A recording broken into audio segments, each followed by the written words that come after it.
Debate, Uncut and After Show. I'm your host Nathan Oakley, and if you are new to this channel, or you've not done so already, then be sure to subscribe. Hit the bell notification icon and join button to keep up to date with the Flat Earth debate. If you'd like to support the channel, there is a super chat that runs alongside each of these shows while they premiere. There's also a Ko-Fi, Patreon, crypto and thanks button in the info box below the video. Speaking of Patrons, I'm going to do a quick shout out to all of you who do support me on Patreon. So, a massive shout of thanks and appreciation to Smith Tools and Purchase, Level Plain Poem, Vitali Z, Colton James, BG, Survive the Spin, Effie Patriot, Thomas van der Zander, Measured Flat, Chris Wouters, Sea Level Cultist, Mitch Kennedy, Rod, The Name's Burley, Twad Wazzle, Jason Hornsby, JMels24, Unimento, Iron26, Endless, Golden McKinnon, Retro Bill, John Kays, Patrick Gunnells, Banter, Hairy Blade, Mobile Mac 777, Rob W, Del West Watson, Unbelievable Productions, Blue Ridge Ranger, Abraham Mohammed, Skeptic 936, Texas Mike, Chow Young Cat, David Wayne Foster, and Dank. So another massive thank you to all of you for supporting me on Patreon.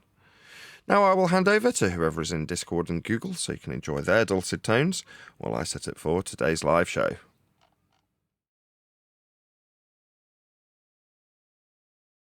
Hello, folks. Hello. I haven't quite set up my screen correctly. How's it going? G'day, good evening. Good day, good evening. G'day, Des. Hey, Jado.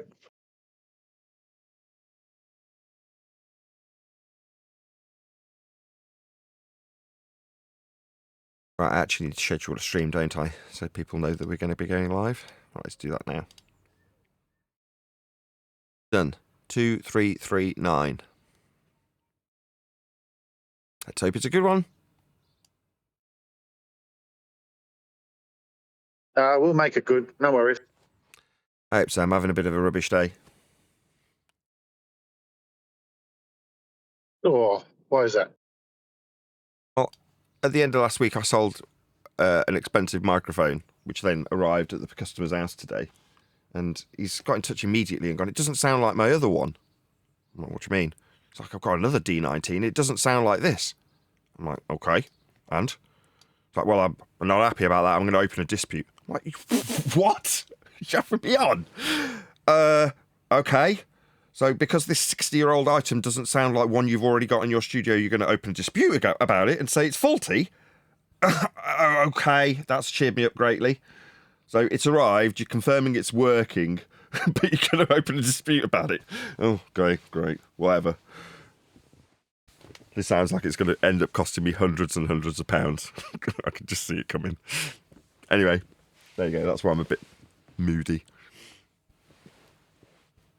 How do you know the one that he already had wasn't faulty? I don't, and I don't care. Yeah. It's one of those. When you're selling second-hand stuff on eBay, you've got to just deal with this sort of stuff. People are going to do that. Here in the UK, I don't know if it's true everywhere. It might be true where you are, it might not, I don't know. But in terms of retail, they have the same rights as they have buying it brand new, as far as I can ascertain. And eBay will just give them those rights because it's easier for them. So if you've got an issue with something, you just go, yeah, it's not as advertised.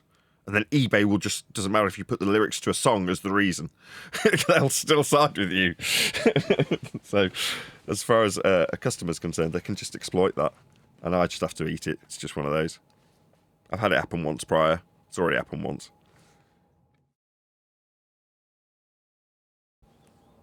But there we go. That's life. Yeah, that sucks. Do you have to pay for the shipping back, or?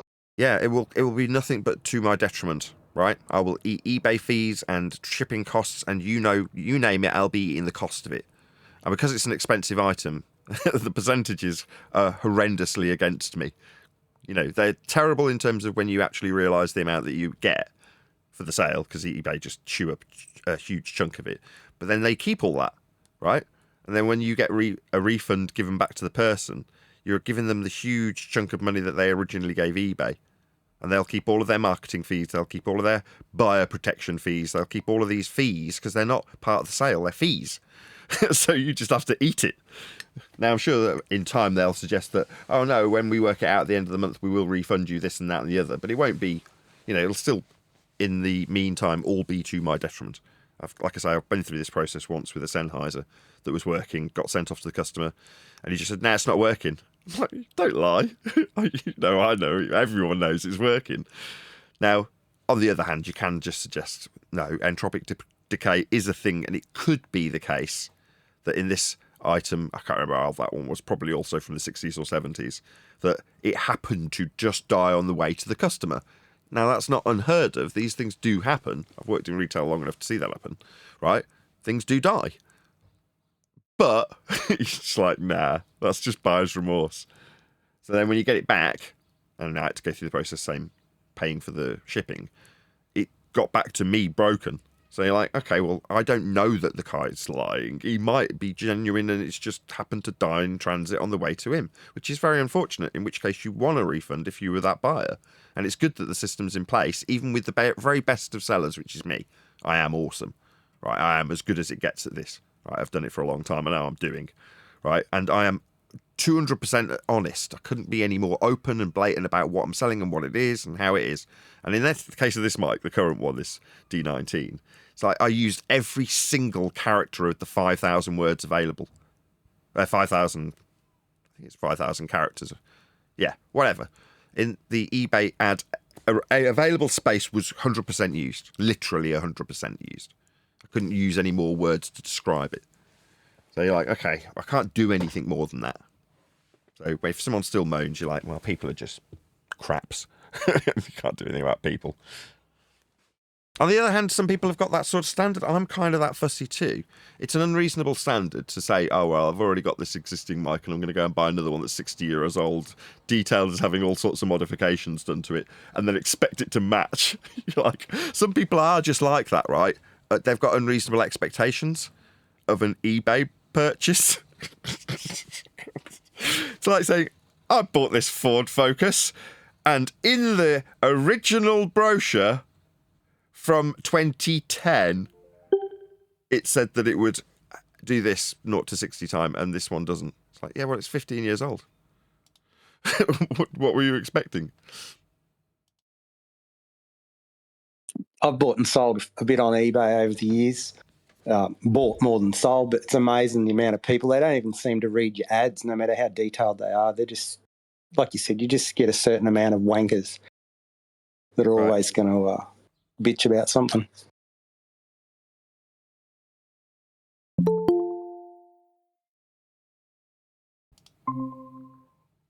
Right, he's sending me messages now, so I'm going to have to get it down and actually read what he's saying. Hey, Neil. How are you? I'm alright. I'm just engaged in dealing with issues with customers, as you would expect. Now I'm flogging things on eBay.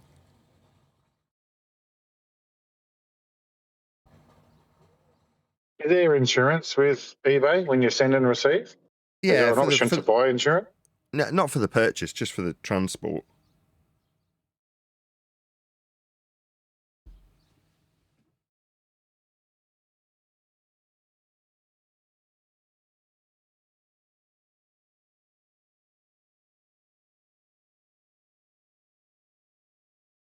I'm going to have to start doing some eBay stuff.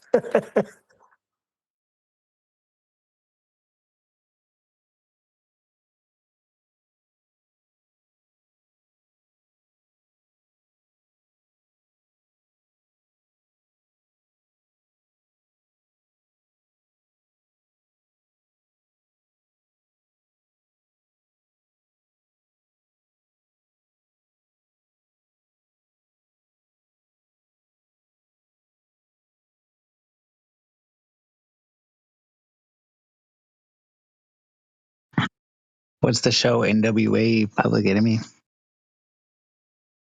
Good. Where you go? Ninjas with attitudes. Just don't use that word anymore, please. Ninjas?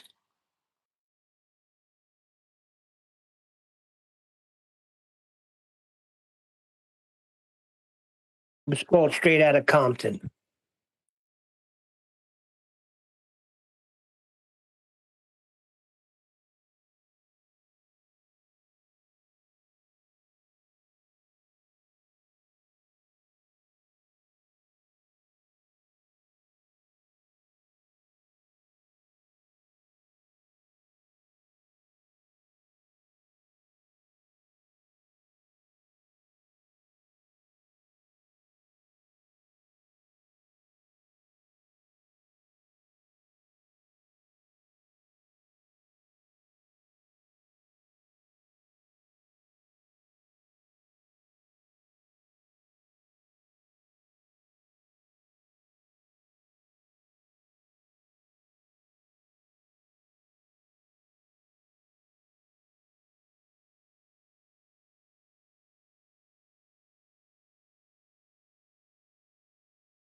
You sort him out?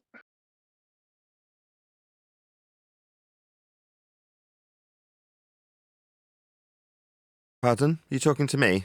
I need to pause this recording because you guys aren't chatting and I've got to concentrate on something unless I want to cost myself about £300. So I'm just going to pause this recording. So as much as I'm going to list it as an Uncut show.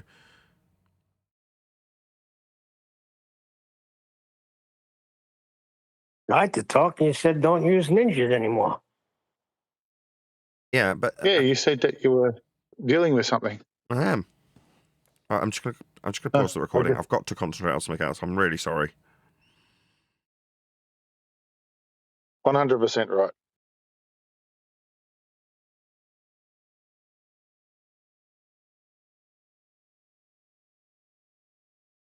Anyway, I'm on a midnight call out. What's everyone else doing?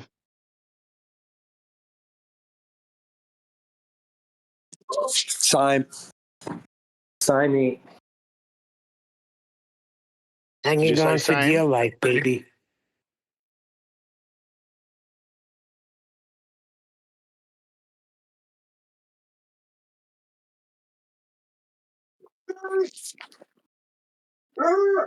Making some breakfast, hanging out.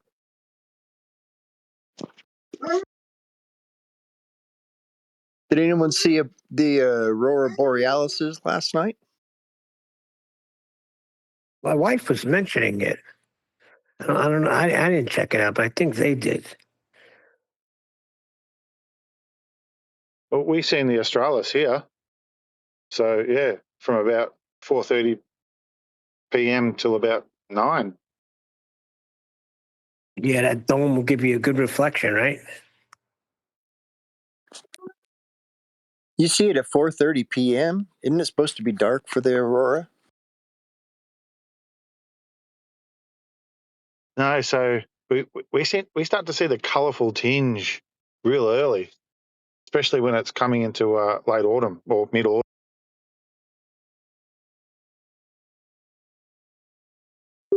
So is it like a sunset, only it's different colors? Yeah, so when you start to get the afternoon red, which you normally would get, red sky at night, sailor's delight. Well, when the Australis is prominent, it's like more purple than it is red, and then it just kept staying purple and then pink. Yeah, it was amazing.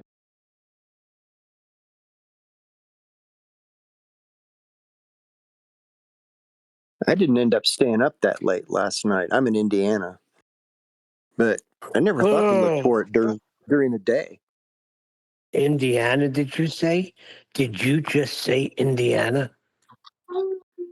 Yeah, you got a problem with that? Yeah, I do. Can't stand the pieces. That's 2 years in a row. Good thing I don't follow that sport thing where you like put uh, a ball through a net or something. Yeah, but they got to be going crazy there. You're in the final now. If you followed it, now I haven't followed sports, and I might go to a Indianapolis to the Indians baseball game, and that's about it. I've never been a sports guy, which I know in Indiana is gets you excommunicated, sent out to a cornfield somewhere to molder away. Yeah, well, they got a good team there. They beat my Knicks again. Would have been great if because it would have been Game 7 tonight. I literally do not follow it, but I'm so sorry for you. I don't think I've even thought about basketball since I was a kid with Larry Bird. So I understand that, right? But around, like, even some things I don't follow, like if it's big and it's happening in my city, you'll see stuff all over pertaining to that. So I'm wondering if that's how it is in Indiana. Yeah, I mean, March Madness is a thing. It's like that with the 500 too. So yeah, you've got the normal craziness that goes with stuff. But I live out on a farm, so You're in the countryside, and then. I gotcha. yeah, a little bit, about 23 acres, and Nice. yeah, it's pretty You quiet. grow your own food? No, we haven't for a while. No, we're just an old couple that's kids have gone and homeschooled them, and they're all now out on their own. We raise sheep and a few goats, and we got some horses and chickens, and Nice. getting in our 60s. So You got plenty of fields. If raising you sheep. wanted to start growing vegetation, you could easily, right? Yeah, I suppose we don't have the equipment and stuff for it, and it's like you got the fields are big enough that you need other people to help you even grow hay and stuff. But you know, we've never been big enough to, you know, do the big farming stuff. Always had a Got small $1 million. garden. Even when I lived in Brooklyn, we always had like a small garden. You know, tomatoes, cucumbers, lettuce, all of that stuff, radishes. But Yeah, we they won't let used you to do do it that over when. here. And I got a big backyard, but you're not allowed. If you want to grow something, you got to do it in pots. Unreal, right? Yeah, yeah. No, that's why we moved out to the country, because you don't have someone telling you can or can't do something.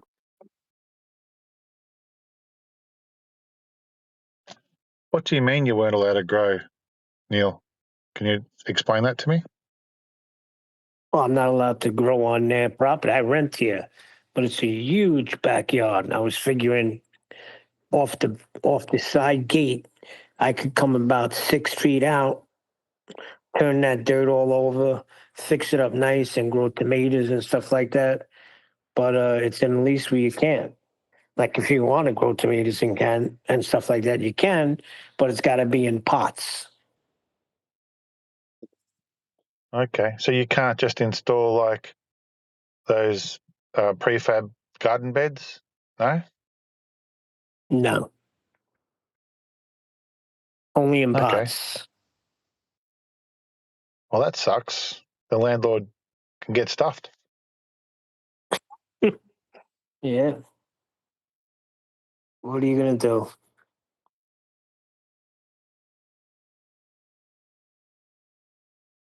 But that's it. That's what the industrial age is there for, to stop people from, taking care of their own needs as far as food.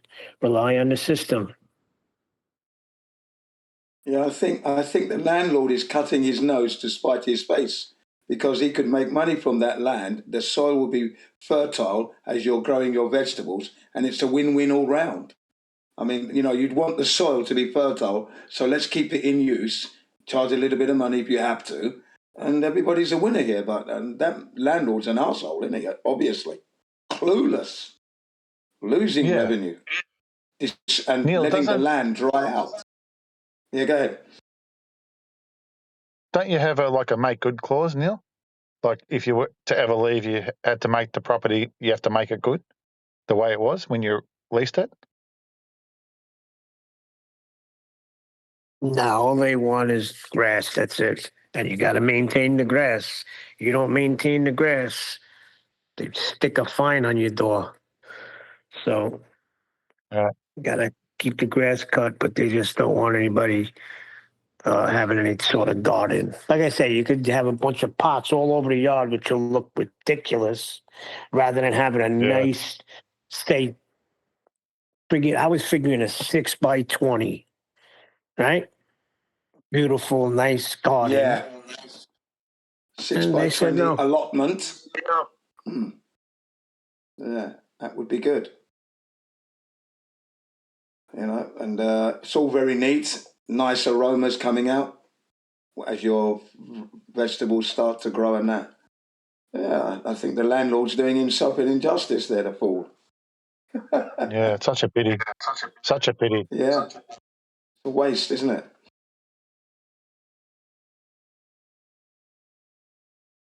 I could work it out that you could get a couple goats and a few chickens, and the Oh goats will yeah, keep Joe, love that. the goats will keep the grass down, nice and trim, and chickens will give you eggs and fertilizer. And as long as you don't have any roosters, then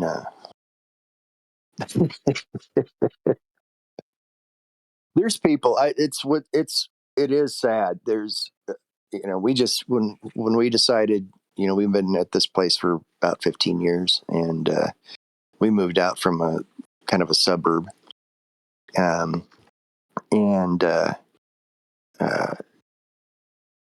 wife decided that we needed to do something. We've got all this property, and we've got our horses on it, and so she just brought home some chickens from Tractor Supply. Here, let's raise chickens. And I didn't know what the heck I was doing. I was the city boy. My wife's the country boy. And she just brought home chickens. I said, let's start raising chicken. And I said, okay, I guess the worst that'll happen is they'll die. They're cheap.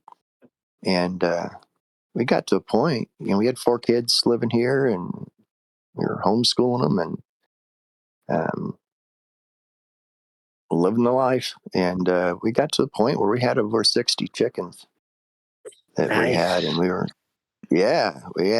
in eggs like crazy, and selling them So now, and giving them away. how many eggs will 60 chickens get you? We actually we actually did a homeschool experiment where not experiment. We did a test. Yeah. Yeah. Like a chicken lays an egg every day, right? Yeah. Well, it depends on the breed. Now you get me talking a little bit. This is my fun. This is what I did for years. The Leghorns, which are the white chickens, will lay almost an egg a day.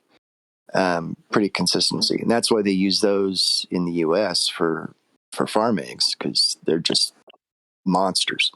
The other different breeds will lay about every 28 to 30 hours or something like that. So it's Wow. you'll get an egg about every other day on average.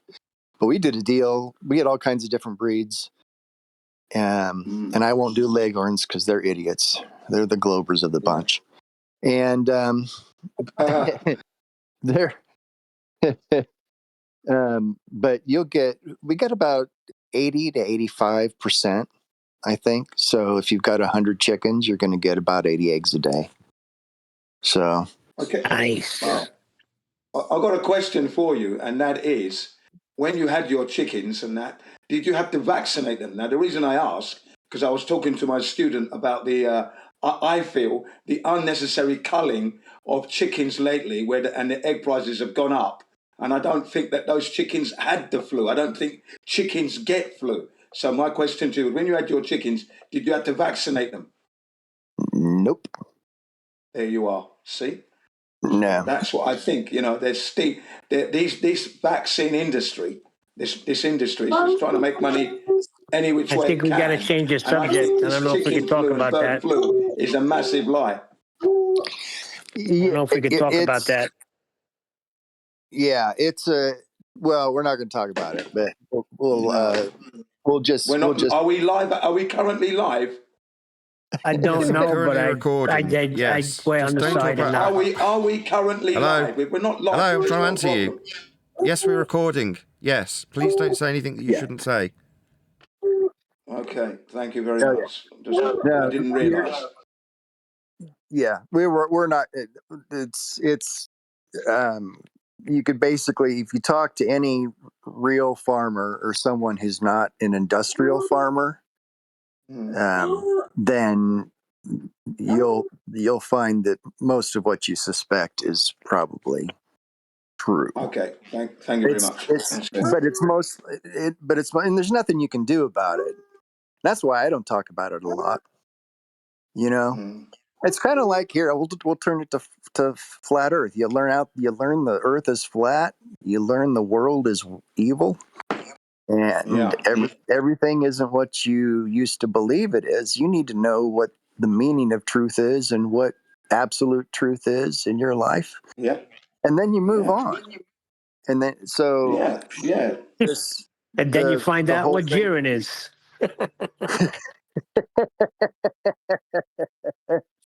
And you enjoy your life even more. Right. And you will find, since the world hates you and the world lies to you, that it doesn't have your interests at heart. The best thing you can do is move on and live as if you are a free person. And yeah, they're doing all this weird stuff, but it's all the industrial farms, and it's all they do this on a whim to just cause chaos. And if you just don't participate in the chaos, and avoid it. Right. So Sidestep it. you raise your own chickens, and you learn how to do that, and you live a simpler life, and you don't worry about all the nastiness. The only thing we have to worry about is if everything gets so chaotic that they start coming out of the cities and start coming towards our place. But we have ways of taking care of that. Yeah. Because they're doing the fish anyway. Crazy. Yeah. It is. So what happened over the weekend in Flat Earth, Jin? Because I know you make your rounds. Anything interesting? I'm glad you asked, because this morning here in Japan, which would have been evening in the US, Sunday evening, Monday morning, about 3:00 in the morning, I was on in the Omnivore server, and we were discussing. I was trying to discuss with them the idea of an ISS moving at Mach 23. I said, "Do you know what that looks like? You're standing still and it's going past you at 5 miles in a second. Okay, you wouldn't see it, right? And then the trajectory of that thing, the forces would end up. That thing would have to break up, because Mach 3 doesn't lend itself to a kind of curved trajectory. That kind of velocity, you can't be doing that. Even though it's 250 miles from the Earth's surface, supposedly, flying at that rate would be an impossible. Those solar panels would be torn off from the forces generated from that trajectory. If it's Mach 23, and they were trying to argue with me, and I said, I'm never going to accept it. The engineering behind all that and the way it's configured isn't conducive to a curved trajectory. Wait, what are you talking about? Aeroplane. You're talking about the ISS? Yes. The ISS thing that can't be in a vacuum of space? That thing? That thing that's meant to be in the vacuum of space, but there is some atmosphere there. It's meant to be in the thermosphere, and it's meant to be moving at Mach 23. Mach 23, that's a straight line velocity. You can't put that into a curve. Take the SR-21, for example. That's designed to fly flat and horizontal. It can't go into a curved trajectory because it would break up. That's what I was saying to them. So Mach 23, 5 miles in a second, get out of here. You can't. That's not true. It's impossible. That's what we were discussing early this morning. And I was shouting, of course. Were there reasons all about not having any friction and vacuum space and all the old cliches come out. Yeah, exactly. And I said, it's in the thermosphere. It's going to get hot. Thermos. Sorry, there's no way to vectorate the heat. So that's an impossibility. The trajectory wouldn't be possible at Mach 23. You're dreaming now. Come on. It would. Well, not only that. Yeah, go on. Doesn't the space shuttle, or didn't the space shuttle have to go Mach 22 to get out of the atmosphere? That's right. That's right. It's got to catch up to it, hasn't it? Catch up to it and dock. So you're correct. Right. Yeah.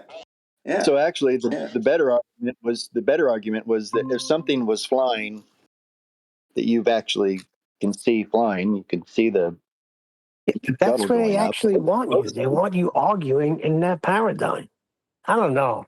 I think it's lose-lose if we continue to go down that path. But to each their own. No, you just realize there's no space, and you move on, and you buy chickens, Neil. Yeah. And you enjoy your omelette. Your omelets. Yeah. And Yeah. I'll give you a couple goats. I'll give you a couple goats to cut your lawn. You never have to mow your lawn again.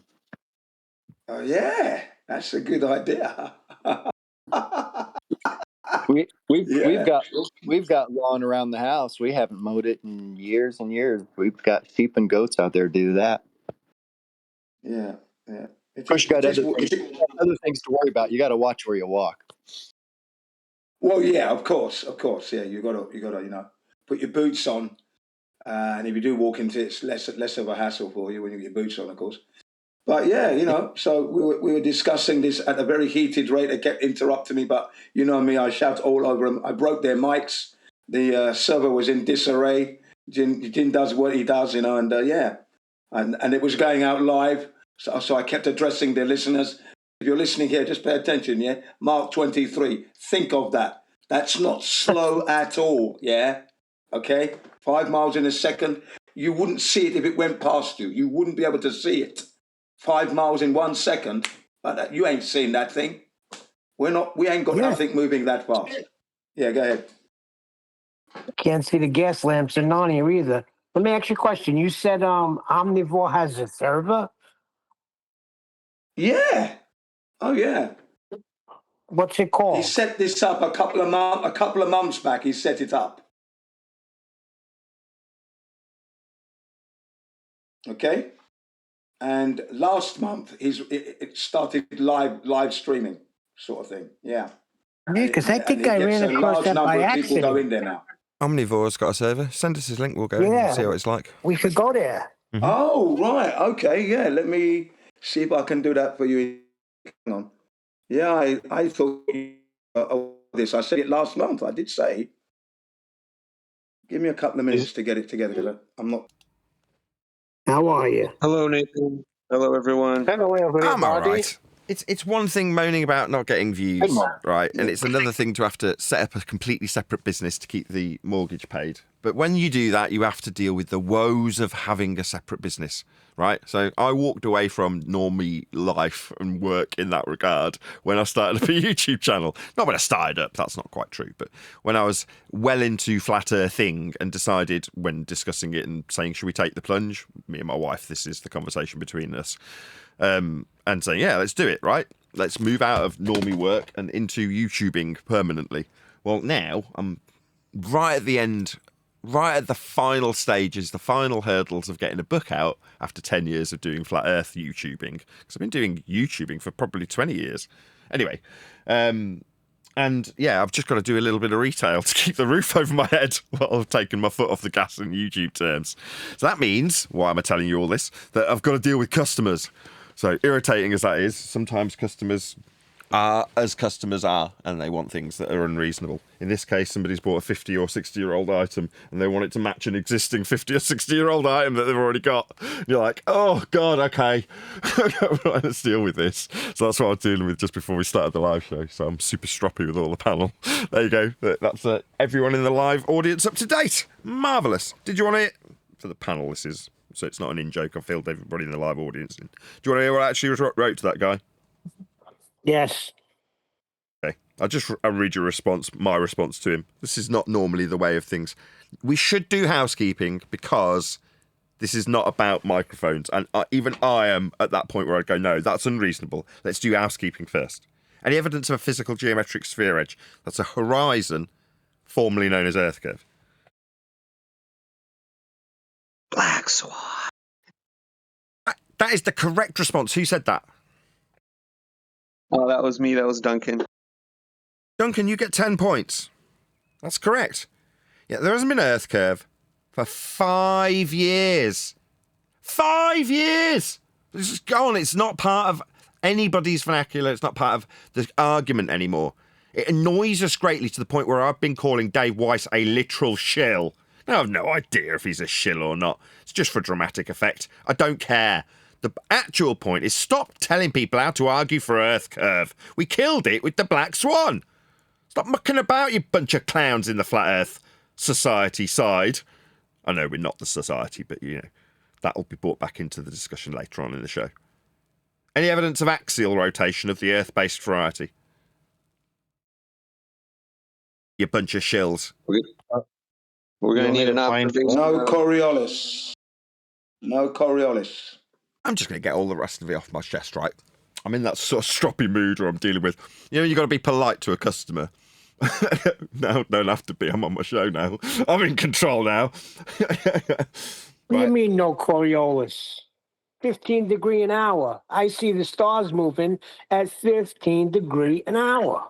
That's an inference that you make if you suggest that that's as a result of Coriolis. That's a non-inertial turning reference frame being the cause of that claim to be not actual deflection. So you're saying the stars aren't moving when you say Coriolis. So, okay, to infer Coriolis is to say that they aren't moving and I am moving at 15 degrees an hour. No, we're not on a non-inertial turning reference frame. There'd be drift in other items beyond the stars that we'd notice. Foucault suggests it with pendulums and gyros. We are not on a non-inertial turning reference frame, Neil.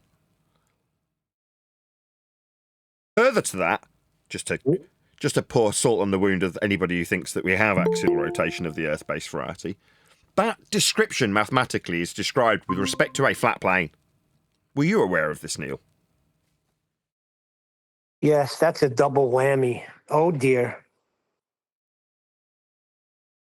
Non-inertial turning reference plane. That's how it's going to be described, right? It's not going to be described as a globe. It's idiotic. Yeah. No.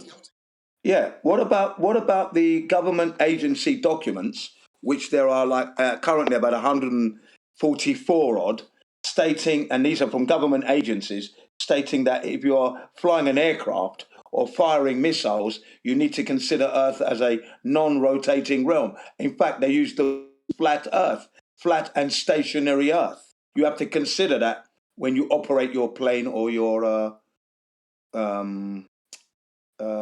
missiles. Morning, guys. Hey, Chocolate. Yes, Jin, everything's measured with respect to a flat plane. That's correct. Earth's flat. It doesn't matter what you're doing. If you're launching missiles, if you're measuring, building, navigating, sailing, flying, it's all done with respect to a flat Earth, Jin. It doesn't matter what the example is. Insert anything that's measured ever with respect to Earth. It will be flat. There are no exceptions. Right. And these are government agency documents, of which, as I said, there's about 144 of them. And these agencies would be like NASA, the KGB, the CIA, NASA, the Army, the Navy, and the Air Force, and it goes on, okay? These agencies have their documents telling you if you're flying or firing missiles, you need to consider Earth to be flat and stationary. Clearly, So wait it's a flat second. Earth, isn't it, Wait ladies a and second. gentlemen? Wait, so one breath you're telling me the governments are lying, don't trust them, but the other breath we're going to use what they say as proofsies. There's something wrong there.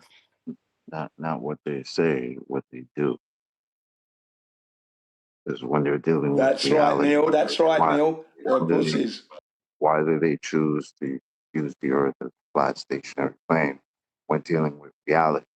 When people's lives are at stake, when putting people in a tube with wings, flying them around, right? What are you doing? You're using the world as it is. You wouldn't use the world opposite to what you're telling everybody the world is, right? So when it matters, you have to tell the truth. Yeah. Or you may not tell them the truth, just pretend that you're doing something else, but in practicality, you use it as what it is. You don't use it the opposite of what it is. Well, you have to teach the That truth. might Yeah, be yeah, but opposite of a spinning magical water ball.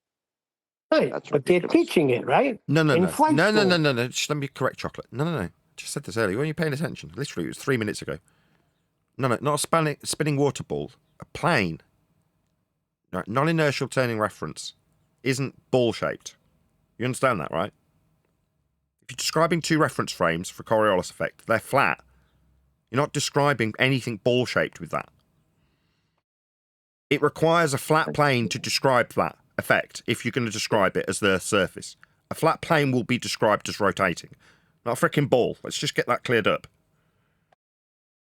Yeah, well, I didn't say anything about Coriolis.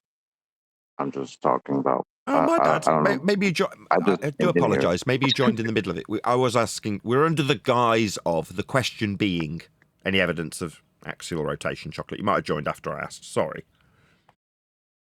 It's all good. I'm just jumping on what Jen was talking about documents, government. And then they were saying, well, you know, some people say the government lies. Some say now we trust them on this. Well, no, it's not about what they're telling anybody. It's what they're doing. And what they're doing is taking the Earth as it is, a flat stationary plane. That's it. But what they're doing is they're doing it in their Speak up, Daddy. And so speak up, Daddy. Or put yourself on mute if you're hot micing. Hello, Daddy. There we go. He was just hot micing. My apologies to the 44 of you watching live. Any evidence you can have? I'm sorry. Is that? It's okay. Okay. What I was saying is that what you're using is their documents, which they have to tell the truth in order for planes to fly, like those government documents. And you're using them as a hostile witness. And so what you do is you just point out the truth of what they're saying. Those military documents, they all say in their summaries, flat and stationary Earth. That's correct. They say it over and over. And it's an assumption. I just had this debate yesterday. Well, that's just an assumption. They're assuming that. No, that's incorrect. No, that's not an assumption. Right. No, that's what they say in their documents. I don't care what they say, right? Let me just stop you there. I'm really sorry. I'm just going to step in. No, right? When you utilise things like the NTSB data, I did this the other day for Danny, right? What's he called? Disgruntled Danny? Yeah, what I'll do is I'll grab them by the scruff of their neck and rub their faces in the axiomatic principles that are required for this data. It's not an assumption. It's axiomatically tied to the data. So when I say, what, you disagree with me, Professor Brian Cox, when I say in no uncertain terms that the National Transportation Safety Board utilise the axiomatic principle of a flat Earth in their data that they study life and death scenarios with. That's me challenging the highest heliocentric authority with this fact that is axiomatically tied to life and death data. You want to come back at me, Cox, with that's just a belief the NTSB are using when studying life and death? Yeah, see how that goes over. Yeah, I'm going to be rubbing this in quite a few heliocentric faces as we move forward. This isn't something that the NTSB believe when they show level flight with respect to a level plane in data that is used to study people's deaths. Let's get this clear. I'm going to be rubbing it in all of your globe-believing idiot faces. This isn't some belief the NTSB hold. Are we all clear? Yeah? Let's not pour scorn on the deaths of many that have been studied by the NTSB with this data. Let's not do that, bull believers. Yeah, I've already laid this down at the highest standard for Cox. Because Cox says that flat earthers believe that the flight crew must be lying. No. Now, what I do is I look in the camera and say, no, Cox. The NTSB are using this data to study life and death scenarios. That's what I do. That's just a belief they hold, said Cox. Never. We'll see what Cox says. Did I actually ever release that, or is that still members only? Trim that out because someone suggested I do it last time. Maybe I'll get this one trimmed out. It's got a bit more gusto to it. I'm annoyed at some eBay buyer. Hello, Brian.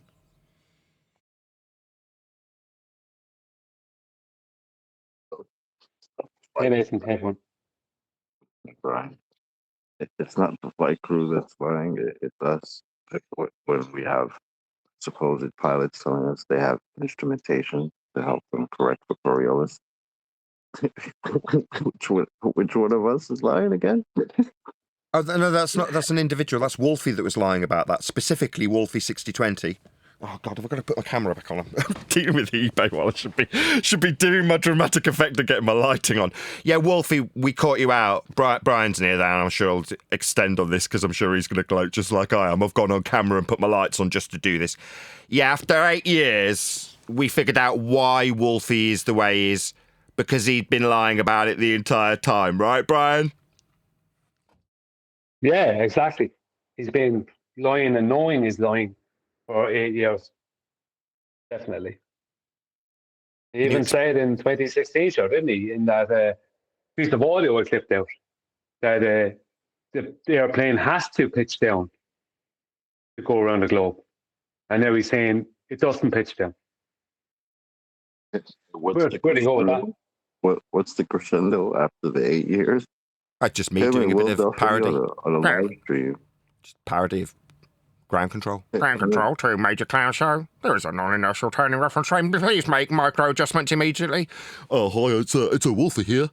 Yeah, no worries. I'll press my Coriolis button.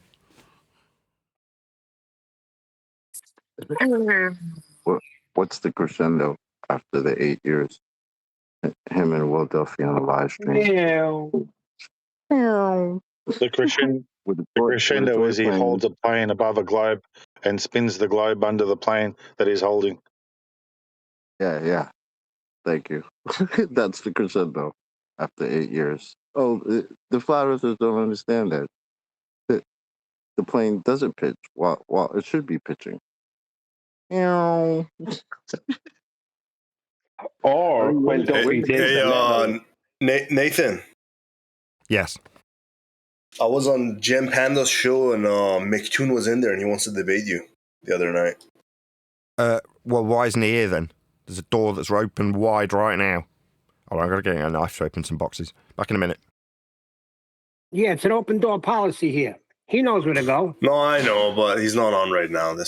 Also, you guys are European and he's from North America, so there's a timing difference.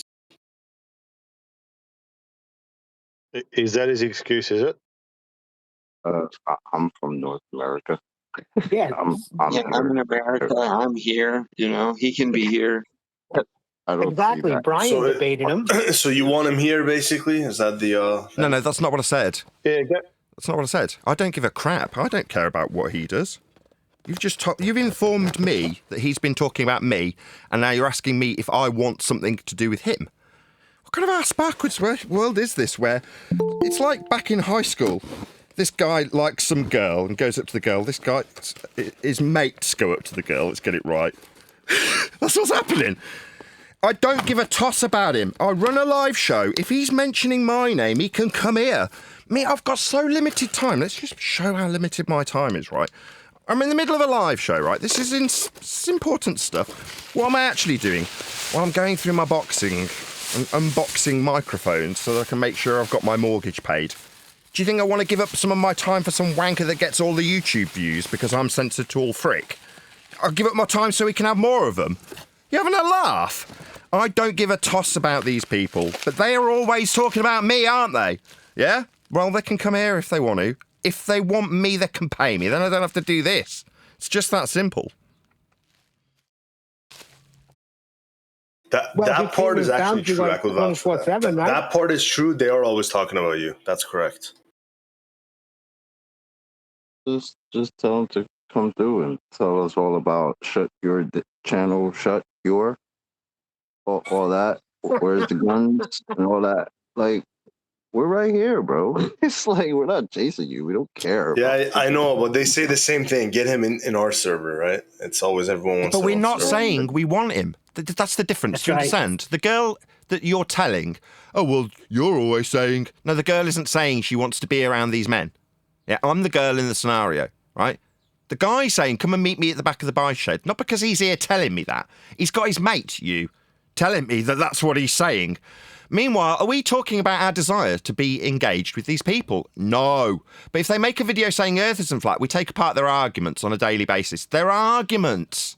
Not them. I don't care about them. They care about me. Get it clear. No, I know you don't care, but the third-party audience like me would love to see it, but... So go tell him.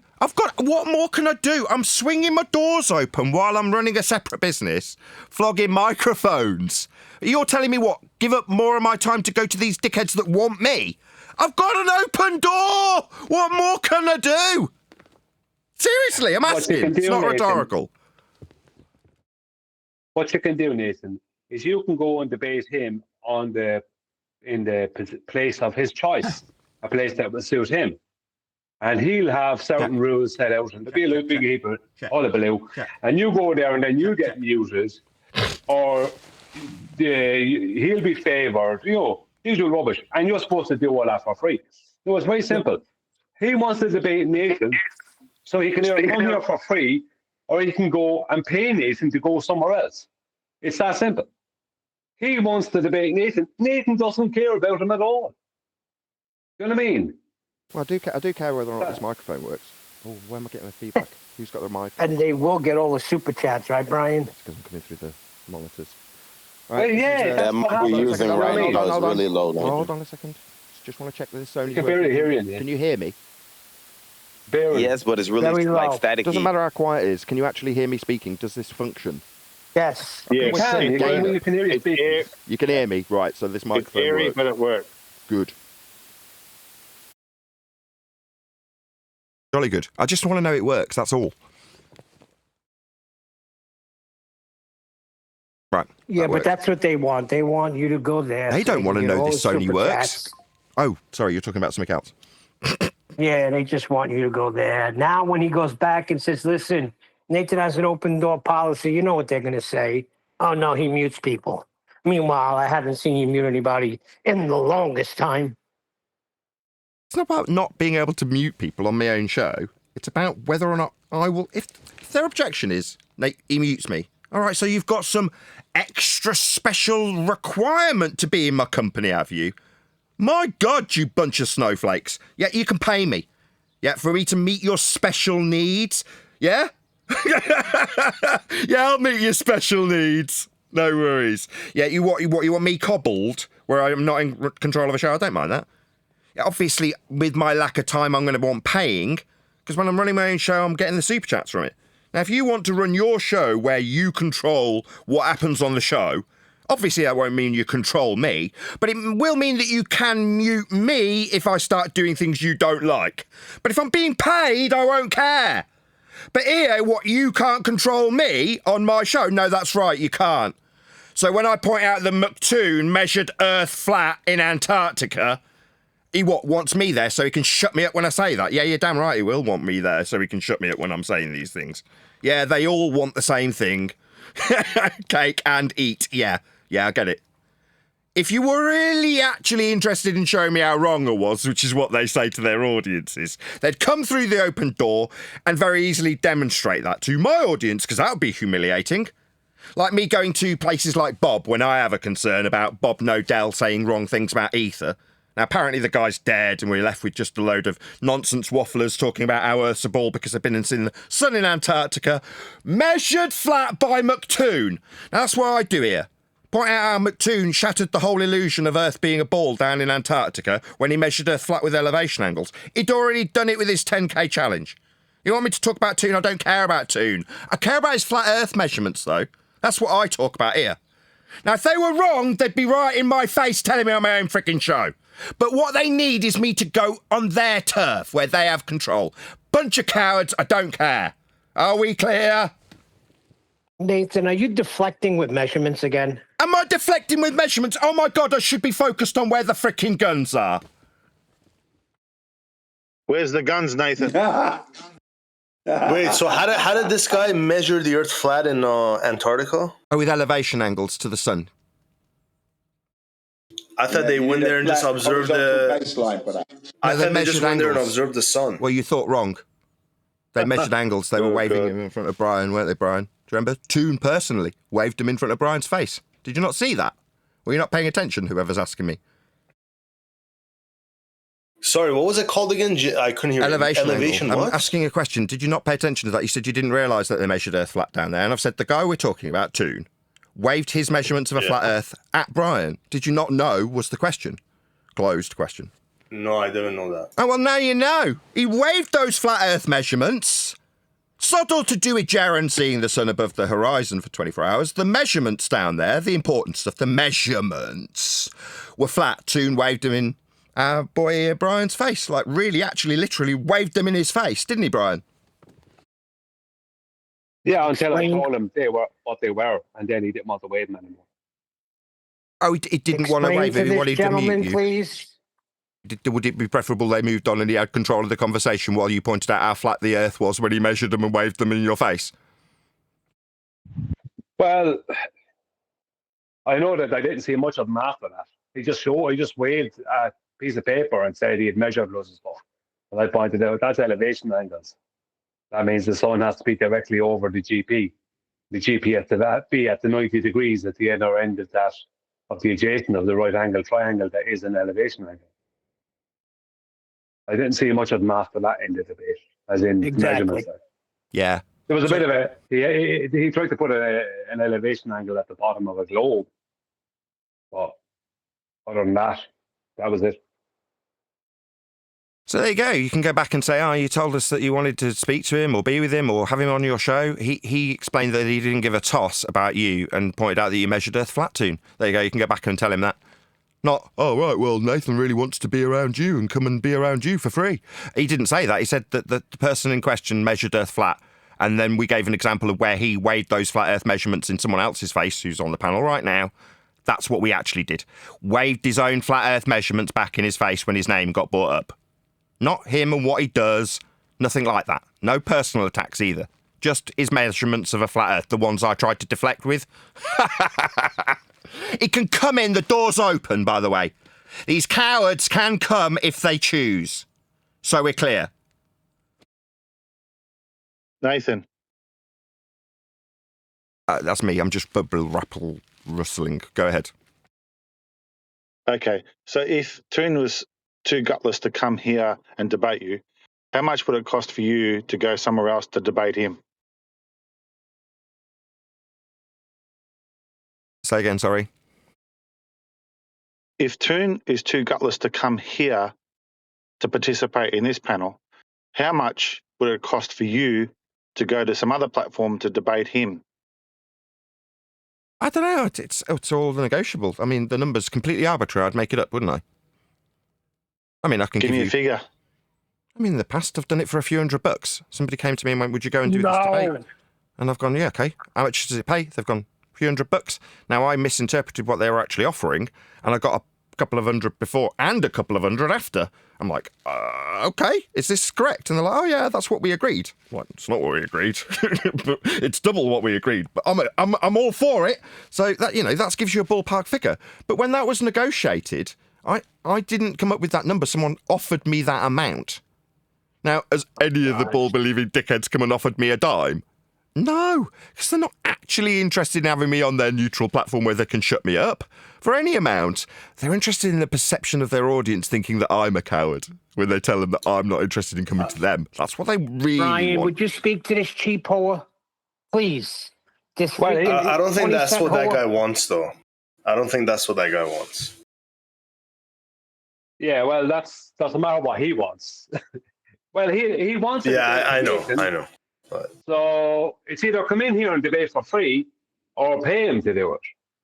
Like, I normally charge for debates, and I charge way more than that. I charge 5,000 euros for a pure debate.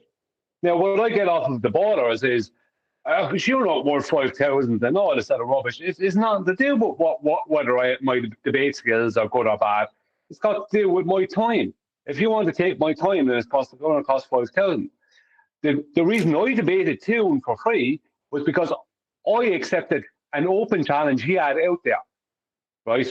Because of the specific subject, right? It was worth my while doing that. But normally it's not worth my while. Normally it's not worth Nathan's while. So what's the point in Nathan doing it?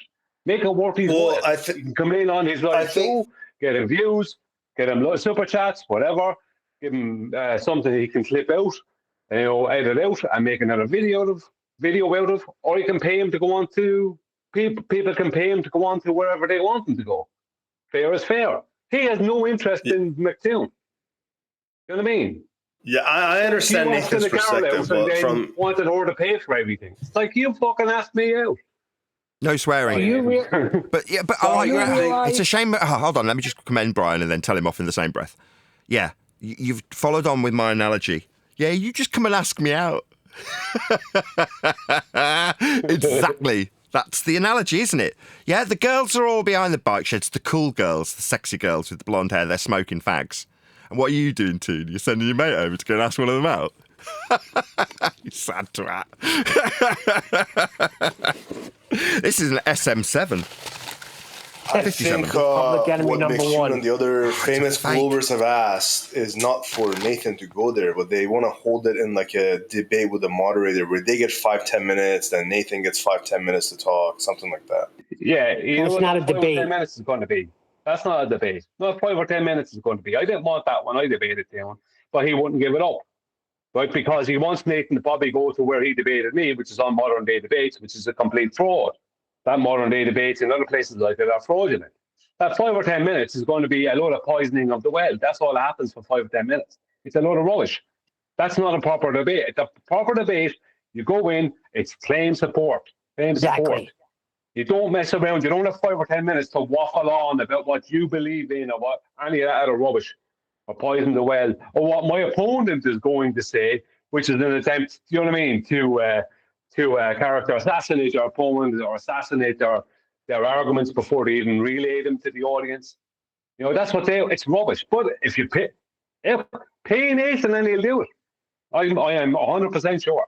I'm having a terrible day, right? So it's gone from, I've got a customer moaning who's bought a 60-year-old item to, in my elation after selling that item, right, I ordered an SM57 and I ordered it from a British seller who had a load of tat on his sales site. So I'm like, oh, this isn't some Chinese reseller.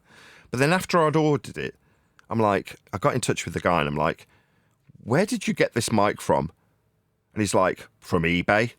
I'm like, oh, so you didn't buy it from a legit shop then? You bought it originally from eBay and are now reselling it. I'm like, do you know it's real? And he was like, oh, I don't know, it sounded all right. I'm like, well, as it happens, I do actually know how to spot an SM57 fake. I'll share this information now just because why not? So on the bottom of an SM57, right, where the XLR goes in, I don't know if you can see what I'm circling, this flat edge, right? This is where they can't tool to machine a lip to guide the XLR along this ridge. So this shouldn't be flat. This should have a machined curved radius going into the XLR hole. And it hasn't. So immediately I know that I can't sell this because I'm not going to risk my eBay account for a fake. So now I'm into, well, I've got somebody telling me your item's not quite right. It doesn't match another 60-year-old item I've also got.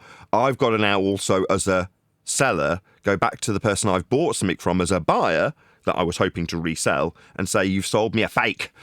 Very irritating because I was hoping this would be real and it isn't. Anyway, it just goes to show even people who are selling stuff on eBay, they also buy stuff that's fake and then just resell it.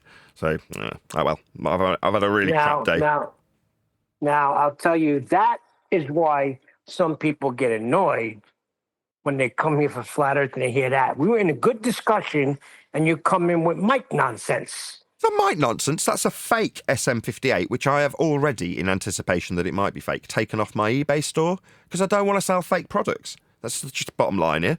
I don't want to sell it. At least compare it with a fake curve that they say they have and put it to Flat Earth. Yeah, I don't want to pretend like I'm using the Flat Earth elevation angle to describe the radius that would move into that XLR socket. That's a completely different Flat Earth prerequisite.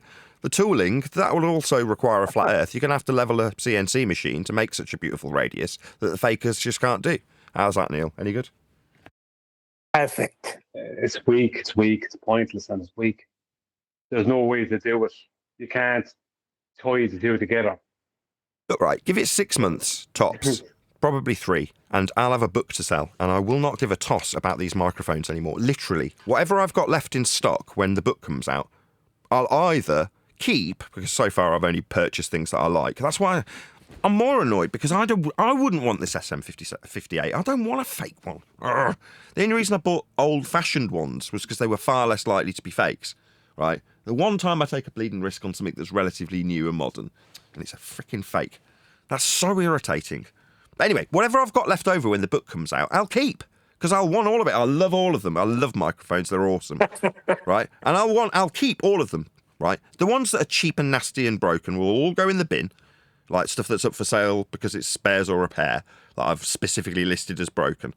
That's something else that annoys me. The guy that's just bought that D19 saying it's faulty. Oh, no, it isn't faulty. It freaking works. Like, well, it doesn't work like it did in 1950. What? Anyway. Not to change the subject, but did Jin ever get the link? And are we going to invade Omnivore server? Not invading. You mean frequenting? We're not invading. Yes, I posted a link a few moments ago. Just scroll back. I did. I posted it.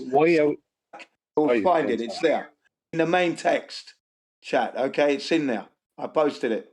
Just scroll back. It's right there waiting for you. That sounds like Brian's got an objection. Gaguchi, do you think that Nathan's position wanting McToon to arrive here to do the debate is unreasonable? What do you think? Say that again. No, that's reasonable. That's reasonable, but I'm getting some few messages. I guess people are listening. Is your name Nathan? Was he asking you, dickhead? Hello? Hello? He's asking you. He's asking me. I think he's asking you. No, sorry. I understood what you said, I think, Jin, which is to say, would it be reasonable for me to suggest that Toon should come to me? No, I'm not suggesting that. No, I don't. Toon, don't come. That's fine. You don't have to. But if you want to, you can. Oh, okay, all right. That's different, isn't it? Yeah. I know who's interrupting me, but I think you not going over to McToon is a reasonable position to hold, because if they want to debate you, we'll come to your house, knock on the door and come in. But thank you, Kikuchi. You gave me the answer anyway. Well, sorry, I thought you were asking me, but I think you were asking Nathan. No, I was asking you. I was asking you, and you answered it correctly. And about to Kikuchi anyway. He's a man of integrity. He does ask the right questions, Nathan. Keep an eye on him. He's pointy questions come out a lot. Thank you. Don't forget to read your super chats, Nathan. I was only paying half attention. Sorry, I didn't catch all of that, Jim. But yes, I'm sure whatever you said was true, and I support this message. Shout out to Jardo for gifting 20 memberships. Yes, indeed, Jardo. I'll try and pay more attention to my super chats. I don't see the link in main text chat.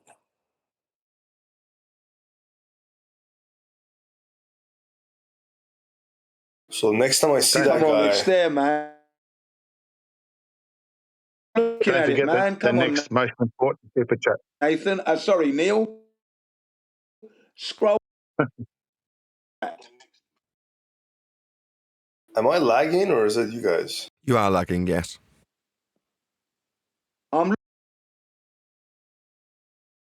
Okay, let me do it again then. You want me to post it again then, Neil? Okay, hang on. Right, someone grabbing post this. It again. Is someone grabbing this link so we can actually use it and put it in I'm Teams? gonna if he posts I'm going to do it right now. I'm going to do it right now, Neil. Do it right now, Neil. I'm going to do it for the second time. Give me a chance now. Here we go. Bang. There it is. Wallop. There it is. Are you?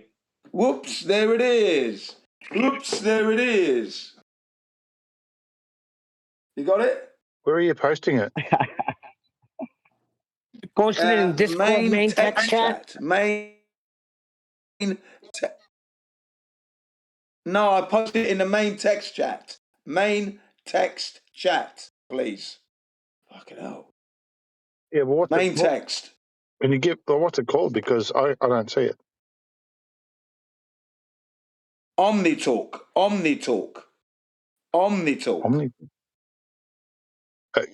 That's a different server, dude. That's a different server. No, that's Omnivore's server. Yeah, but you're posting it. You're not posting it to main text chat and Righteous Discord server because I don't see it. I'm posting it in main text chat. Main text chat. I posted it twice. I don't get it. You posted It's in the main text chat. You posted a YouTube page. That's what you posted twice. I posted the link to OmniTalk is in this server main text chat. Wow. Come on. What time did you post it? Okay, let me give you a timestamp on that. Hang on. 22 minutes past the hour. Sorry, 39 minutes past the hour. Sorry, 39 minutes past the hour. My mistake. No, it's not there. Main text chat. Well, main text chat have what, Jim? Well, my shadow banned. All those or I posted the OmniTalk link. Link to the OmniTalk. Main text chat. I'm looking at it. I'm looking at it. Shadow banned. It's shadow banned. Nobody else can see it. Yeah, I can't see it either. Yeah, why am I shadow banned on your server? What's going on? I posted it. No, the chat's down. It says message failed to load for me too. Well, I'm glad we sorted this out. Right. That was well worth the endeavour. Send it to one of us. Send it to one of us in private message, and then one of us will try and post it. Did you get that, Okay, Jim? let's see what we can do. Okay, hang on. OmniTalk as in Let's omnivore. let me try this one. Hang on. Yeah, he has Okay, a so I'm gonna call this guy out next time I talk to him. So he measured elevation angles in Antarctica. Yes. He's about 3 conversations behind this dude, but that's fine. Yes, McToon measured elevation angles in Antarctica. He'd already done that. You don't understand oh my God, that. Neil, can you hear me Explain it to him. talking? Can you hear me? Now I can, sorry. Bloody hellfire. Yes, he'd already done that though, yeah? On no less than 100 separate occasions when Toon has proactively interacted with me. That's to say, Toon has approached me, not the other way around, in my messages. I have responded, reacted to point out he has measured Earth flat in his 10K challenge. I pointed that out 99 times prior to him going to Antarctica. And when he called me, I told him for the 100th time that he had measured Earth flat with elevation angles. So you're saying you're going to know what? Go and tell him for the 101st time? He knows. Okay? He knows. He's just a coward. And his response is to say I could go and debate him. Yeah, he's approached me over 100 times and got the same response, which is he measures Earth flat. Should I now overburden myself with going proactively to him? I don't give a shit about him. He's very concerned about me. He's approached me over 100 times and got the same response, which is ignored. And his response to that is to say I'll mute him. No, I didn't mute him 100 times. I told him he measured Earth flat. I didn't mute him in those chats. Okay? There was no means of muting him. I just told him he measured Earth flat 100 times. On the 100th time, he put the phone down on me, that'd be muting me, and screamed into the Antarctic snow that I'd tried to deflect with measurements. And then questioned where the fucking guns were. That's what he did. Are we clear? Yeah. Good. He knows Earth's flat. I've told him. But you feel free to go and tell him again. I'll repeat what I've told him 100 times if he comes back, which he will. It sounds like he's just sending his mates over to the girls, the pretty girls smoking behind the bike sheds, to tell them that he's what? Already approached them 100 times? They're not interested. He doesn't seem to get that.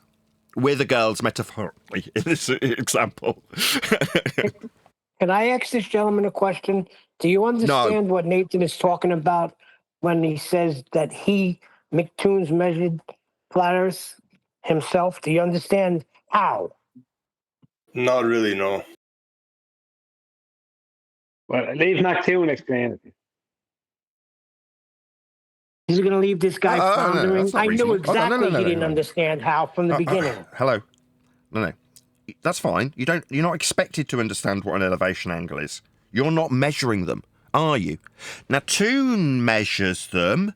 So if you were Toon, you would be expected, like I told him 100 times, to know what this was. You're not him. The expectation isn't that you'll know what that is, right? So that's fine. An elevation angle is just an angle between an observer, the surface, and in this case, the sun. The line along the ground and then the line to the sun forms the angle. It's really basic stuff.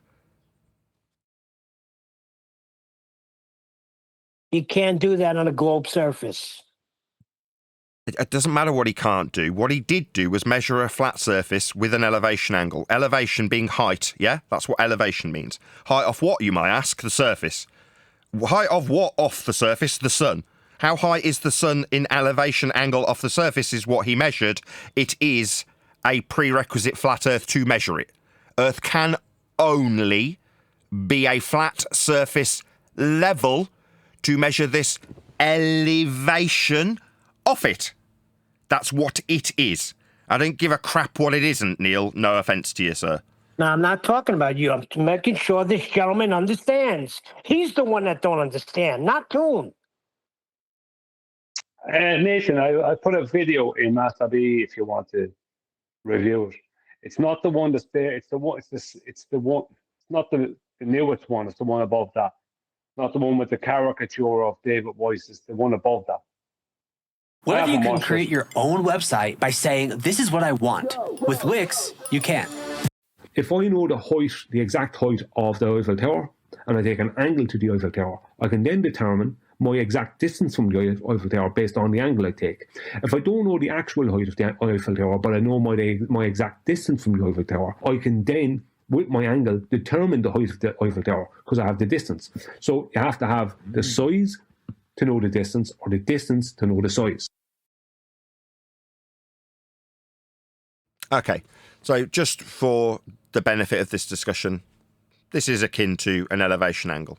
The difference being that Brian's presumably going to describe actual measurements of actual sizes, which you can't do with the sun. But other than that, what we've got in principle is an elevation angle on screen. It is the line between the surface, in this case meeting the Eiffel Tower at its base, and the tip of the Eiffel Tower. The line from the observer to the tip versus the line along the ground forms this angle. It is that basic. It's just an angle of elevation. Elevation is with respect to the surface. The surface to measure an angle must be flat. Earth is measured flat with this angle. Outstanding. Thank you. That was Brian's logic. Yeah. And he tries to convince people that the Earth is flat. No, it's not trying to convince anything. He's showing a fucking measurement, you stupid spastic clown. Who is this? Oh, it's Petey, what a wanker. No, he's not trying to infer it. It's a fact! Are you fucking retarded? What part of his statement was inferred? He's not trying to convince you. It's not a belief. It's not a suggestion. It's axiomatically tied to the angle. You complete retard. This is the kind of spastic we have to deal with. This kind of globe fucktard. Petey, you retard. He's not making it up. It's on screen in your video. Is this guy stupid? I mean, literally, is he mentally handicapped? It's either that or he's very dishonest, because I'm showing and detailing exactly what an angular size measurement is and how you would use that to gain an actual height to something or an actual distance to that thing. And the elevation angle requires a horizontal baseline and distance between you and the object. Doesn't matter if it's 10 foot or 1,000 miles. Say it has to be. Do you know what I mean? The baseline has to be straight, which means the Earth has to be flat. You know, it means sea level has to be two-dimensional and horizontal for that to work. And it does work. We use it in reality all the time. So what he's saying here about me supposedly trying to infer or convince people, I'm literally showing measurements. I haven't watched this video. This is the first I heard of it, but he started with me again. I'm just showing measurements of the Earth and the purposes of them. Exactly. And he's trying to make it seem like I'm somehow trying to be deceptive or ambiguous. I'm not. No, it's suggesting that you have an inference of a flat Earth when it's a prerequisite. It's part of the measurement. It cannot be measured any other way. If it wasn't flat, it wouldn't be an angle. Yet this dickhead is suggesting that you're inferring the Earth must be flat when it's an angle measurement with respect to elevation and the surface is part of the angle. So it's not inferred, it's an axiom. It's part of the angle. And it's on screen in this dickhead's video. So, dickhead, you're telling us that this is wrong. So which part of what is suggesting? It's not a suggestion, it's an axiomatic fact.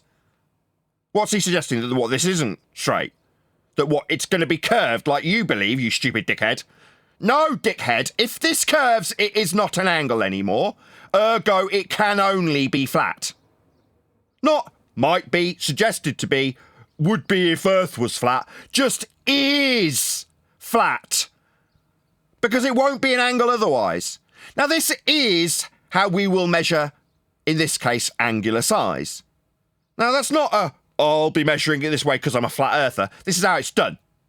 Now, further to that, if we're going to utilise this to actually accurately give us the height, we would need the distance, wouldn't we, Brian? We absolutely would need the And is distance linear, Brian? Yes. So it's axiomatically, factually has to be flat then?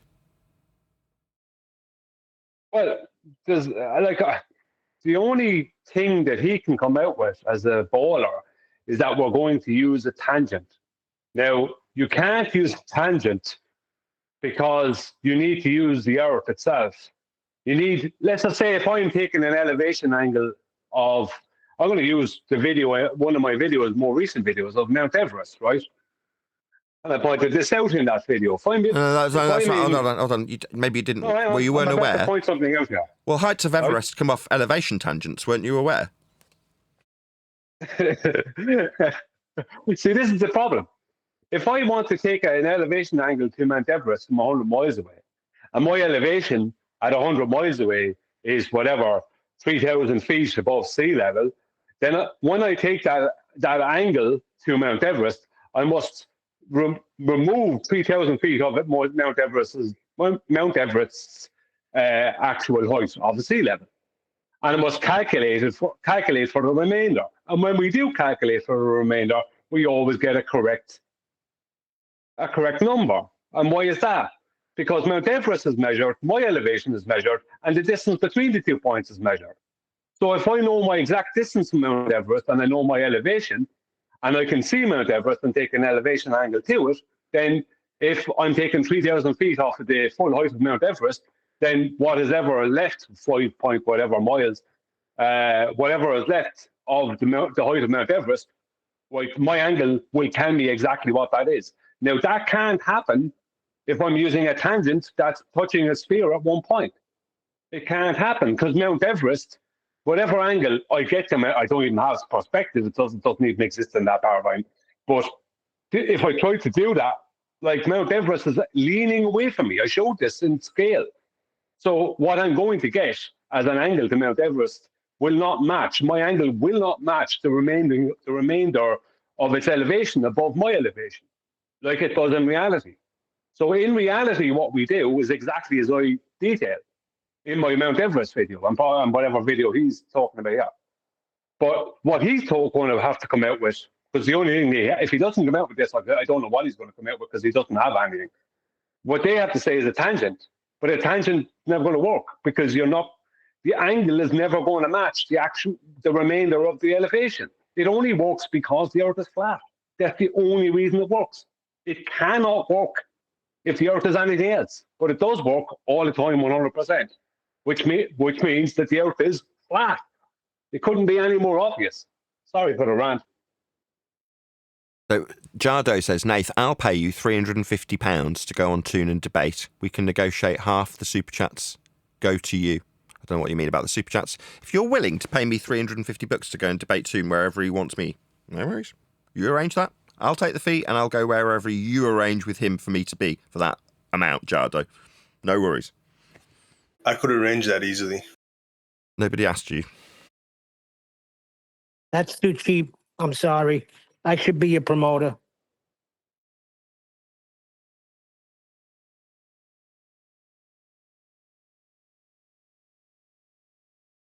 And I've been more than willing at the moment, given that I've potentially got a £300 refund on my horizon. So I got you. I understand. What was it? What was the price? 300? 350? You asking Jardot? He's on the panel. No, I'm asking you. What was your price to go debate him? I haven't set a price. I'm being offered. No, 350. Yeah, what was the guy offering you? £350. 300. Well, the price between Nathan and I, that's of no consequence. All I need to do is get Nathan to say yes, and the price that Nathan and I work out is between us. But what we need to do is work out the system of debate, and what we want is we want Nathan to get half of the super chats. That's what we want. I don't want that. No. If that's not for you to negotiate on behalf of another videographer, right? If you want me to be on somebody else's show, then you can arrange that for a fee for me to be there. But as for you suggesting that videographer pays you half their super chats, I mean, I wouldn't agree with that. If you asked me, I wouldn't care that I got somebody. If you got me, Michael Jackson from Death, to be I would just be like, no. Well, if you got Michael Jackson from Death, I wouldn't want to share those super chats either, because that's going to be a lot. For Jardot's benefit, I appreciate what you're saying. You're saying, look, I see that there'll be a huge benefit to them, and they'll probably make that back tenfold. And I want you to. Now, I get what you're saying, but that's fair enough. If they make a huge chunk of money from me being on their show, and I took what you paid me and nothing else, I'd be elated, absolutely elated. If it was an hour or two of my time for 350 quid, I'd be absolutely made up. So you're saying an hour, though? That's what I was going to ask you, I was talking to Jardot. I wasn't negotiating with you, sir. Can you stop interjecting into this conversation that I'm not having with you? Thank you, Jardot. Yeah. But we can work it out. But as far as the super chats go, it's confidence in contract. That's what it is. So if these guys are actually fair income in debating you, it gives you confidence in contract. That's up to you to negotiate, though. That's not on me. If you wanted to negotiate that with whoever, then that's up to you. Fair enough. I mean, if you get that, then I'll be elated. But yeah, I mean, like I say, I'll go wherever for a fee. If you want me on your show and you'll pay me $350, you're by what's the word? One step removed. You're that person paying me, as far as I'm concerned. I don't care that it's not coming from them. Can I just throw a if you're fair income, inbox me. Me? Yeah, what'd you absolutely. say? Yes, definitely. Can I just throw a dampener out there? I understand Jardot doing this, and I'm not taking it away from Jardot doing this, but I think McToon should be doing it, as McToon is the one who wants you on his show, so he should be paying. That's the whole purpose of the fee, not to get money out of flat earthers, to get money out of those who want you on their show. Because he's going to make a load of money off the super chats and everything else. He should be paying up if he wants it. No, he should. No. Yeah, but if he gets paid, who cares? Yeah, it's not. There's no obligation, right? It's like, oh, because you're getting this, I should get that. No, it doesn't. That's not how the world works. I don't know. I don't see it that way, Brian. I mean, obviously, you're entitled to your opinion. I'm not trying to stop the proceedings. I'm just saying, Jardot is having to pay out for something that McToon wants. I just don't see. Like, McToon wants you on the show, or he wants to debate you. He won't come in and debate you here. So that means he wants you to go somewhere else that's not here, where he probably has control, or the moderator is definitely going to be on his side. He's not going to be over on some flat earthers channel. That's all right. Right, and if he isn't, right, now, but he's the one that was looking for the debate. So he should be the one who pays. On principle, that's my feeling on it. Now, I was going to pay, so that's fine. Yes, I get it, because for you, it's not about the money, right, is it? It's the principles involved behind who does what for who, not how much gets paid. Me, I'm just about the money in this regard. You want me there for 350 quid? Yeah, okay. Yeah, that's fine. Yeah, but that's only for an hour, you said, right? I'm not negotiating with you. You keep asking that. That's Jardot who will negotiate that with whoever he's negotiating with. Right? Now, what I get... You're out of it now, buddy. What I get as a fee I've already agreed to on a live stream, haven't I? So that's what I will get out of this. Beyond that, it's not my concern. What Jardot negotiates or where I go for that fee, that's what I will have to, obviously, after the fact, arrange with Jardot. It's like, well, I actually want you to go on Conspiracy Cats' channel and you'll be up against, I don't know, Craig McNeil. Yeah, all right. No, I don't care. Wherever you want. £350? You pay me now? Yeah, I'll go there. No worries. Yeah, but no one's asking about his deal, though. You said anyone could give you the money, right? So I'm asking if other people would give you that money, then you would go also, right? I've already said that. I made a video about it. I'm going to go and dig out that video right now so you can hear my attitude on this matter. I made an edited video about it. That's how clear and concise I have managed to make this. You can pay me. Don't ruin it, Neil. Hello? That's why I was asking, like, how many hours does that include? I'm going to tell. Well, that's negotiable. Tell you about the 3 ways you can get in contact and communicate with Nathan Oakley. Number 1, you can join my live streams weekdays at 2 p.m. for free.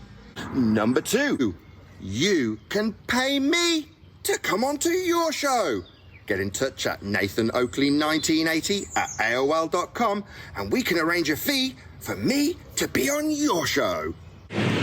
Number 3, be related to, a friend of, or generally in the vicinity of Nathan Oakley. I'm recording something, I'm really sorry. This interaction also comes for free. We all clear? Nice and easy. Right, with that, I'll say if you are watching this on either Nathan Oakley 1980 or Nathan Oakley Premiering streams, then stay tuned as there will be an after show to follow. So, what happens? Hopefully Nathan will play more of the video, the PT video. I want to see where that goes to. But I'm only interested in it if we can react to it together. I'm not interested in watching it myself privately. Okay. That's boring. This time he's trying to use trigonometry to prove his case. Trigonometry might sound scary, but it's all just about the relationships between the sides and angles of a right-angled triangle. So the one that you've just said that he's inferring, it's on screen. You've said that he's suggesting that it's a surface that's flat rather than it being exactly what trigonometry deals with, triangles. So where's he wrong?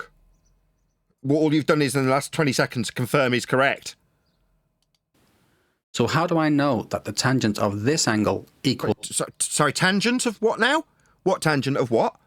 Where's the tangent to anything? There is no tangent on this demonstration. It's a different tangent he's talking about. It's not a tangent to it, it's a different one. Equals this. Let's compare the opposite side with the adjacent to see why. Sorry, are we doing this on a curved surface? We're not. We're doing it on a flat earth. Can anybody tell me how this is anything other than being dealt with ipso facto, axiomatically flat? Am I missing something? Hello? It's not rhetorical. I doubt it. Not doubt. I know this is flat. It can't be anything other than flat. It is flat. He's now asking us questions about the flat earth prerequisite distances, angles, and measurements that are flat. To suggest that you have inferred that it's flat. That's what he's currently doing, Brian. Yeah. He's now going to lay out exactly what a triangle is after inferring that I tried to say a triangle used as an elevation angle across the distance on the Earth is it needs the Earth to be flat. So I don't know where he's going with this, but I have a feeling he's going to go to tangent at some point. Tangent to a sphere, like not the tangent he's talking about there. Now these relationships hold true no matter the size of the triangle, and as Brian just said, if you have an angle and you have a distance, then the height of the triangle is known. Well, if you have a height and you have a distance, then you must have a flat earth for the angle if it's along the surface to have a linear distance. So ipso facto, Earth's just been measured flat. He's just confirmed it. There is no doubt in anybody's mind. Why are we moving on? There's nothing to move on from or to beyond the axiomatic flat Earth that was required for that question to be asked. Well, he got that a little bit wrong. He said the height of the triangle is known. No, the height of the triangle is measured. That's how you know the height of the triangle. It's measured in degrees. You're measuring the opposite. The thing they want to deny exists when it comes to celestial navigation, to celestial objects. The thing they're measuring is the thing they want to deny the existence of. I don't know how to do that. But he said it's not the height of the triangle, it's the height of the object. When you know the exact distance and you measure the angle, which is the opposite, then you know from that, due to angular size, perspective, something else that doesn't exist on a globe. Like, you know what I mean? Then because angular size exists and the Earth is flat, that allows us to gain the actual height of the object that's small in the distance because it's changed in angular size. And that's exactly what we have in this scenario with this right triangle. We all agree that Polaris is generally considered to be located at 90 degrees above the North Pole. And the Well then, welcome to Flat Earth. 90 degrees. Well then, that's a Flat Earth prerequisite. He's got it described on screen also. If it's 90 degrees to the surface with a measured angle, then Earth is flat. It is. It's on screen. He's describing it. He's saying everyone accepts it. So we all accept Earth is flat then. Because this is how it is. That's not debatable. It's not inferred by Brian. That's the point of this video, right? That you're inferring the flatness. No. The angle we see it at. Well, 1 second, Nathan. Yeah. Sorry, before you go on. If Polaris is 90 degrees to the North Pole, right, which is a point on the surface of Earth, then if we were on a globe, the only way to measure that, that angle, any portion of that 90 degrees, would be if you were standing on the other end of the tangent, which means you'd be standing off out in space. You know what I mean? You couldn't be standing on the surface of Earth. If the right angle is at the 90-degree point, that goes, you know what I mean? There's the opposite goes up to Polaris, and the adjacent that comes out from that. If he's claiming it's a globe, then he's just claiming that the adjacent is a tangent, but you're not. The tangent is not at your feet. Your feet are on the end of the tangent that's somewhere out in heliocentric space. In space. Yeah, it's crazy. Like.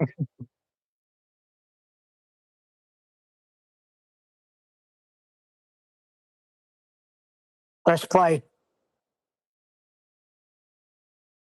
You must be. Match our latitude. Also agreed is the distance between each degree of latitude, which is about 69 miles, 111 kilometers, or 60 nautical miles. This means we have a distance and we have an angle, so Brian should absolutely be able to determine the height of Polaris. But do you see the problem? As the observer moves, Polaris has to... Do you see the problem? Do I see the problem? I should be able to determine what height Polaris is due to an elevation angle measurement to Polaris, which is not a terrestrial object. It's a celestial object that rises, or at least appears to rise as you rise. As you rise, it's as ridiculous as trying to measure an actual distance to the horizon. It can't be done. So this is the straw man they're building. Wow, this is pathetic. I thought he was going to do something just stupid, but this is an obvious straw man. No, it's always right back to. It's always right back to because you can't get the height of a star. You're wrong. Yeah, but if that means that the elevation angle to the celestial body, then what claim is he making about that? Is he claiming it's not an elevation angle? This is interesting. Go on, Nathan. So when you're doing celestial navigation, you're not doing trigonometry, are you? No, we don't use trigonometry when we're measuring an elevation angle, but we don't calculate for the height. We only use the angle to gain a distance in nautical miles along the surface of Earth. That's what we do. Along the adjacent, we don't claim. Nobody claims an actual height of the celestial body because it can't be known. But anyway, that's a good point, Neil. He's mixing up two things. I don't know. Sorry, Nathan. I'm rambling a bit. Physically changing its height while a 60 nautical miles distance for every degree of latitude is maintained. What's latitude? Can someone clarify what that is? Because I'm a bit dumb. Flat level. Yeah, that's the end of the adjacent. So if you measure an elevation angle of 45 degrees to Polaris, then you're standing at the 45th degree parallel latitude. That's the end of the adjacent that you stand upon. The other end of that adjacent, which is a horizontal, is at the GP point of Polaris. So that's flatter. And as I recall, the Eiffel Tower didn't have to change its height when measuring to that. Adding multiple observers. The Eiffel Tower will still have an angular size. It's the angular size of the Eiffel Tower that we're calculating with. So it does have an actual height where Polaris doesn't, but still the angle to the top of the Eiffel Tower and the angle to a celestial body, whether it be Polaris or anything else, is still just an angular measurement. You know what I mean? You're just measuring that amount of space in angle.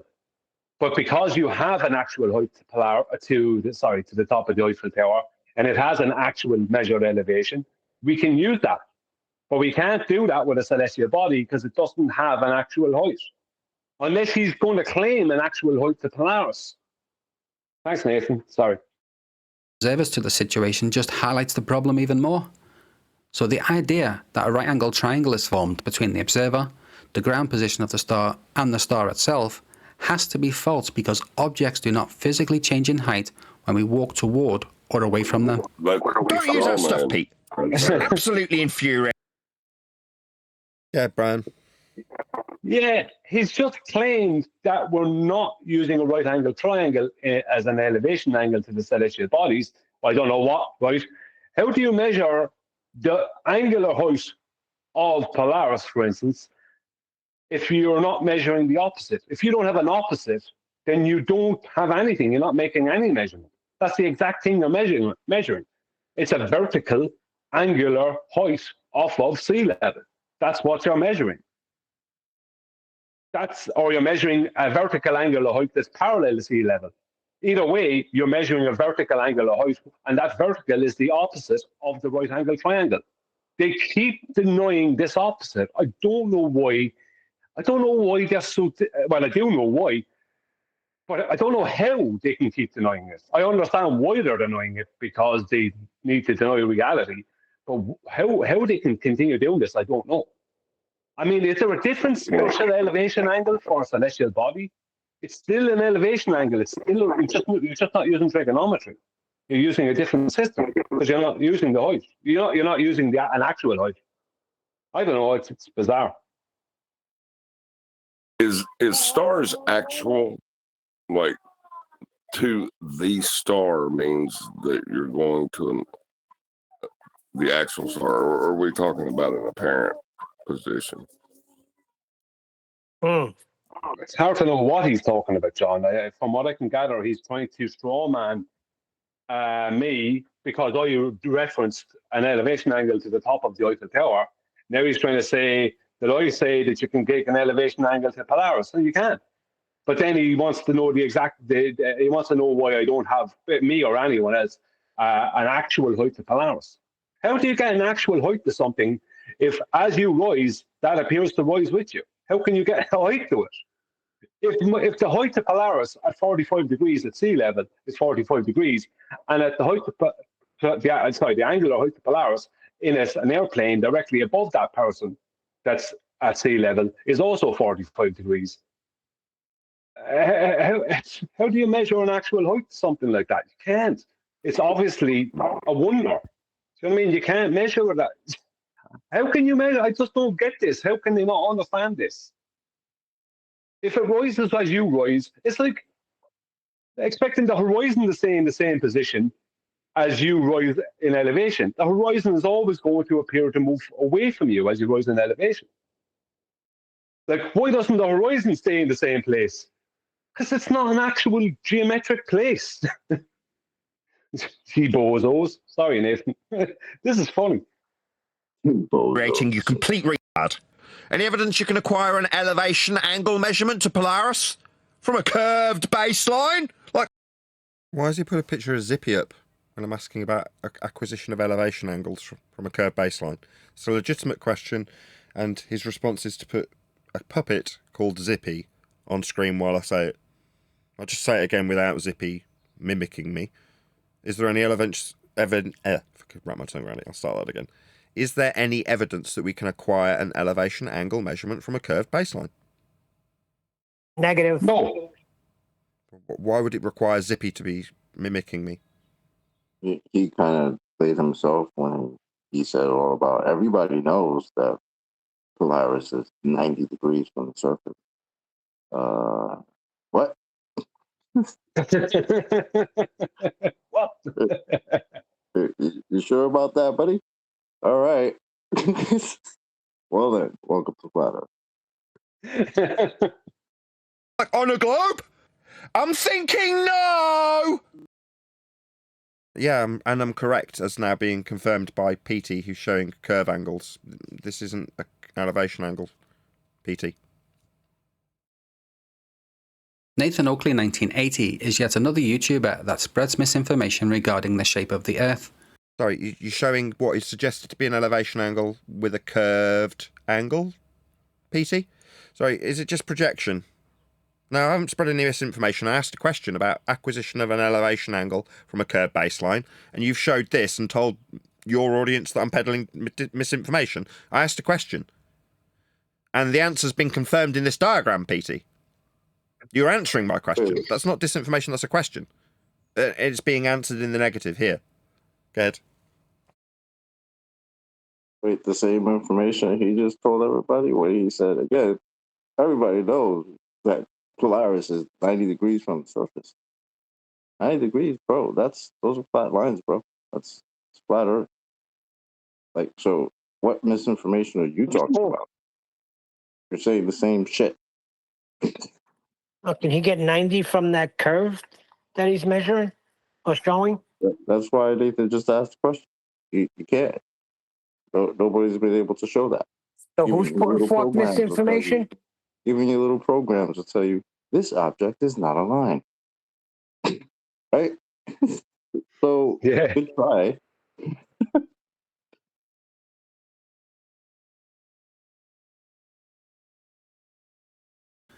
And he will prove me right by instantly rejecting the basic geometry I'm about to show you. Wait, no. The basic geometry that you're showing has a curve to the angle. So when we're detailing elevation angle measurements, it's not about any geometry, it's about an elevation angle measurement. Like this, on screen. See? Shadow and stick. This is an elevation angle. There's no requirement for anything other than the angle to have a straight line, because it's an angle. That's it. It's really basic. This is the observer, and here are their coordinates. No. The observer would be with respect to the coordinate system and its flat, plane nature. So you're lying. You're deceiving your audience. This is pure projection. Because immediately you're misrepresenting how someone can stand on this representation, this map.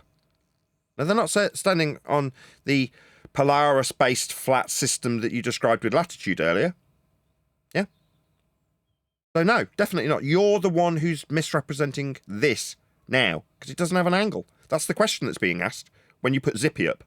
What, so you could dodge the question that was being asked that you haven't answered? You've just put a diagram that violates that question. By inference, answering me. Yeah, showing how wrong you are when you suggest you can get an angle from a curved baseline. You can't. Nuts. The screen vector points straight up from this location. That's not straight up. Again, spastic much. Do you know what up means? Yeah? You've got various different outs on your ball.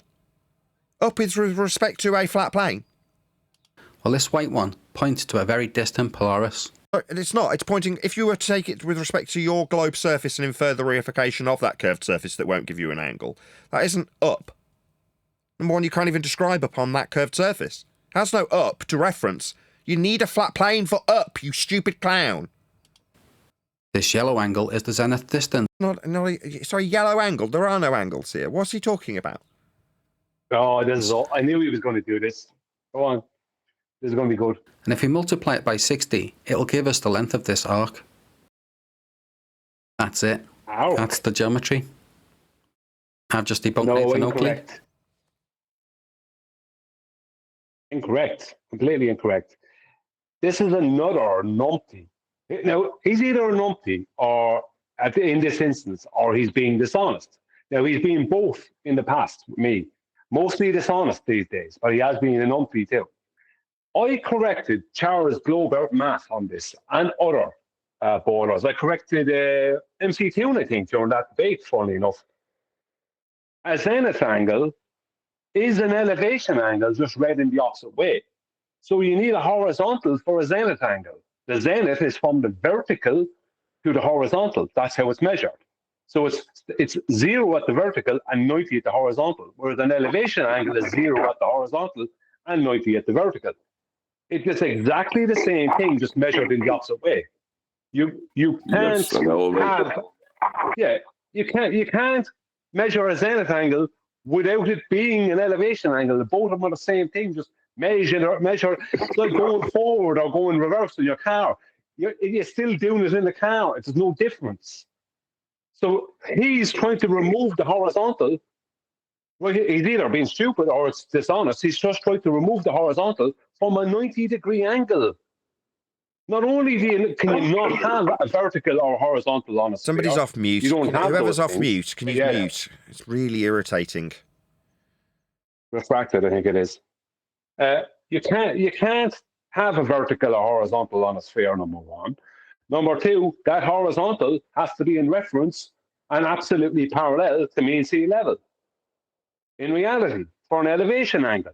So you can't just measure a zenith angle and multiply it by 60 and pretend nothing happened. No, the reason they measure the elevation angle in celestial navigation is so they can then subtract that amount from 90 for the remainder of that 90. So if I measure 50 degrees, then I know my elevation angle is 50 degrees, then I know my zenith angle is 40 because that's the remainder of the 90. You can't just measure a zenith angle and pretend there's no horizontal involved. That's just thick, or it's dishonest, one or the other. So no, Petey, you have not just debunked Nathan. You have shown that Nathan has superior understanding of these things, and so do I. Or you're just being dishonest, one or the other. Thanks, Nathan. I'll go quiet now. Have you really, PT? Really? Well, you just measured it with a flat Earth angle on screen previously. You see, both Brian and Nathan want you to believe it's impossible to measure. No. It's not that we want you to believe anything. You did just measure it with a flat Earth angle. It was on screen. You presented it also. I'll put it back up. We don't want anybody to believe anything, dickhead. You showed it. You lying sack of shit. Go fuck yourself, PT. You're a cunt. You lying cunt. I don't want anybody to believe anything, you lying fucking cunt. You put it up on screen. It's what I said. It's a fact. Stop lying about me, you disingenuous piece of shit. I don't want anybody to believe fucking anything. Okay? What I've got up on screen is the facts in the matter. I didn't request your fucking belief in them. You put them back up on screen because those are the facts in the fucking matter. Who is this peaty cunt? I fucking hate this. I am tired of this shit. Not asking for anybody's fucking belief, you disingenuous cunt. How fucking dare you? Who are you, Petey? I want to have a fucking word with you. Yeah? You lying bastard. I haven't asked for anything from you, you fucking liar. I haven't asked you for your belief. Lying cunt. And neither do I. Don't need your belief, you stupid twat. It's a fact. You need to believe in this shit. That's what you need.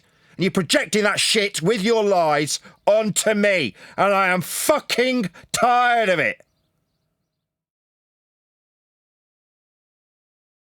Well, you know how you get a zenith. You have to measure those.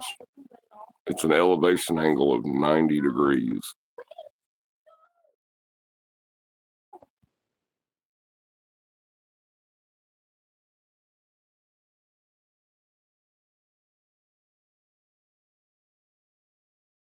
He's just annoying the 90. That's what he's doing. When I used to say, shh, don't say 90.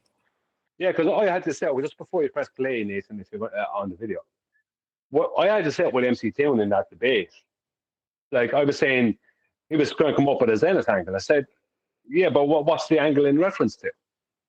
I mean, it's, let's say, 25 degrees. From what? 25 degrees from what? You know what I mean? He didn't want to answer it because he realised, hang on a minute, that would be between the vertical and the horizontal. You know what I mean? So Petey's zenith angle, just like with MC Town and a few others and Charles Globert math. So what's your zenith angle? How many degrees are in your zenith angle? What is the maximum amount of degrees in a zenith angle? It's 90. What do you subtract from? What do you use? You use 90. So I don't know what the problem is. The problem is they keep on trying to make geometry work on the surface of a sphere that doesn't work on the surface of a sphere. That's the problem. They have this belief. Me or you, Nathan, I'm not trying to make anyone believe anything. We're showing factual things. People can either accept it or not. I don't care.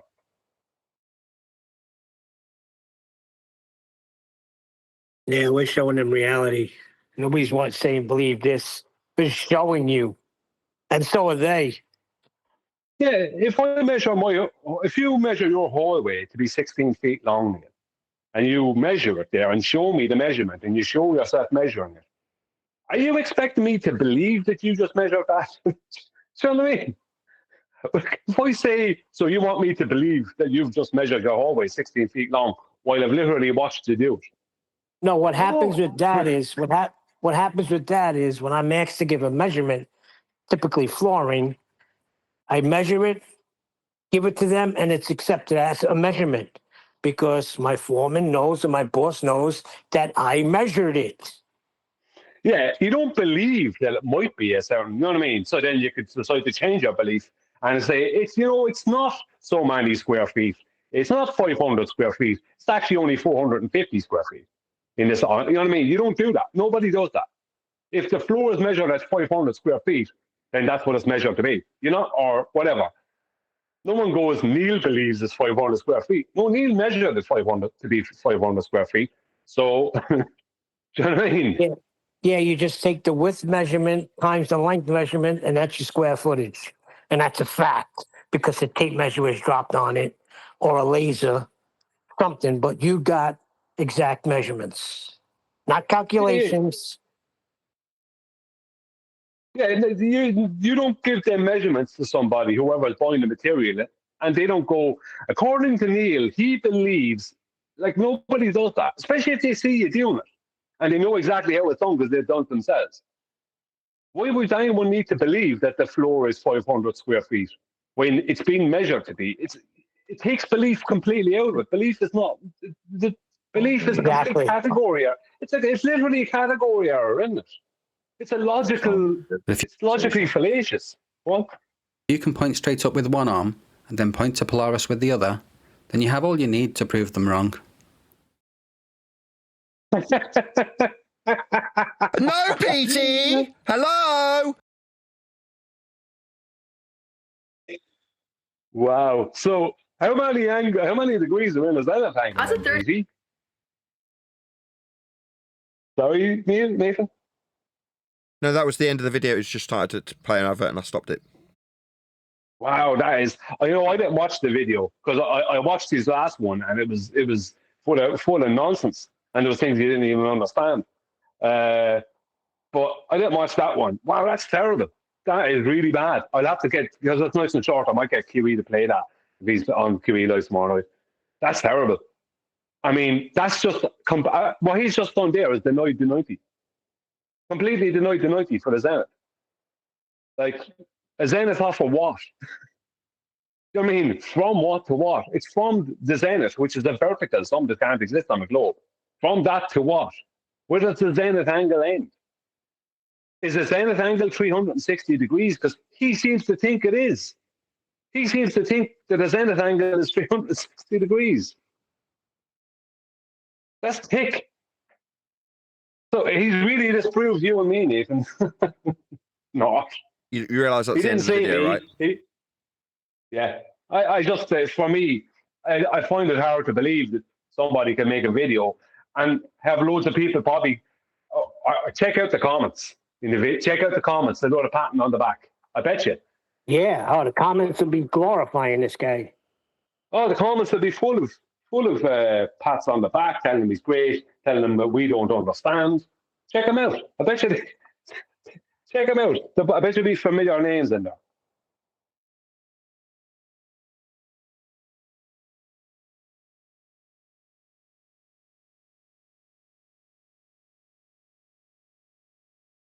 They're denying reality and deceiving people when they said that Nathan is trying to deceive. He's the deceiver. It's like pure projection. Just deceiving himself. He's literally misinformationing himself as he tells everybody Polaris is 90 degrees from the surface, but it's still broke. What are you talking about? That's like you just okey doke yourself. And then say Nathan's the misinformation agent? Nah, bro, that's you. You don't even realize it. See, but their whole thing always from the beginning is try to character assassinate. That's right, Neil. And Nathan, I think the reason he put zippy in there is because he's metaphorically zipping up your mouth. That's what I think he's implying there, yeah? Zip you up because you're making, yeah. Well, what do you think by just playing my question and then showing how wrong a globe Earth is with respect to the angles it can't give you, that's going to shut me up? Definitely not. I mean, it might work on the uninitiated idiots that watch his channel.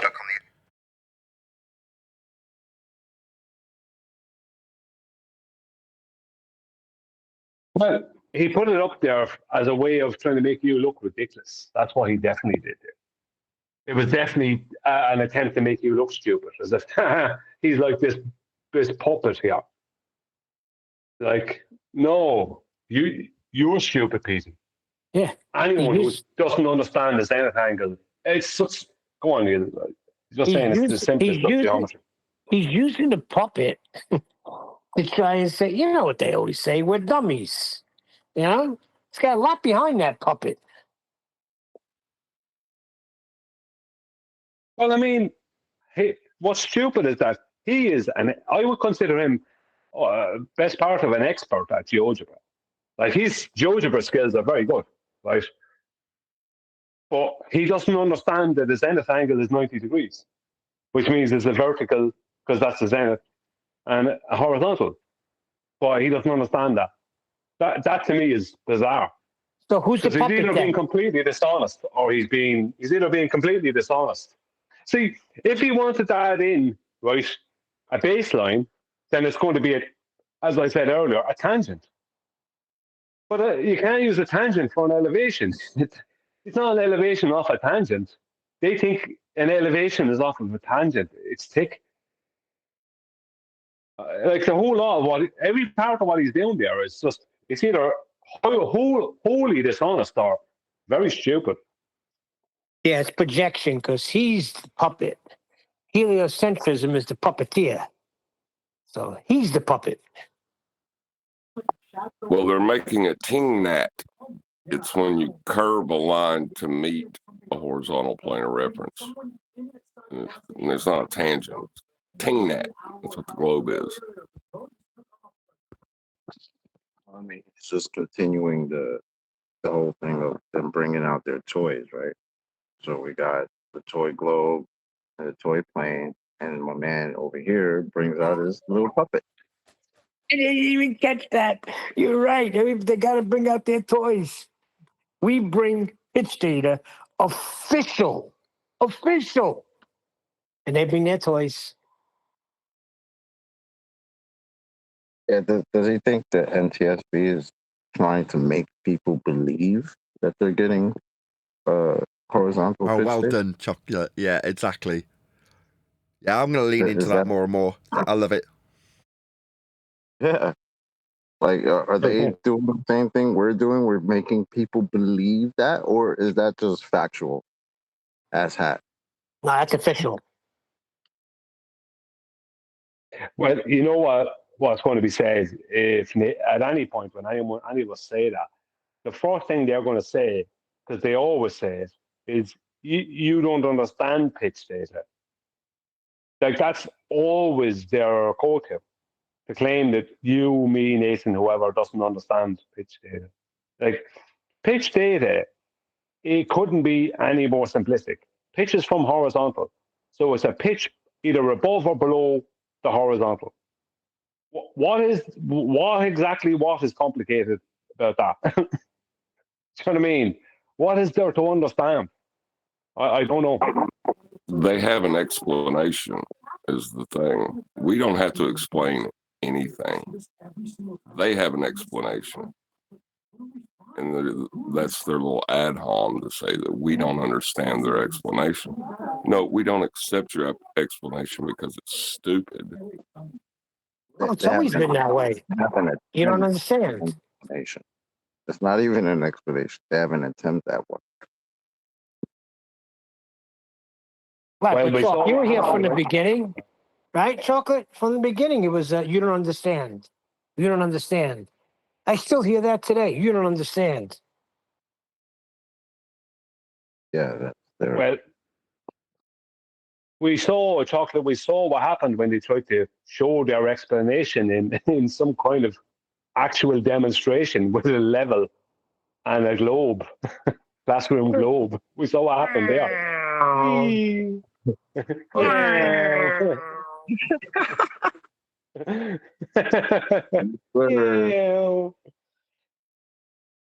As they sat there like Abbott and Costello, trying to figure out how flat earthers are wrong while telling us that they're wrong and telling us, oh, you just have to look at it externally.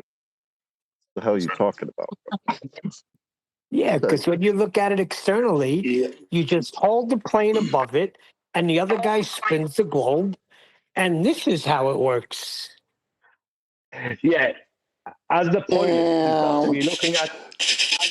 It's back to orthographic view, isn't it? Back to orthographic BS. Please mute Jim. As the pilot, the pilot has to look at himself or herself in the plane, flying the plane from a distance. Purely conceptual nonsense. Yeah. Noticing how its own position in relation to down. No matter where you look at it. If you look at it orthographically, level is still a horizontal plane. In their world, it's a horizontal changes its own orientation in relation to itself. That's their word. As they showed how, as they held the plane level while spinning the globe underneath it. So, Chocolate, all those years in the airport, you were just watching people hover in the air. Yeah, as I spun away from them, waiting for them to land. Exactly. You were spinning away from them, they were hovering. But this is why. Sorry, one second. This is why my most recent video is called the Descent and Landing Challenge. Because I addressed in my past two videos, I addressed it ages ago, right? But the way I addressed it, it destroys their nonsense about their moving tangent right around the globe. And they're changing horizontal, right? Something that's an impossibility. But I addressed this using the descent, the official descent calculations that pilots use. So if your airport, for example, if the airport is at almost sea level, like something like LAX is almost at sea level, let's just say, right? Now, foregoing any other mitigating factor that would change some of the calculation, but it doesn't change the calculation you're using. It's still the same. Foregoing like mountains or anything like that might be between the airport, the plane, and the airport. If the plane is at 37,000 feet in altitude, and the airport is somewhere like LAX where it's almost at sea level, then the pilot wants to end up being 1,000 feet from this what's known as top of descent. They want to end up being at about 1,000 feet above the altitude, the elevation of the airport, and that last 1,000 feet, Chocolate, you worked at JFK, right, airport. Like that last 1,000 feet is what they're going to use then for their landing, right? To do this, right, they must, so if they're 37,000 feet high, they calculate for 36,000 feet. But what do you think they're using? They're using trigonometry. So their calculation is using trigonometric function based off of their altitude and the distance between their coordinates on the surface of Earth and the airport. So that, and the adjacent of that right angle triangle is orientated towards the Earth. So once again, the Earth must be flat for this to happen. And for a commercial airliner, they could be using anything from 110 statute miles, let's just say. They use nautical, but I'm going to use statute. Anything from like 100, 110 to 155, maybe more. Maybe it depends on where they're coming into land and their altitude. Maybe more. And it depends on what obstacles and that are there. So they could be dealing with anything up to 160, maybe 180 miles between their point and the airport, depending on the circumstances. So how can they be using 180, let's say 150? How can they use 150 miles? Now, I know they use more than 150 miles, but let's just say 150. How can they use 150 miles of horizontal and always end up 1,000 feet above the elevation of the airport? Wouldn't they have to take the drop amount into account if the Earth was low? There'd be no way to do it. You'd have to add the drop to the altitude. But they don't. They never do that. Sea level doesn't curve. Ever. Exactly. And when they're doing this, when they're put on the approach to land, that you can see sometimes, I don't know, I've seen like maybe 10, 15 planes lined up in order to come in after each other, one after the other, to land. That's how they would do it. So yeah, but I've seen that myself. I watched it myself at Heathrow and LAX and Hong Kong, a few different pretty major airports. It's pretty good, like to see. You can see them all waiting to come in and land. But they all to get to that position. Where they're queued up. Sorry. It looks like a highway in the sky, especially at night when all you see are the lights. It literally looks like a highway in the sky, and it's just the planes lined up one after the other, waiting to come in to land. Well, that's actually what it is. It is. That's highway. Yeah, it's a sky highway. They literally use sky highways, not just for that. Skyway. Well, that's what they're using. Like, if you look at what they actually do, if I'm at an altitude of 36,000 feet, right, and I want to go to an altitude of, let's say, 36,500 feet or 35,500 feet. Let's just say that's 500 feet either way. I've got to ask ground control, and the reason I have to ask ground control is because if I'm a pilot, like I'm not a pilot, but if I was, that's what pilots have to do. They have to ask ground control is because they're flying a track. Basically, it's like, think of it as like a train tracks. They're flying like along an invisible train track that's straight.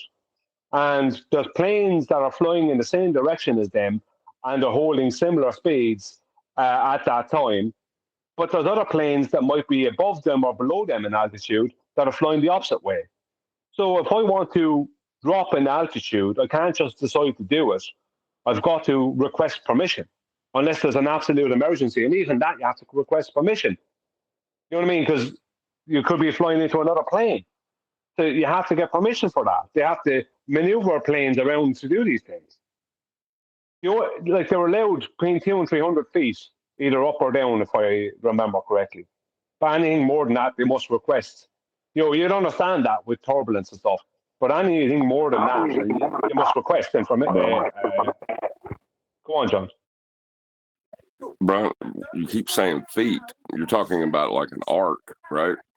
When you say foot. No, I'm not. I'm talking about straight lines. This is Major Tom to ground control. Is that what you're saying? Well, mainly what I'm saying is that for them to descend, they've got to use trigonometry.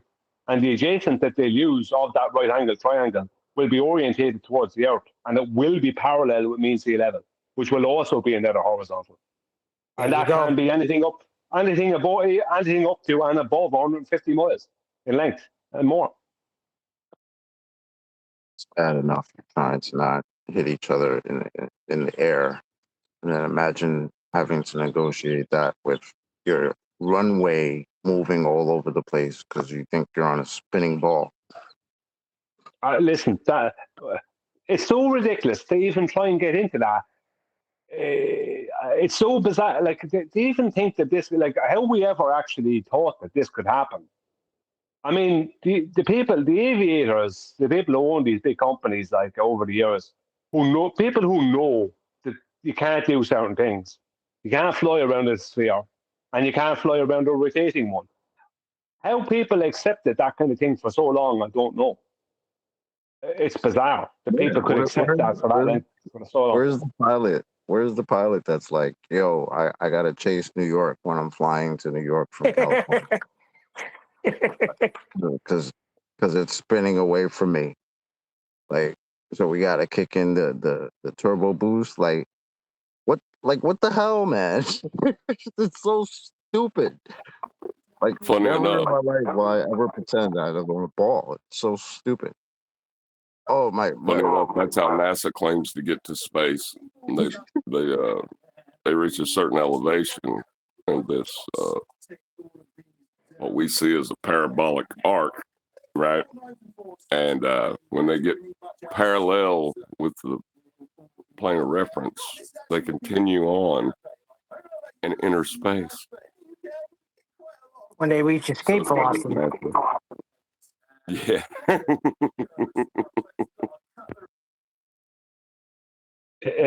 Escaping from heliocentrism. That's the only escape. I was just going to say that, Brian. We already escaped. Yeah, we reached escape velocity years ago, lads. Do you know what I mean? Yeah, but what chocolate was saying, these are things that you would think about. Like, I used to think about them and say, like, how can we be spinning right now? And you had that thing that's so perfect that if we were situated just however degrees to the right, we'd burn up, or too much to the left and we'd freeze. And you would think about all these things, and I would think about flying. I'd be like, what are you, flying into outer space? Like, how does this work? So it's in the back of your mind, but you just always go back to, well, they got it figured out. Well, actually, I remember thinking when I was younger, I remember thinking that they factored all those things in. I remember thinking, well, they're factoring in the rotation and the curvature. You know, that was what was in my head back in the year 2000 when I was flying to Australia. They're factoring all these things in, even though I was very disappointed that there was no curvature to Australia. Because I was flying in the nighttime before that, so I could only see bits of lights and then mostly clouds and things. I couldn't see anything. You know, it was dark. But when it got bright from Hong Kong to Australia and then across Australia, I was like, "Where's the curvature?" You know what I mean? And yeah. I mean, where's the rotation? You know what I mean? It was like, what's going on here?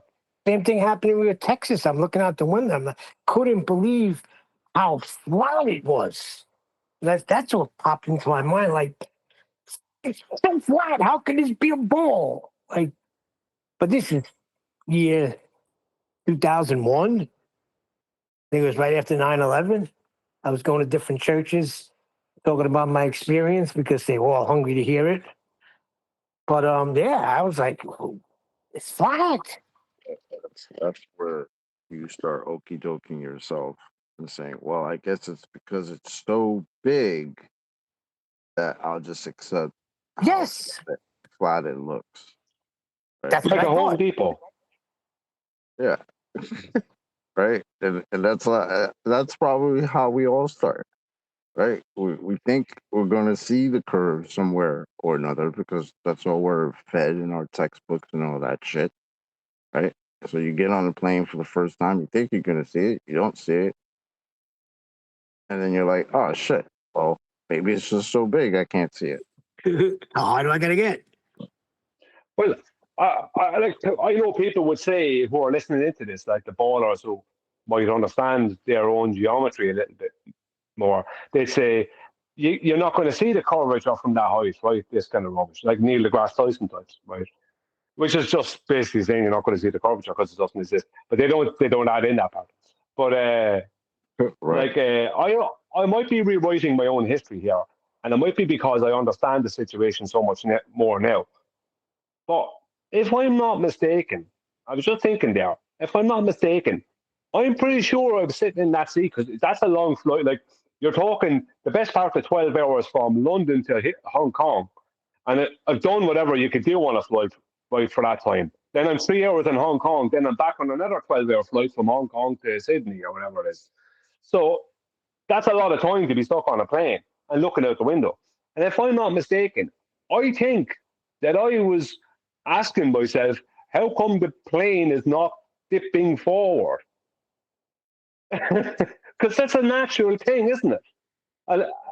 Unless I'm telling myself lies here. But I have it in my head that I actually was asking myself that. How come we're not nosing down? Maybe I was thinking that it's happening incrementally or something. You know, you do start to you start making stuff up in your own head. This must be they must have special computers for this or something. do you know what I mean? You invent a special computer to account for the curvature that doesn't exist. No, it just doesn't exist. No, it's not that Australia is a very flat country, Brian. It's just the whole place is flat. It's just not a globe, you bozo. You know what I mean? It's like, I could shake myself now. Stop being an idiot. You know what I mean?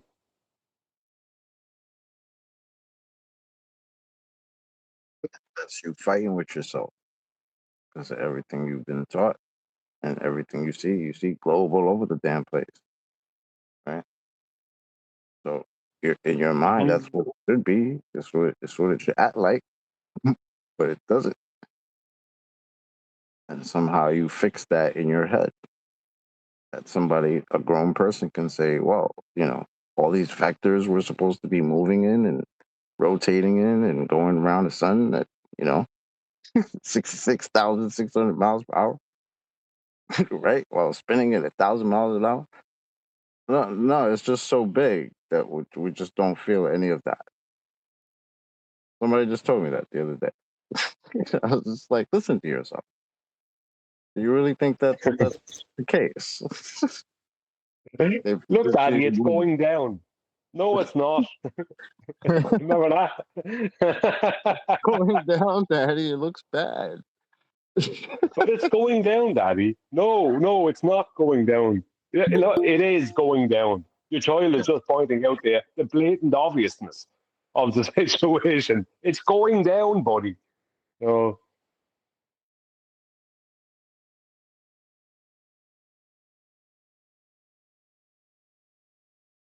But you're correct, Chocolate. We do start adding in things. Like, I'm sure somewhere in my head, I made up a special computer to make up for why the plane obviously wasn't flying over a globe. Obviously. I must have invented a special computer program or something in my head. I had to have done that. Yeah, but why did you do it though? Because you were taught it in school. And they didn't lie to you in school. 2 plus 2 is 4. The mathematics works out. History is a different story. I learned that later on. I don't know. But when you're learning something in school, you're thinking the teachers are giving you fact. Now, I didn't know that. I thought it was scientifically proven that the Earth was a globe. It wasn't until I came here that I come to an understanding that you're in a category error, right? But that's why we all believed we were on a ball, because we taught it in school. Well, we were told that we know it's a globe, and that we were told that idiots thought it was flat at one time. Right. Do you know what I mean? This is it. So you naturally don't want to be an idiot, but the evidence is undeniable. And so you don't deny it. Sorry, Chocolate? It's okay to laugh at those idiots. Like, they didn't know any better than we know now. Right? It was the one group that it seemed, even back then, it seemed that it was cool to make fun of the people who used to think it was flat. I mean, no. Now, little Johnny, we know much better now. We all know it's a globe now. But those people who didn't know any better back in the day thought it was flat. Well, you got to respect them for that because they were preemptive because they had it put in everybody's head. Because I remember the whole Christopher Columbus thing. They were afraid to sail because they thought they were going to fall off an edge. And they showed you a picture of the boat going over the edge, and the whole classroom laughed. So they were preparing for this. So you got to take your hats off to them a little bit. Yeah, but when you're seeing undeniable proof, right, it's undeniable. And you know that I knew in my heart, I knew what I saw, what I was experiencing. I knew what that meant. I knew in my heart what it meant. And that's why I switched in 8 seconds from globe to flat in 2015. Because I knew at that point that I knew in my heart on that plane journey what this meant.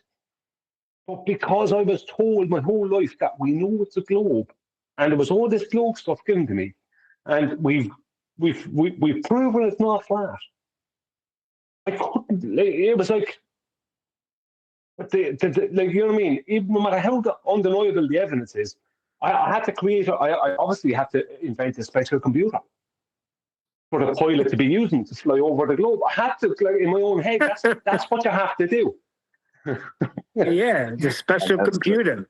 That's the same computer they used to get to the moon, right? Yeah.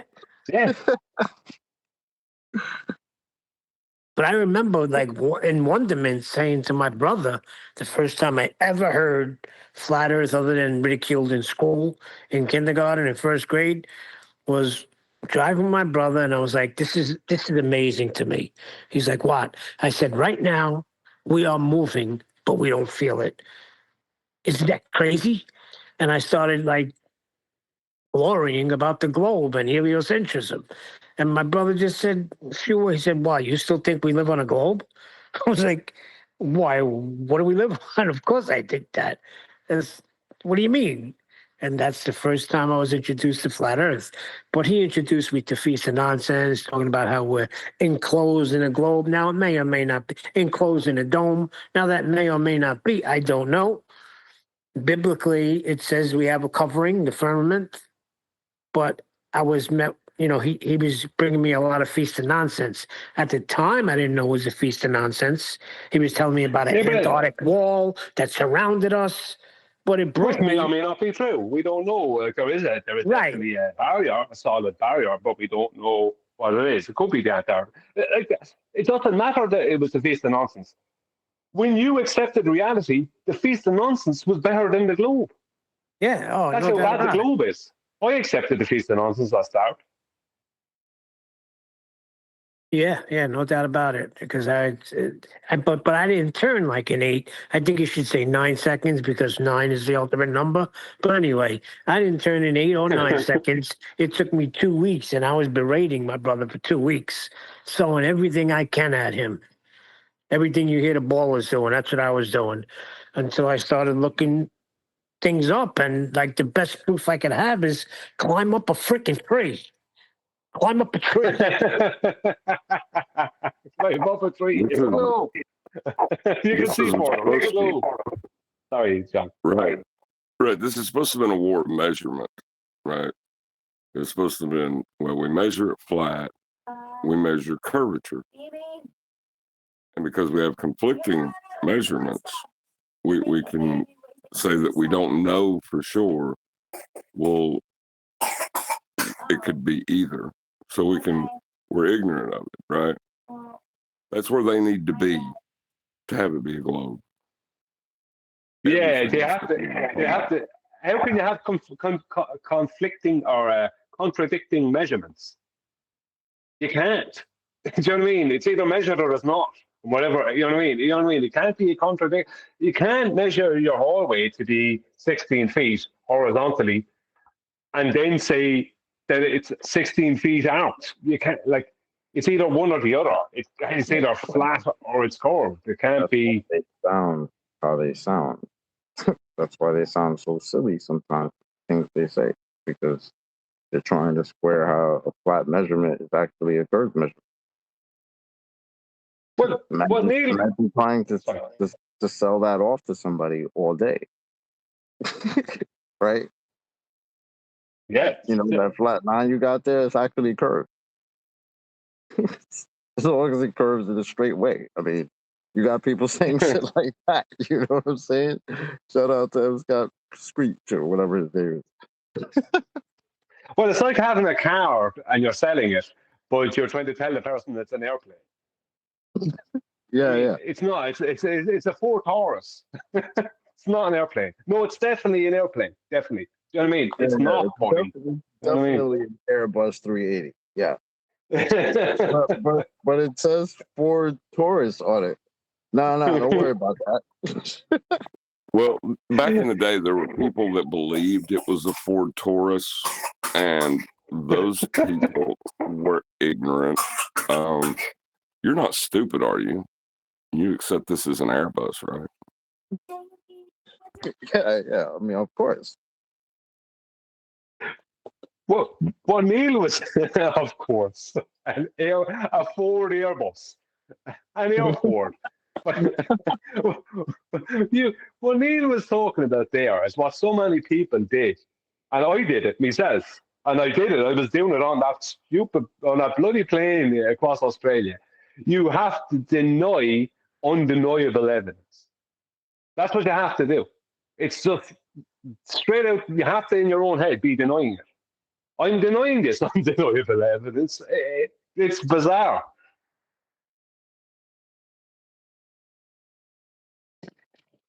That's like the cab driver, the Uber driver one day I had that was very talkative.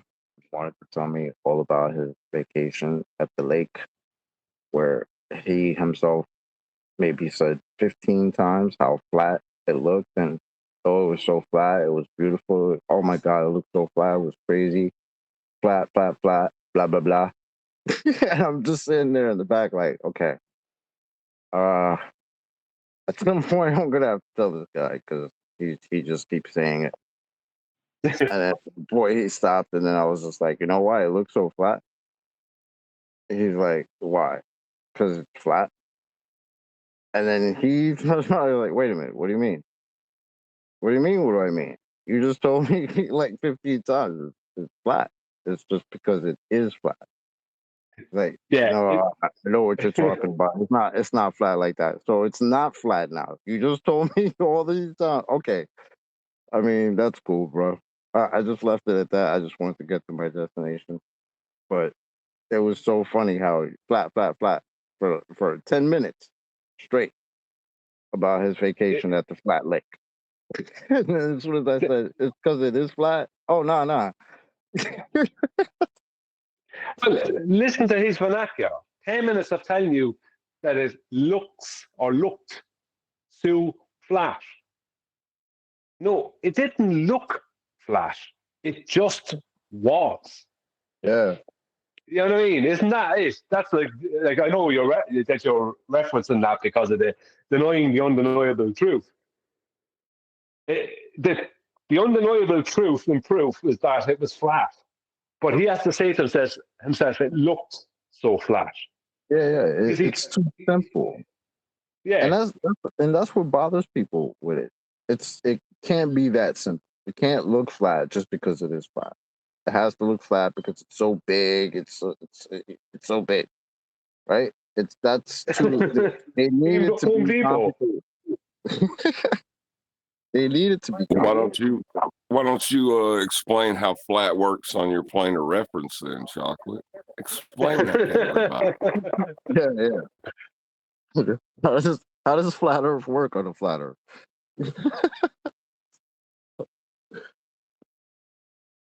I don't know, man. The brainwashing was good. Yeah.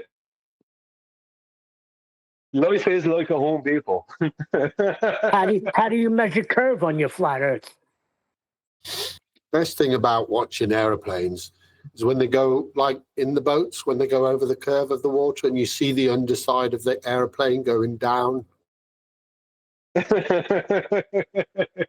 see the plane going down, yeah. Why aren't they putting advertisements at the bottom of those airplanes so you can read them as they're going down? You think that'd make a bit of sense? You know what? That's pretty okay. Like, I like that. So I was watching a video by, I'll put it up in Master B, about talking about satellites. He was debunking Dave Weiss's video. But again, he maintains that you need, just to put things in satellite, in orbit, you need to equal the what's the force going out? Not centripetal, centrifugal force. You need to balance that with gravity to make things, but it didn't quite work out again how you could do that. But he seems to be indicating you could vary speed and things, but I just can't see it. And that's when you reach magic floaty land, where you can put a washing machine with solar panels up the sky, and it'll float at some magical place. Yeah, the float. We almost heard some of that. Floaty land. It's magical. We almost heard Now some. it's a different direction of land. Holy shit. We almost heard some of that. Nathan here? Yes. What time? What time are we doing the book? Yeah. As soon as Adam gets here. Buzz me. Want me to call when Adam's around? It'll be in 2 hours. 2 hours approximately. About 12 o'clock, 12:15, 12:30, somewhere around there. Yeah, about that. Where you going, Kiwi? I got missions, man. My friggin' air conditioner went out last. Dying in here. Oh, you that's not good. Yeah, it needs to be that, but Yeah, I think I fixed it up. Needed a capacitors, friggin' little capacitors and damn things. Flux capacitor? Yeah, little capacitor. They call them little capacitors. They're in air conditioners. Tend to go out a lot. It sucked real bad. And that was, we're just coming into, Hotsville. Right? Yeah, it sucked bad, man. I was pissed. But shut the hell up, Brian. I just like Missouri in June. It's going to be sweaty. All those trees and humidity. It's a sweaty place. So, all right. Yeah. Well, you can't buzz me because this thing doesn't buzz. I'll just check back about 12. Okay. About that. All right. Good. Did you get my warning? Yeah, I dismissed it. Yeah, I figured you would, but I figured let me just pass it on to you. What does that even mean? Who the hell knows claiming that they're going to hack your computer system? I have no clue. Wouldn't they have done it by now? Well, the reason I thought about it was because before you started your show Saturday, me and Adam were talking, and Adam said it was kind of unusual that it happened to his computer and it came from America. So now this comes up. I'm like, wait a second. Is this guy behind this too? He's just a sneaky bastard and I wouldn't trust him. All right. Who's the guy? Who are they? I don't know the exact person's name. Let me go look. He sent me a private message. Hold on.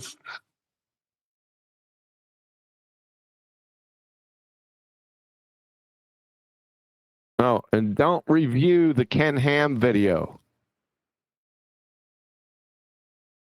By the way, Liam, don't be giving Nathan videos that I've already got in the hopper.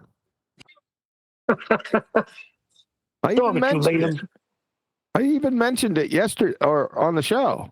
What are we going to, we want to go to Ken Ham? Just relax. Don't be doing any Ken Ham. Don't be doing any Answers in Genesis stuff. I'll take care of that. I think you're safe. Nathan's enthusiasm is kind of at an all-time low. He's more interested in the microphone he has to now send back to someone. I'll get lost. I know. He's probably playing a game.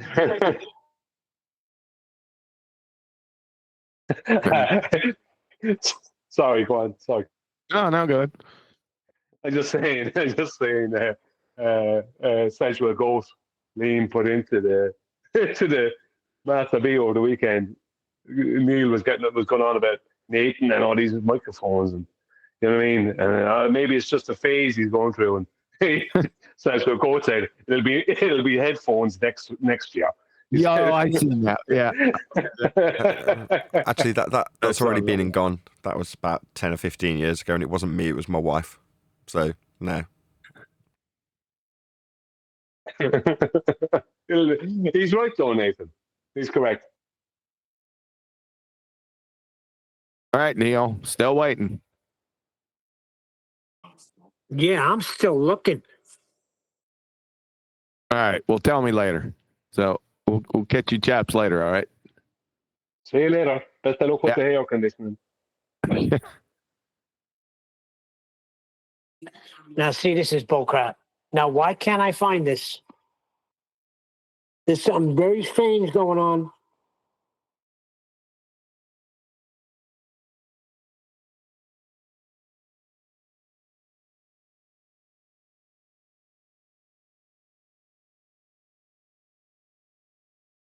Well, was he saying that his capacitor went out on his HVAC?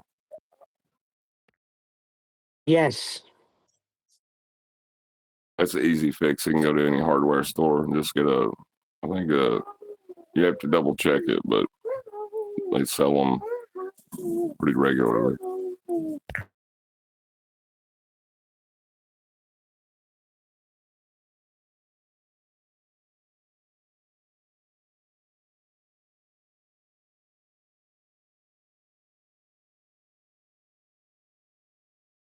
Oh, so that's what was going on with Jin. You can't post servers in main text chat. That's why you were not getting it. Try. I got a warning. 2 warnings from 2 robots. 2 bots gave me 2 warnings. I posted it today. Yeah. Okay. Yeah, so next time you got to send it to somebody in a private message, and then we could put it in Master B for Nathan. Yeah, I did try to do that, but no one's befriended me. I've got a few friend requests, and I'm not able to. Waiting for someone to acknowledge. I did send it to Kikuchi just earlier on, but he's since gone, hasn't he? So I tried to do Nathan, but everything's pending at the moment. I did try. Well, I'll come to Discord right quick and get it from you. Hold on a sec. Are you friends with Jindo on Discord? Because you'd have to get it privately. I think because so. I did try to do Nathan and that, but again, I'm not friends with Nathan, so I couldn't send it.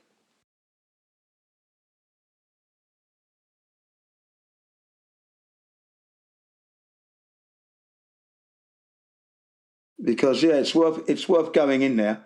Be prepared to be muted in that, because that's what they do a lot of. We flat earthers are very sharp, and they don't like that when you're totally dismantling their fantasy.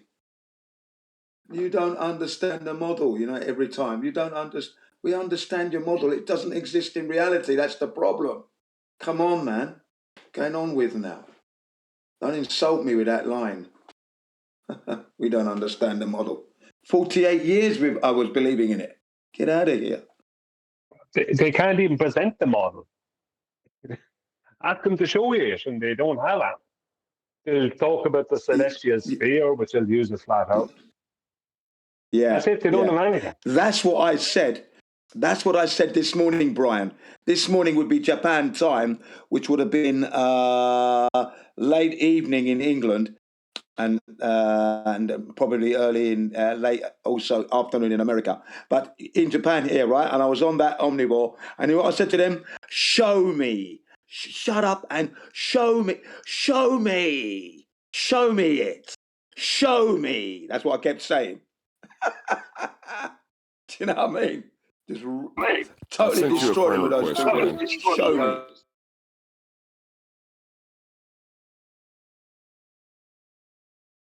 I just kept shouting that out. And you know what I was referring to? When we all spoke about the aeroplane traveling on a globe, heading west against the spin, okay? It's still going to be moving backwards. I said, show me that, and you've got something. Show me. Don't tell me. Show me it. Yeah? Yeah. You know what I mean? Hey, On the equator. Jen, you're in my. Jen, I sent you a friend request. All you have to do is accept it, and then you can send me the information.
Right. Do you have it? Yeah. Do you have it? I gave it to you. Do you have it? Yep, just got it. I'm working on posting it. We're trying to get it to Nathan or whatever. Okay. Brilliant. Brilliant. Brilliant. Well done, that man. Well done. So yeah, Hey, I Jim, I kept just asking checked, the guys Jim, in the Omnivore I've to been show your me. friend. Yeah. I Be just checked. I prepared. sent a There's an message to you a Australian while guy. ago. Sorry, yeah, can you do that again? I am your friend on Discord. I'm asking you how your kids are. Yeah. This is a while ago. Oh yeah, that's right. Yeah, you are. But what is your handle on this server? Because I look for Neil, I don't see Neil. So what are you? What's your name on here?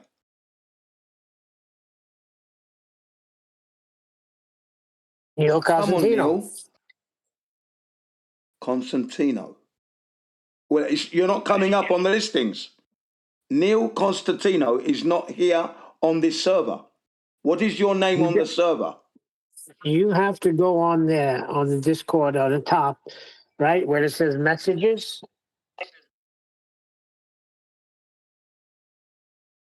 I'm looking at the live stream. Okay, where are you on the live stream here? Live stream. What's your name here on the listings, Neil? Just send him another message right now. Yeah, and then he'll. I did. Yeah, send me another message. Send me a message. Okay, let's see what you sent me. Okay, hang on. I'm looking. I'm looking now, Neil. I'm now looking. I said you.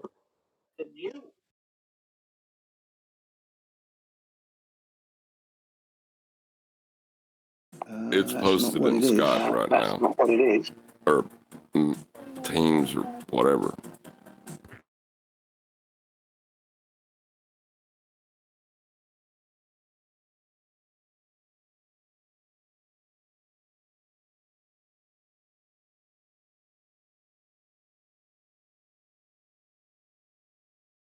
I've got you, Neil. I've got you. I've got you. Here it comes. Here it comes, Neil. Here it comes. Lovely jubbly, as they say. Lovely jubbly. There you are. Okay, Neil, you got it. Thank you. Wicked. Sorry it took its time. Amazing technology today, right? Thank God we live on a sphere. Because little of bit that slow. sphere, we could communicate. Yeah. Yeah. Yeah. There you go. So when you get to this server, be aware of an Australian he's a PhD, so he says, but he goes on like he's an authority, and I had to put him in his place this morning. I said to him, you're not an authority on anything that I'm going to be adhering to. Your PhD means nothing. It's toilet paper only. That's all it is. Sorry, mate. You are a nothing burger. This morning. You don't mess with the ginster. You're a nothing No, baller. they don't, mate. I like that one, Gene. Yeah, your PhD is a PhD in nothing I'm going to be adhering to. That's pretty handy. Yeah, that's what I'm liking now. That is what I'm liking there, you know. And when I speak to them, I said, I can acquire all the knowledge you've acquired. I don't need it to have it on a certificate. It's not necessary. And your PhD stands for persons having delusions. That'll be you, okay? I don't need the certificate. It's flat Earth is not an endeavor to that level of intellect, if that's what you want to put it. It's elementary. 8-year-old children can prove the Earth is flat, okay? You're overqualified, sir. You're overqualified. Well, what I would I say think is he that, might. I think Ken might be onto something, because that's what they are. They're overeducated and misinformed, and it's so simple that a child can prove Earth is flat. Am I right? yeah, trying to improve you're Earth right. is flat, but that guy is trying to be an authority from the sounds of it, whoever the guy is. He sounds like he's got a PhD and he's hanging around Discord. That means he's trying to be an authority over people. If he's like, what I mean is if that's his only purpose in the arena, you know what I mean? If that's the person's only purpose in the arena, then that's Do you know sad. what? Do you know there's a flat Earth woman, right? Recent, a young girl called Taylor. I'm sure you may have heard of her, Taylor. She had him in tears. He broke down because she wasn't persuaded by his PhD, and she totally trashed him on refraction. She killed him on refraction, and he was reduced to tears because she wouldn't accept what he was putting down as information, what he was calling facts. And she totally destroyed him, and he was distraught. And I mean distraught. He was shouting. He was that upset. This Australian. Well, yeah, crying. Look at like Adam and QE, right? Dr. John D. They all have educations. They all have degrees and PhDs and whatever. But their purpose for being here was not to use them as so they can be some kind of an authority over people. They just showed that they understood things, and they understood things that other people didn't, right, about certain topics. Like Adam, obviously, with chemistry, but that doesn't mean that Adam is an expert in everything else. Adam has to learn things and has to be honest with himself. But some of these educated ballers, they think if they have a degree or a PhD in something, whether it be geology or some nonsense like that that's not even science, then they start thinking that means that they can be an expert in geometry and an expert in this. And then it's like, no. Yeah, and they're your authority. They think they could be your authority. Yeah, you might have a PhD in astrophysics, but who cares? It has nothing to do with geometry or not. Geometry might be involved, but you know what I mean? It has nothing to do with refraction. You know what I mean? It's like, just because you have a PhD in something doesn't mean you're an expert on an authority on everything else. And that's an interesting point, because I never heard them bring up. Go ahead, Jen. Sorry, his name is PhD Tony. That's the name of this guy, okay? In Omnivores. PhD Tony. Oh, I know him. He's just we know who he is. Okay, he's just become a mod in that server, so be careful. Yeah, PhD Tony. He's a mod in there now. He's an Australian, thinking he's got some kind of swagger because he's got his PhD. But when I go in there, I reduced him to dust, is what I do. I reduce him to dust. My name is, they know me there. They don't like me at all. You know what they were complaining about? That I repeat myself. I said, you know what? Your life is one of repetition. And if you don't like repetition, you shouldn't be living, unfortunately. You better believe I'm going to be repeating. We know PhD Tony. We dealt with him before. And the funny thing is, I never heard anybody bring up their PhDs, Adam, Huey, or anybody. Because like Brian said, they're not there to wield it over you. Yeah, but they can't wield it over me anyway. I'll use it as toilet paper and then burn it. Yeah, but the problem is not that they have a PhD in something. The problem isn't that they have a degree or a PhD in something. That's fine if you've gone and gotten that education, and fair dues to you. But is your PhD in a topic that matters? Like if you have a PhD in astrophysics, that means absolutely nothing in reality, because astrophysics, the whole of astrophysics, is based around a paradigm that doesn't exist. So what's the purpose of it? You know what I mean? Like, do you? It's not based in science, is it? But if you had a PhD in astrophysics, would you be walking into a garage trying to tell mechanics what to do just because you have a PhD in astrophysics? Because that's what they do here. They come over here with a PhD and they start trying to be an expert in everything. Like, you're a PhD in astrophysics, but that doesn't mean you're a biologist. Do you know what I mean? Suddenly, these people think they're an expert in everything. Like, you're not. You just a PhD in whatever nonsense you're a PhD in. Well done. Sorry, buddy, but that you don't want to doesn't go to change the mechanics. geometry. It doesn't They'll put change. your head in a vice. Sorry. They'll put your head in a vice and clamp your head in a vice and turn the handle in a vice. If you're not an expert, don't go to the mechanics. They'll crush your head. Yeah, but you know what I mean? A mechanic doesn't walk into a restaurant and start telling everyone what to do because they're a mechanic. But these people seem to think that because they have a PhD in something, that means they're an expert in absolutely everything. Like, Adam even said, I'm a chemist, but outside of chemistry... Sorry, go ahead. I'm just saying that even Adam was saying that. Like, Adam said, like, I'm a chemist, but outside of chemistry, there's a few bits connected to it. I can't claim to be an expert in anything else. Do you know what I mean? Yeah, like, you are what you're good at, what you're good at, and that's it. Yeah. We can extend a little bit of courtesy to someone who's got a PhD because they might be, because of their level of study, they might be able to grasp another subject. That's fair enough, but don't be giving it because you got a PhD. We've got to listen to you. You're the authority. You're the expert. Do you know what I said to them? I am the professional expert specialist, and you don't get that title overnight. Are you listening to me? I am the professional expert specialist in this room. So your PhD is niche. It's a nothing burger, mate. Professional expert specialist. That's my title. And I coined that phrase in Gem Pandas. Totally got them in disarray. With a flag. So who's over at Gem Pandas now anyway, Jin? The usual suspects are still there? Unorthodox. Well, you know what's happened? The usual suspects are there, Neil. You know what's happened as well? They've made me a mod now.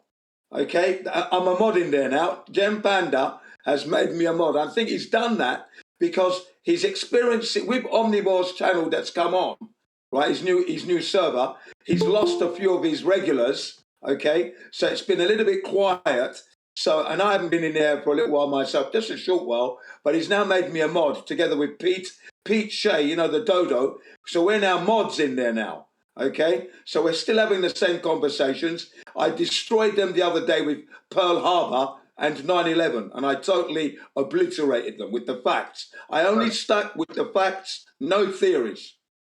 I completely destroyed them. So there's a new Legion of Doom in town. That what you're saying? Yeah. Omnivore's Legion of So Jim Panda is now making flat earthers mods in his server just to get a little more traction, make it seem a little bit more inviting now. Because well, the fighting was always there when I go in there anyway.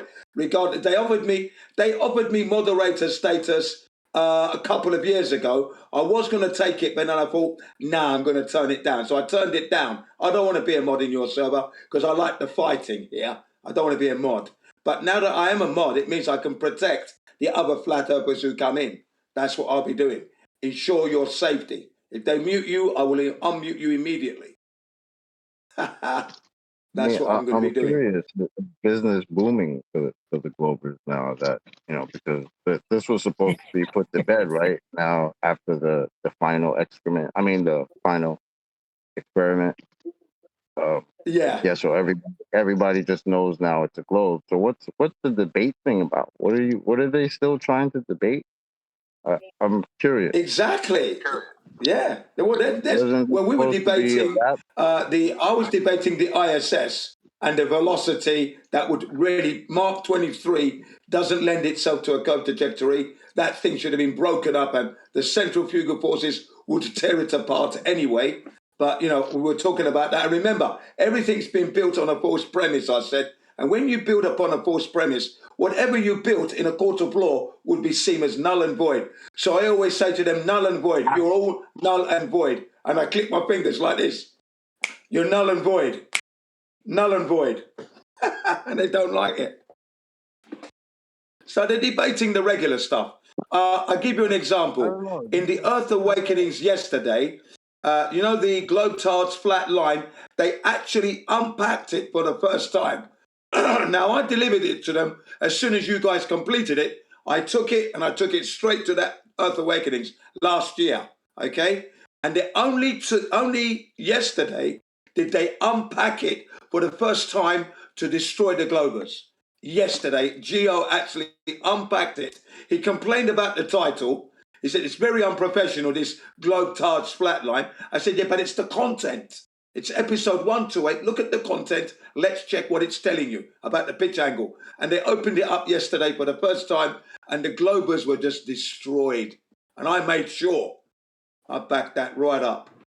There you go. Gio actually put it on the screen. Everybody was watching his live stream, and he said, yeah, you can see the angles, look at the lines and everything. They were destroyed, man. Okay? Because I've been pushing it all the time. I'm pushing that one all the time. Definitely. In-flight telemetry data. Giving it to them every chance I get.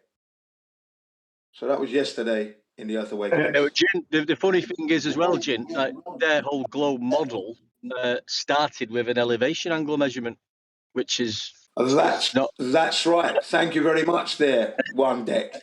Great to hear your voice, by the way. It's got nothing to do with a curvature measurement. Nothing to do with curvature, exactly. I said to them, you know what I kept saying? You know the adage, no justice, no peace. I'm saying no circumference, no curvature. No curvature, no circumference. No circumference, no curvature. You know, they hate me. I keep repeating it. It's like a song. What is curve got to do with it? Got to do with it. What is curve but a second-hand calculation? Thank you. So bad. Very good. Yeah. Like I said, you guys have done some really good work. These flat earthers on FBD have done some solid work, and I use it as a battering ram. And you better believe that's what I do. No doubt about it. Remember, I do my exercises regularly. I train to do this. Okay? I actually train. Yeah. You train? You know what? Yeah, I do 5 times a week. 5 times in a week there. Running, cycling, jogging, working out on the jungle gyms. Love it. 63 years of age. Still kicking ass. What's the jungle gym? Is that like a climbing? The jungle gym is, you know, the bars that they have in the parks, kids' playgrounds. Oh, yes. Yeah. So I'm using those early in the morning. So you're talking Sparrows Park, 5 o'clock, 6 o'clock. No kids are around, so I use it then. Yeah, well, grown man of your age don't want to be hanging around children's play parks, do they? When there are kids about, you get arrested, you. No, that's right. No, that's what I do in the morning. But I have been known to exercise in the afternoon as well. And the parents are there with their kids, and the kids are saying, "What's he doing?" And I'm saying, "I'm exercising." You know, because I want to keep myself healthy and fit. Yeah. So one day you'll be like me. That's what I say to them. Hey, Jen, Adam, especially you get in big trouble, you ask one of the children to spot you. Could you spot me? Yeah. Spot me, yeah. I get them, you know what I get them to do? Take pictures. I get them to take pictures of me exercising so I can drop them online to the Glober Spaces. This is how you see, because you know when we talk about our senses, I say when you're a fat slob, eating junk food, doing drugs, alcohol, no exercise, what's known as the keyboard warrior, you're an unfit bum. But when you do your exercises, we flat earthers, our senses are razor sharp. Okay, that's the difference. Okay, the fitter you are, the more your senses are going to be alive. Fat dump. Yeah, Yeah, I kill them in there. I'm murdering them. 63. They're getting murdered. Cheers, guys. Cheers. Cheers, mate. You don't mess with the We have to ginster. use every bit, every ounce, and every drop of psychology, because that's what they were doing in the Omnivore server this morning. They were complaining and moaning about how we flat earthers are disregarding their information and their maps and all that. I said, but your maps are based in fantasy world. They're not based in reality, and we have the right to dismiss nonsense. Well, we're not beholding to you. What the fuck? What do you think this is, you damn fools? Come on. Get out of here with that nonsense, will you? Yep. Keep saying it. Like I say, the globe sit with an elevation angle measurement. Yes. Nathan, we need to go to Omnivore tomorrow, Nathan. You got the link now. Okay, cool. Yeah. Yeah. Get in there, and you know what? They'll be very glad to have you in, first and foremost. They're going to be warm, but they'll be muting you before long, I guarantee you. And Nathan, I expect you to be shouting like you do when you're shouting in here. Give it to them, full volume, both barrels. There's no problems there.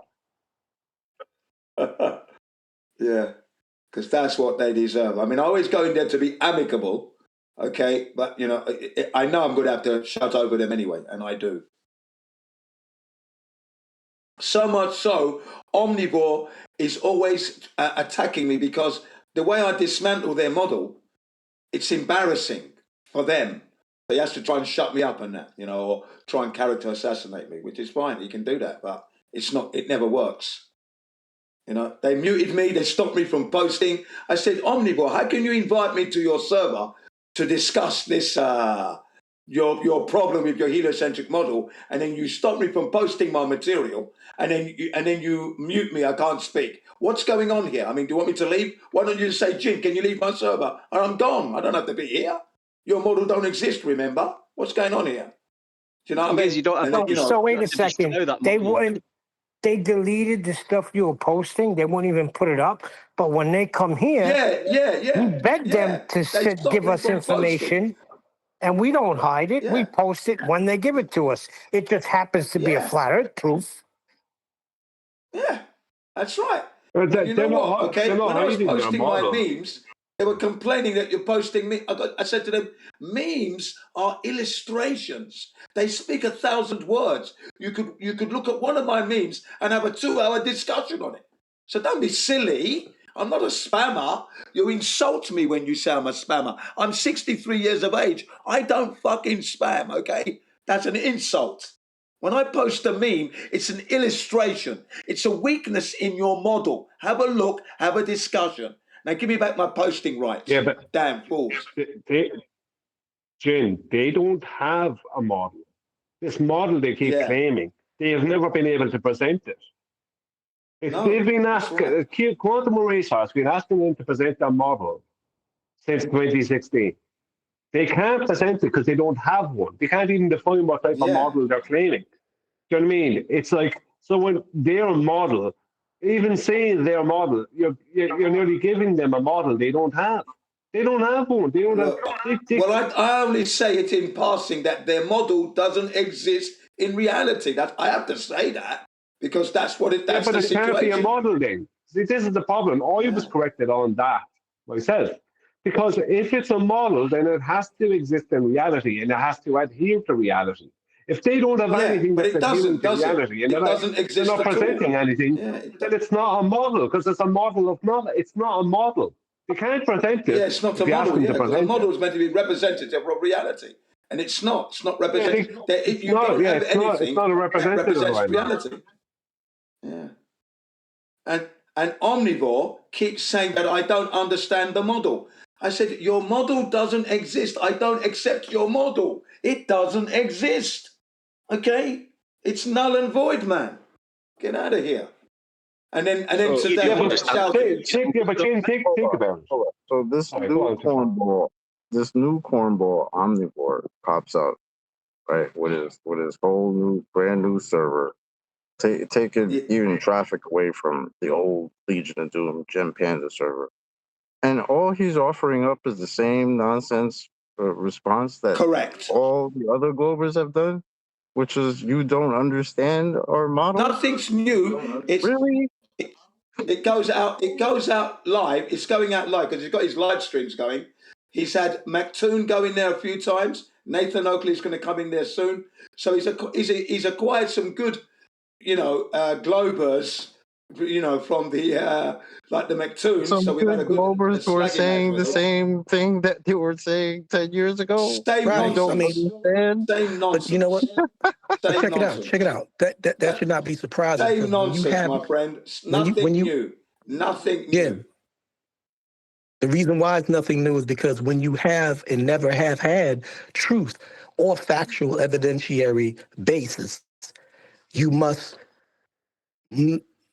morph, metamorphosize, and change up and revise and put a little twist on the lie so that you can fool newcomers that may have heard the old refutable information, or the old comers who keep kind of rusty, not doing their homework, and don't know how to recognize it being said in a new way. That's what they do. That's all that they have done. And they will continue to do that because they have foundation of truth. Thank you very much, my brother. Those are accurate, eloquently put there. That is correct. That is the psychology they're doing. They're now trying to character assassinate those prominent, really destructive flat earthers like me. They're trying to character assassinate us and make us look like kooks. And we've got a cognitive dissonance problem or some kind of psychological mental disorder that's going on in our heads. But I say to them, no, sorry, a curved line is not straight and a straight line is not curved. So I'm sorry, even an 8-year-old would know that. So don't be silly here. You're the ones with the problem, yeah? And then today I kept shouting out, show me it, show me. That's all I kept saying. Show me, don't tell me. Yeah. To show you the elevation angle measurement. One day, when they mentioned that elevation angle, I said, you need a horizontal baseline. That's what I just said. So you're not showing me curvature here. Show me. That's what I kept saying. Show me. Yeah, they hated me this morning. They really did. Jim, can I ask a question? Remember that guy earlier who was saying that MC Toon or Mac Toon or whatever wants to debate Nathan? Was he saying that over on Omnivore server?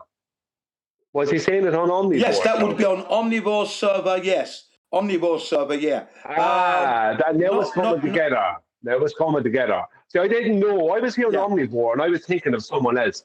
Now I remember who hang on, that's not. I was mixing up Omnivore with a different person. I don't know why it was in my head. I was mixing them up.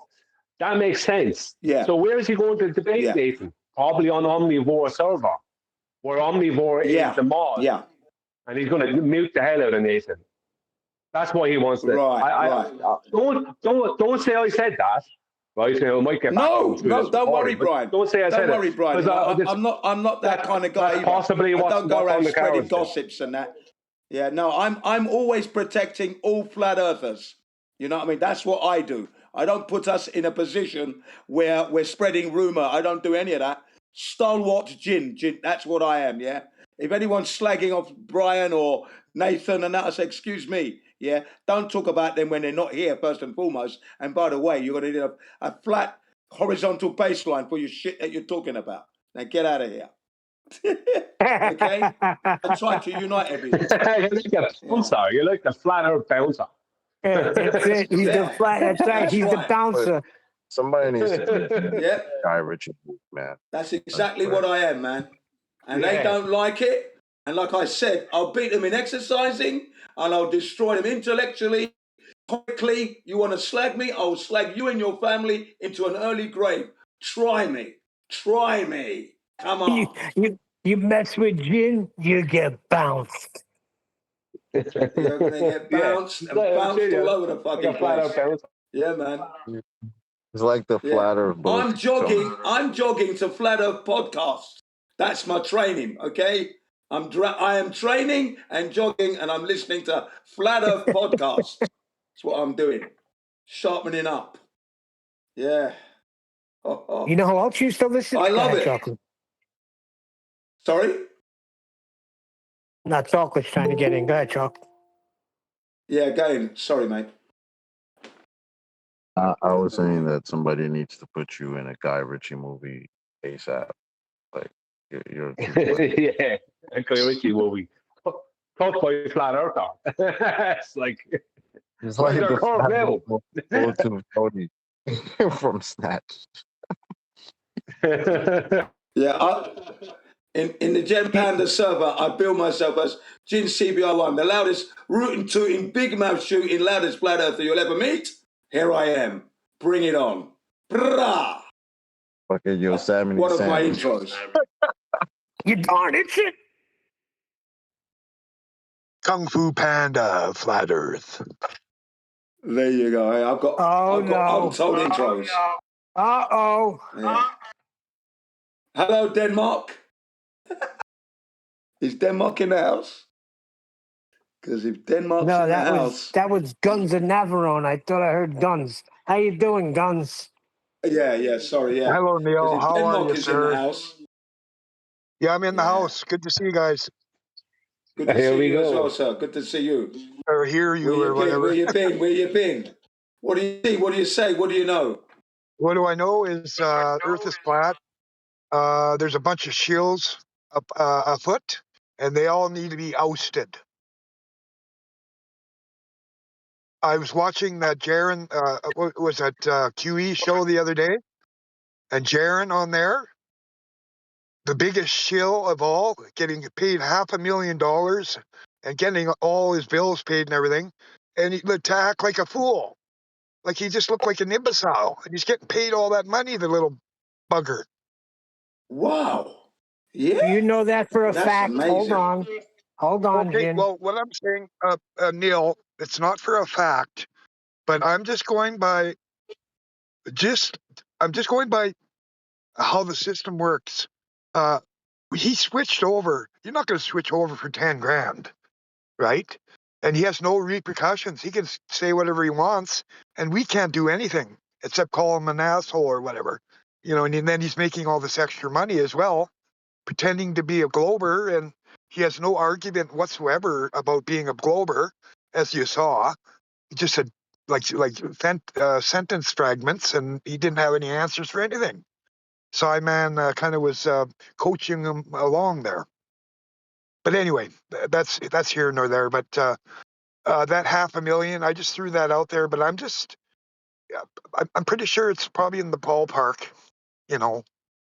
But anyway, continue your conversation there. I'm going to go on mute. I'm going to listen to you guys. Talk to you guys in a bit. I get into trouble all the time. I got into trouble last time when I started blabbing. Listen, you didn't get into trouble. No. We welcome your words. We welcome your knowledge. We welcome your experience. And it's always good to have you on board, boy. Always good to have you on board. I'm on board. I've been around for a long time, like even before YouTube. I've known this. So Yeah. That's what I gathered from the last time you were here speaking about it quite a while back. Like I was saying, I told Neil, I think the other day, that the governments look at flat Earth truth, reality, as public enemy number one. It's number one priority right now. Like in their whatever, their list of bad things to the detrimental to governments. Yeah, it's flat Earth. Yeah.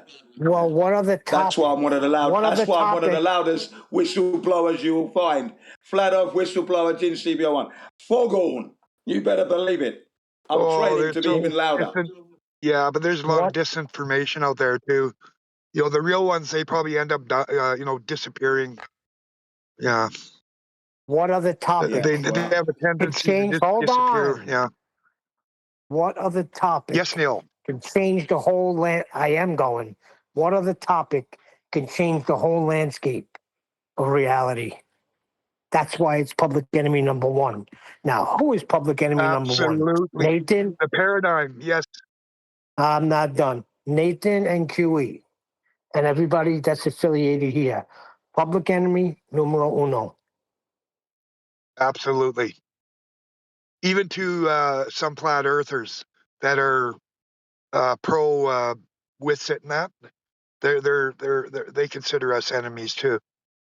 But they're not flat earthers. Let's clear that. They're anti-globers. That's all they are. Just like we differentiate, Absolutely. just like we differentiated heliocentric proponents from anti-flat earthers, which are people who just don't like the flat earth but don't know crap about the heliocentric concept. Same thing with people like that. They're not flat earthers. They are anti-globers, period, point blank. They say everything, including the Feast of Nonsense, to denounce the globe with misinformation. The only flat There's not too earthers are many at FED. normies. Yeah, there's not too many normies anymore in this platform. Not too many normies. They're all, bad. Like on the globe side.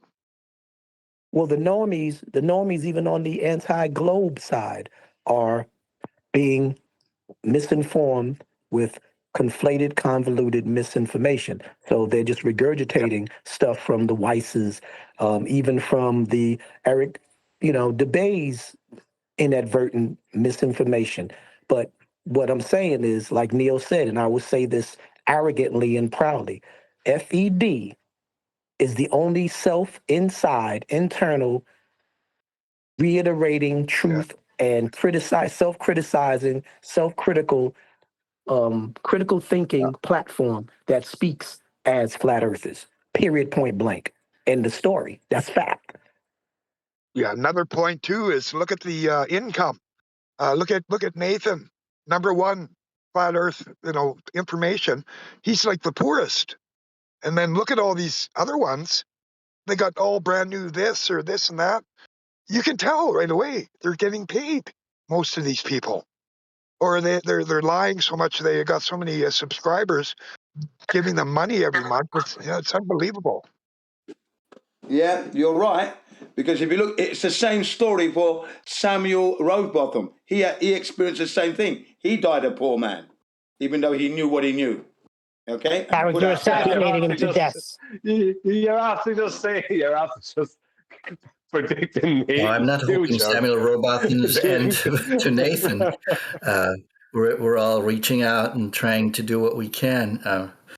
I don't know about the rest of you, but I'm not exactly rich, but so no, I'm not rich either. I'm very good at economizing.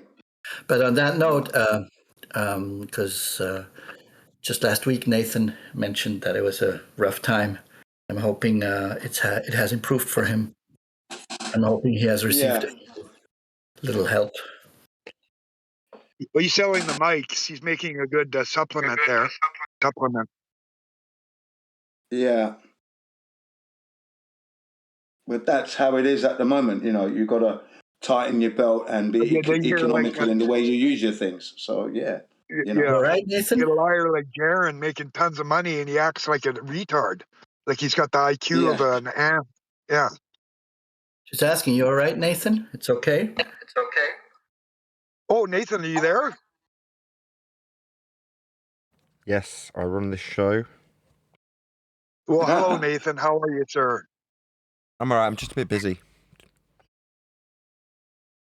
But what we're saying, the incentivization goes to those who are either totally against flat Earth or those who self-proclaim or publicly proclaim to be flat Earth, but poison the lake. That's the only incentivized ones. And the range of incentivized monetary or favors or privileges are in rations on different proportions, depending on how good you do it, how many subscribers you get, and your technique. So, it's a scale. But the reason why, like you said, there's a difference between FED, Nathan Oakley, 1980, and the others is because there is no half watered down, sugar-coated version of anti-globe and pro-flat Earth here. So it speaks for itself. Yeah, it boils down to a spiritual war, basically. The globalists, no pun intended, they're the evil and we are the good.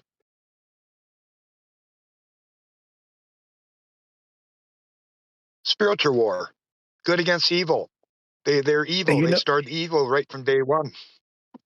And you know what? I say that respectively and going out to anybody, even on the so-called proclamation of being a flat earther, that criticized Nathan regarding symbolism. Y'all know who I'm talking about, symbolism, what he says, how he says it, his profanity, or whatever other flaws he may have with his, his dedication and his passion for what he's trying to do. At the end of the day, nobody's perfect. However, when it comes to me, in my opinion, the perfected manner and the perfected tactic of how this is being done on the flat earth side, it's not going to get any better than FED at the end of the day. Now, imagine if he starts cleaning up all that other stuff that people try to nitpick and be pedantic about, then what you going to say? Oh, he shouldn't shave his head. Oh, he shouldn't put his children on the thing. Yeah, They're going but to say something. D-Rose, I could show you, somebody could pull up a picture of me from freaking 1989, and I might be in a pose, and they'll say, hey, look, he's a Mason. Look at the pose he's making. He's making the OK sign. He's a Mason. I mean, it's ridiculous. I know. They try to find everything to character assassinate. Yeah, but it shouldn't be coming from our own side. I'm always leery of that. When somebody is supposed to be a flat earther and you hear what's coming out of this platform here, and you're going to come and make a video and say that this person is such and such, I got to question you. It's a Russian vid. Think about it, Neil. Russian vid. Neil, let's write. Hold on, real quick. Let's write down the names of those who you're speaking about. Have they been criticized or implied to be shills or kind of questionable, like you suspect them, that we've said they suspect us, then retaliating? Okay, because I have to admit, we have been judgmental. We have been judgmental factually, judgmental and critical on a lot. So now they're trying to find things against Nathan. That's nature. That's the natural retaliatory attitude of a person. It's not, people, it's not that. I tried to tell you that. It's not that. It's Banjo who's saying that Nathan is showing poses in photographs that are very Freemasonry. And he's right. They are. I know that. Nathan even has an Illuminati lighter. Nathan might be a Freemason. I don't know. They are pretty secretive. Okay, so even so, what does that have to do with the still on argument? his show. What does He's still that my have to friend. do I'm with still on. I'm not finished. He's still my friend. I'm still on the show. He is a problem, and he's sometimes his behaviour is questionable. But we're not perfect, none of us. That action grinding has been way too long. First of all, what does that have to do with the argument? Nothing. Second of all, I just refuted that by saying I could dig up a picture from me in 1983 and you'd say I'm a Freemason because I'm making the OK sign. Well, maybe you are as well. I don't know. This is my point. It's fallacious. I've got pictures that I've copy and pasted and posted to make a point, but I'm not just to show I'm speaking about Freemasonry. And if somebody goes to my catalog of photos on whatever platform, whether it be IG, X, or Facebook, they may see that. Then they can say the same thing. I knew he was a Freemason. And then I'm going to say this again. Not all Freemasons are wicked and nefarious. So get that out your heads too. A lot of them. Yeah, you got to be high level. There you go. A lot of them are thinking they're doing the right thing. Yeah. Okay, the high level ones who know the secrets and know the purpose for why they've ascended in their position. Yes, those are the ones who keep the secrets while keeping the people dumb. Those are the nefarious ones. Yep. Well, I don't trust Nathan, even if he isn't a Freemason. He's a problem anyway. He's a problem. You know what I mean?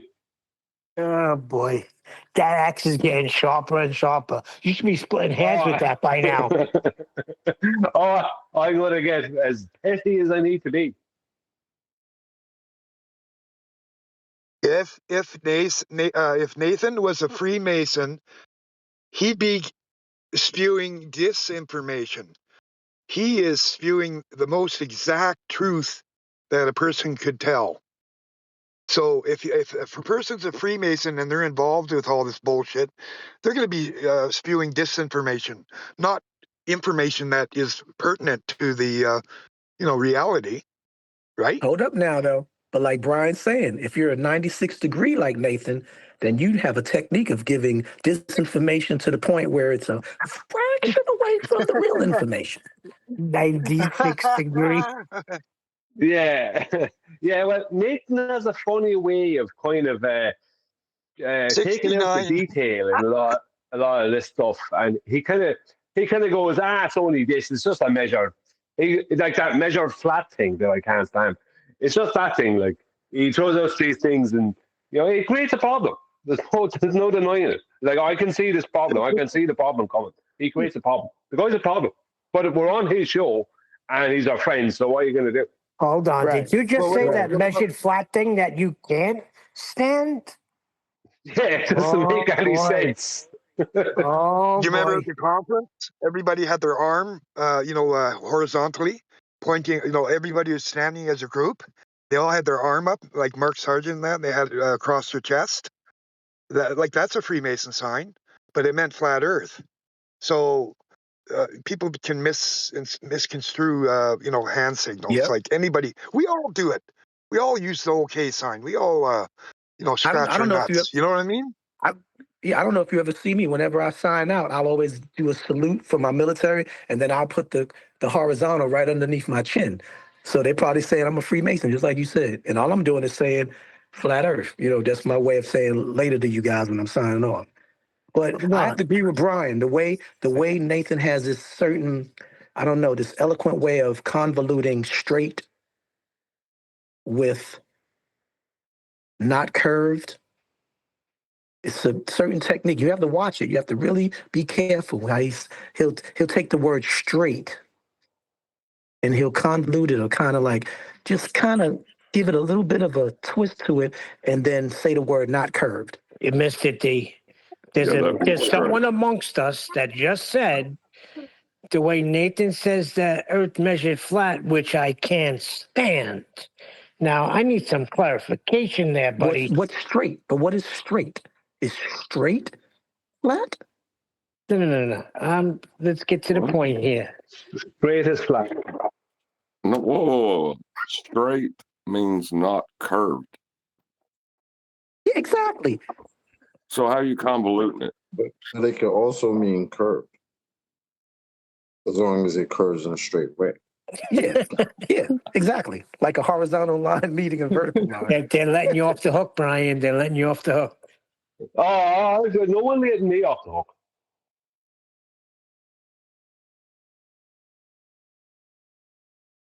I'm surprised your fractures letting you off the hook.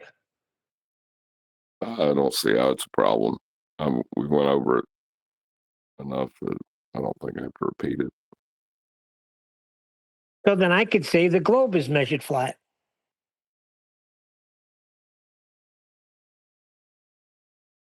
I don't know what happened. See, Nathan kicked me I off. understand the statement. The statement is very. It just rolls off the tongue. I understand it. See, I know where it came from. It came from me pointing this out years ago, that they're measuring Earth as a horizontal plane with vertical heights and drops below that horizontal plane. Me and other people, I was trying to point out that GPS is using the flat Earth. All these things that Nathan didn't care about at the time. He was like, yeah, very good. And he just hand waved them away. But now it's his whole bag.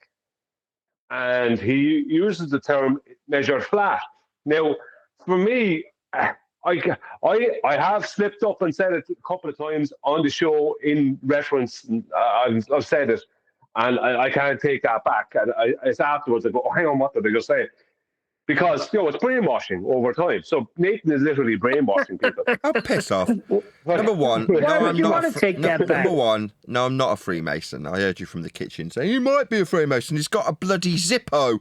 Oh yeah, that's what. That's like having a card, basically having a Zippo with a. I mean, bloody hell, is that your standards? He's got a Zippo with a. What is it? Where's my Zippo gone? It's got a pyramid on it. It's got a pyramid on it. So. Having a Zippo with a pyramid on it makes me a bloody Freemason, does it? No, definitely Well, not. I don't know. What is the standard for being a Freemason? Being a Freemason? Surely know. The standard is actually being a Freemason. A lot of our clothing has with a Zippo lighter symbols on it. Yeah. The Zippo doesn't have any bearing on the standards of whether or not you are or are not a Freemason. If I was a Freemason, I'd just say, yeah, I am or was a Freemason. I'm not, nor have I ever been a Freemason. Therefore, that is the standard. The standard is whether or not I was or was not. And I wasn't, never have been, and probably never will be. I agree. Is it a real Zippo, or is it like a actual get lost. key that you put in like a special door somewhere? We don't know. Are we going to come? You flash the Zippo and you get through that door, you know. I think you meet round the corner. Nathan, you're trying to convolute the term straight and not curving. How it works, chocolate, is Nathan walked up to a door and there's a couple of guys standing at the door, you know, black jackets, you know, the usual kind of, you know, they're well dressed, but they've got those black trench coats. They're kind of tough looking guys. Sunglasses. One of them has those, you know, those half shaded mob glasses, mob sunglasses. And one of them takes out a cigarette, and Nathan goes, "Do you need a light?" And he pulls out his Illuminati lighter, and that gets it. And that's how he gets in the door. But that's what everyone has to do. That gets him entrance. He gets in the door. Oh my goodness, Brian, you're hilarious.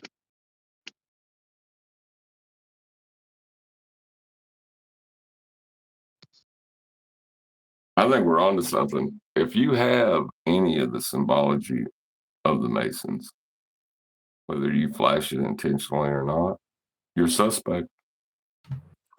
Everybody's got one eye, at least. Well, I'm starting to suspect that I might be a Freemason. Yeah, hold on. Wait a second, Brian. I'm onto something here. Craig, what's your handle? Click OK? You've seen it. Yep. You got Like it. the OK sign? You know, they meet round the corner from where I live in an old castle called Guy's Cliff Castle. When you say around the corner, do you mean in your shed in your back garden? No. It's a few mile walk, but, you know, it's walkable. What about Brian's clover? Wait. Now I'm wondering, does Nathan Zippo open any doors to that place where they meet in the back, around the corner? It's those events are made of wood. Cut out with the Zippo, and you got to put the Zippo in place, like Indiana Jones kind of thing. Yeah, bro. It's got to fit in. Or was the bald head a ritual? Was it a Freemason ritual? Well, that is a nice I like where you're coming from. Some sort of initiation, you know? Autumn Baldies. They were claimed to be Freemasons. Well, I'm starting to suspect that I might be a Freemason.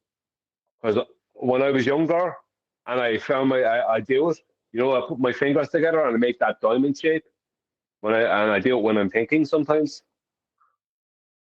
So I better watch out because I'm about to expose myself. Well, the issue is, why would Banjo come out with a video? The issue is, why would Banjo do that? That's my point. We never came Because there's a lot of people out there, Neil. Because there's a lot of people out there you can't trust. And I can't blame him. Nathan does have Nathan does have a few photographs out there online, and he's making a pretty good case. In fairness, you know what I mean. Let's be honest. You see how posh he is in his like little suit on his little meme icon. And what's with the white shirts every day? That's another thing. You got to watch out about that. The white T-shirts every day. White T-shirt. Yeah. Guilty. Now we got to be careful. Flat Earth Banjo means well. Yeah, he's not trying to be malicious in any way, shape, or form. He's obviously concerned of these people who are flip flopping and that, and some of them may be using this Freemason insignias and signs and signals. But Flat Earth Banjo himself is meaning well. He's not a malicious guy. Okay, he's not that guy. He's not malicious. He calls it as he sees it. Jin, you're supposed to be the bodyguard. You missed one there, Jin. You allowed one. I like Flat Earth Banjo. No, I like Eddie. I like Eddie. I don't, he does a lot of Christian stuff, which that's up to him. But he's not really.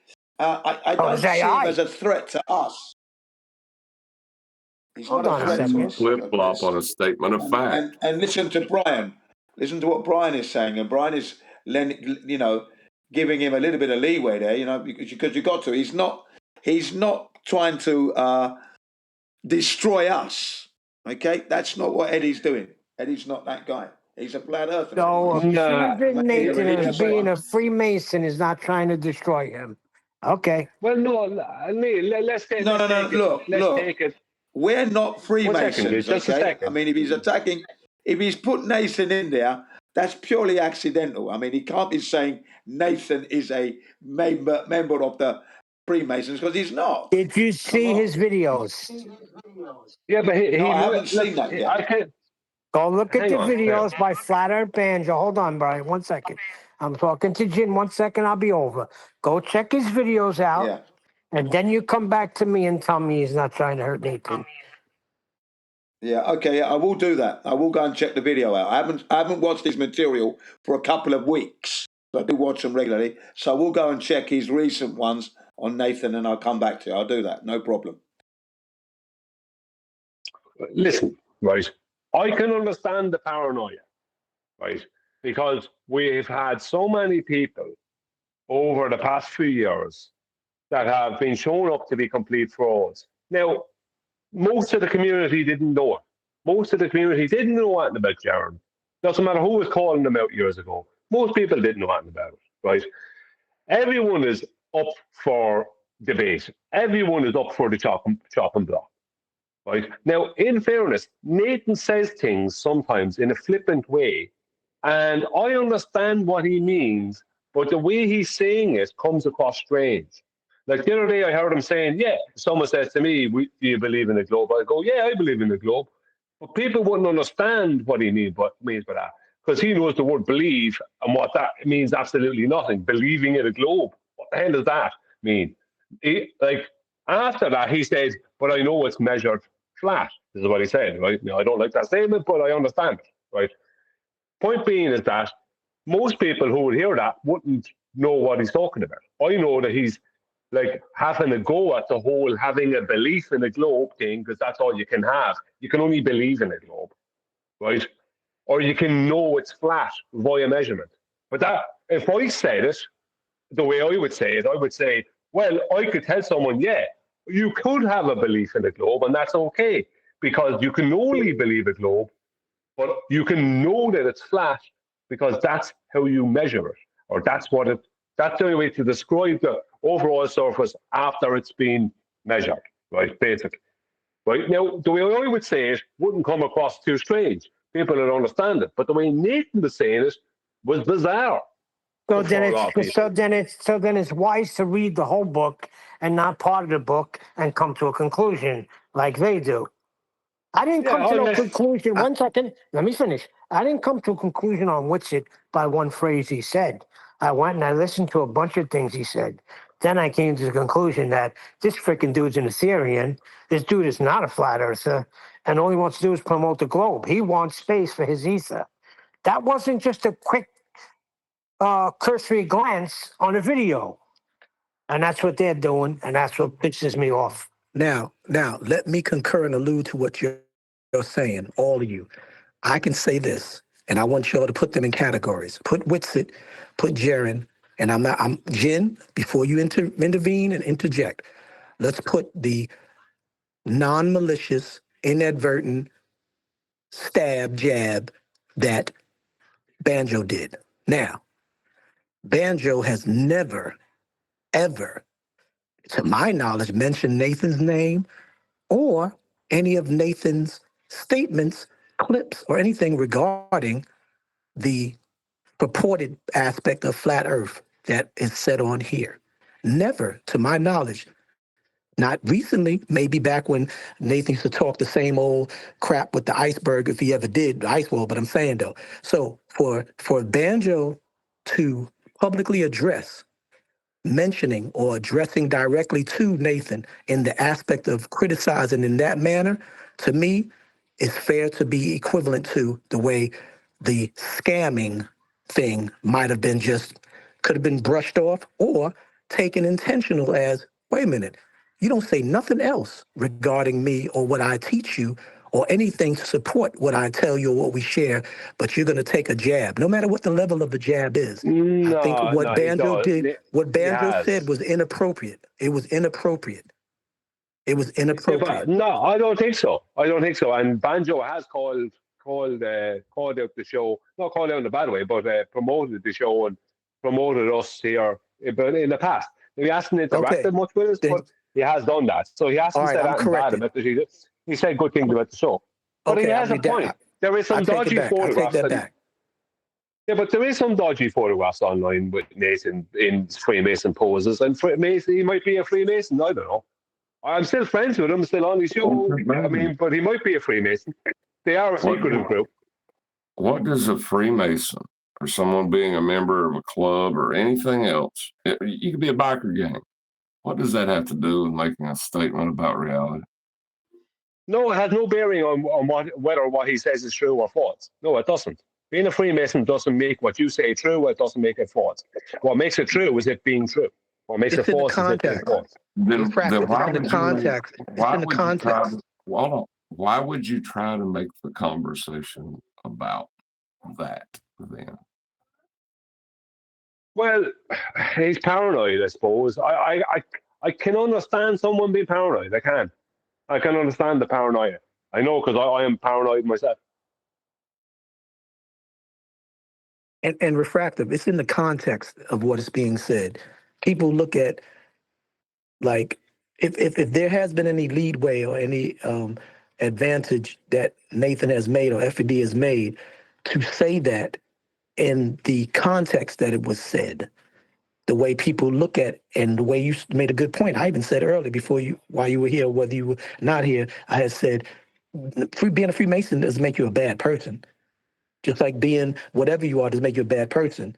Long as you do what you took the oath of, whatever it is that they claim they do. If there's some crookedness inside of it, if you don't participate in that, unfairly, you have to wear that badge because you're wearing the badge and that's self-proclaiming of being that member of that, whatever it is. But but the context of how it was said, it was almost like, watch out. I like them, but we have to be careful. You know what I mean? So now, whatever progress made can either be now tainted or hindered with now people that are on his side watching his things, or either the normies or the people now being like, oh, yeah, he's one of them. He's got no justification for what he did. I don't care what you say. They said debate. They said that about Debate. He was a CIA agent or something. They threw a lot of stuff at Debate too, saying that he's a shill. CIA doesn't agent. speak like we speak. Well, I can understand the paranoia. I mean, Banjo don't speak like we speak. Yeah, but look at the amount of look. Let's be honest. Look at the amount of people that have been shown to be compromised and whatever in the past few years. The bizarre behaviour, not starting with, but let's just say we will start with Bob Nodell and his bizarre behaviour, and we'll move on then to Jerome Campanella Witsit. Then you have Yeah, but now you got two Atheist separate and the- categories. You got flat Earth believers and flat Earth knowers. Show me where a but knower. that's is not the flat Earth. point. That's not the point. Hang on, you're jumping in there in anger. That's not the point. The point is that I'm not angry. I can understand that why Banjo is paranoid. I can also understand the photographs being like, if I didn't know Nathan and I saw them, I'm going, and I knew a bit about Freemasonry, I'm going, that guy's a Freemason. I'll be honest. I'm not gonna lie. You know, those photographs put together with that lighter, yeah, it has Freemasonry written all over it. So Nathan did those photos. I don't know why he has them out there, or what the story is, or even if he is a Freemason. But I'm still his friend, and I'm still happy to be on his show. And you know, until he starts saying things that are completely false and wrong. Freemason. Trust me. Nathan is not a Freemason. Trust me. I don't trust anyone. You're the last guy we trust. I don't need to trust anybody. Right? There's no need to trust anybody in this regard, right? It's not a trust issue. It's a whether or not I'm a Freemason issue. Nathan, just ignore everybody. And Nathan has already stated that he is not. But that's what a Freemason would say. Who gives a shit? Why would they? Nathan, Why would they? Nathan. Why? Hold on. Brian just said that's exactly. Why would they deny it? If I was a Freemason, you said, "Are you a Freemason?" Why wouldn't I just say yeah? Yeah, you say yes. You don't deny it. Why would they deny it? That's So what I'm what? asking. Why would you deny it? Why would anybody deny it? If you're a Freemason, someone says, "Are you a Freemason?" You just go, "Yeah, Just like love it, you're a great, love the priest. club, it's I'm a wonderful." priest. That's what they'd say, something like that. That's why they have a secret handshake, so you know you're talking to another Mason. That's why it's a secret. They'll give you some signs. Yeah, they'll give you signs. You guys can sign off. Yeah. How do you know what they say, Nathan? What's that? I didn't. I postulated. Why wouldn't you just admit to it? It was a question. Why wouldn't you just admit to it? Was what I asked. Didn't deny anything. I don't know. You tell me. You wouldn't. You would admit it. You'd say, "Yeah, I'm a Mason. So what? I'm a 32nd degree. So what? I'm a Master Mason. So what? I'm a past Master. So what?" Right? I'm the Grand Poobah of the blog. I think Brian's getting the upper hand here. Oh boy. No, he isn't. You all have to make his point, though. What does it matter if he is or if he's not? If he's never said he was, why would you think? That's not what I'm talking That's some about. nonsense. That's not the upper hand I'm talking about. He's talking about Brian's relentlessness to keep Brian. Brian's getting under that. He's getting under that limey skin, eh? I get this right. Oh, sorry. Go ahead. I was just going to say, Adam offered me a couple of microphones about a month ago, and I was like, I don't want them. It's all right. I'll be all right. And then he got back to me a couple of days ago, or yesterday, I forget which, on the show, and was like, "Do you want these microphones and some wires and stuff?" And I was like, no, I haven't got time to process them. And then I went back and looked on the Skype feed at the photos and went, "Oh, why not? I'll have them. I'll have a bash. I'll put it for sale." And I looked up the price, and I thought, I'll price it above where it's priced, because he hasn't sent it yet. Before he's even sent me the frickin' thing, it's sold. You couldn't make this stuff up. So I'm like, oh shit. I priced it really high so that it wouldn't sell before I got it. And it's still sold anyway. Anyway. I'll pop them in the post tomorrow. Thank you very much. Yeah, that'd be really appreciated. And Nathan, I found a triple pack of those little clip-on lavalier mics. Oh, marvellous. So wonderful. I'll pop them in for you as well. Excellent. I still think this is a publicity, isn't it, Nathan? So, like, when people are buying online, all the other Masons might think you're a Mason, and they'll come and buy a product to support you, won't they? I don't know if that's how it works. Is that how it works? I think so. Yeah, you always support Masons. Nathan. Yeah, since I found out you're a Remember- Mason, Nathan, you see, as a fellow Mason, I feel obliged to help a fellow brother Mason. That's why I'm sending you free stock. I'm not a fellow Freemason. You're not a fellow Freemason. I know you're not a Freemason. I'm not a Freemason. As far as I'm aware, nobody here is a Freemason. Yeah, but if you were Absolutely. a Freemason and I was a Freemason, I would help you in this kind of manner. Maybe. But that could be true if we were in the Moonies as well, couldn't it? Or just a fellow flat earther. Don't talk about the Moonies. Not allowed to, you know the rules. I bet the other day, remember the after show we were talking about how much shills make? And then you asked something about, how much like could I make or whatever. Remember like that? The other people that were listening, they probably got the wrong impression. Oh, God, he wants to become a shill, blah, blah, blah. So you got to remember that, too. A lot of people heard that. Remember? The other day? I was telling you, talking about shills and how much they make and this and that. What? So if when you everybody reads suggested half that the there'd book, be, yeah. when you suggested that there'd be money laid down on the table, I was like, oh, really? How much? I might be interested. Yeah, you say remember? that people would take that as me Exactly. being interested. Oh, I would be. That's right. Exactly. That's what I mean. A lot of people take it the wrong way. Geez, Well, how would they Mason's gonna take get it? more money. How could they possibly take it the wrong way? I'm saying if somebody was offering me money, I'd listen to what they were offering. That's what I'm saying, and it's true. Well, you got to remember how these people think. These people think that anything to do with hopping to the globe side, you must be involved with something. You know what I mean? It seems that way with a lot of these, crackpots that, backstabbing turncoats. If somebody wanted to offer me a substantial amount of money, I would be happy to be employed by them and shill for the ball. Yeah? My whole body of work stands in the past, but if somebody's going to employ me, I'd happily tell you I'm now employed to do this job.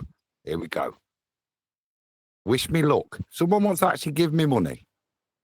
Yeah, you couldn't do that, Adam. I don't care what you say. No, there's no. I would. you're already Everything I said would stand in contradiction to everything I've said up until this point that I started my employment. Oh, okay, I got you. The point is, nobody heard Nathan's reply there earlier to OK Computer. I heard it, Nathan. It was pathetic. What? Your reply to OK Computer to Craig. Your reply was, is that what would happen? Is that what a Freemason would do? You start some nonsense like that. It's just like, just stop it. I don't really follow what you're saying, Brian. Me asking him if he You're knows... playing the big innocent. Is that really? Is that what a Freemason would do in that type of situation? Like, yes, very telling. As if you don't know anything about it. Yeah, very telling, Brian. Very telling. You can run with it. Weak. You can run with it. The only problem I have with this shill business is why would you take such a long, convoluted way around to get persecuted just to turn around and then say, I'm a shill? If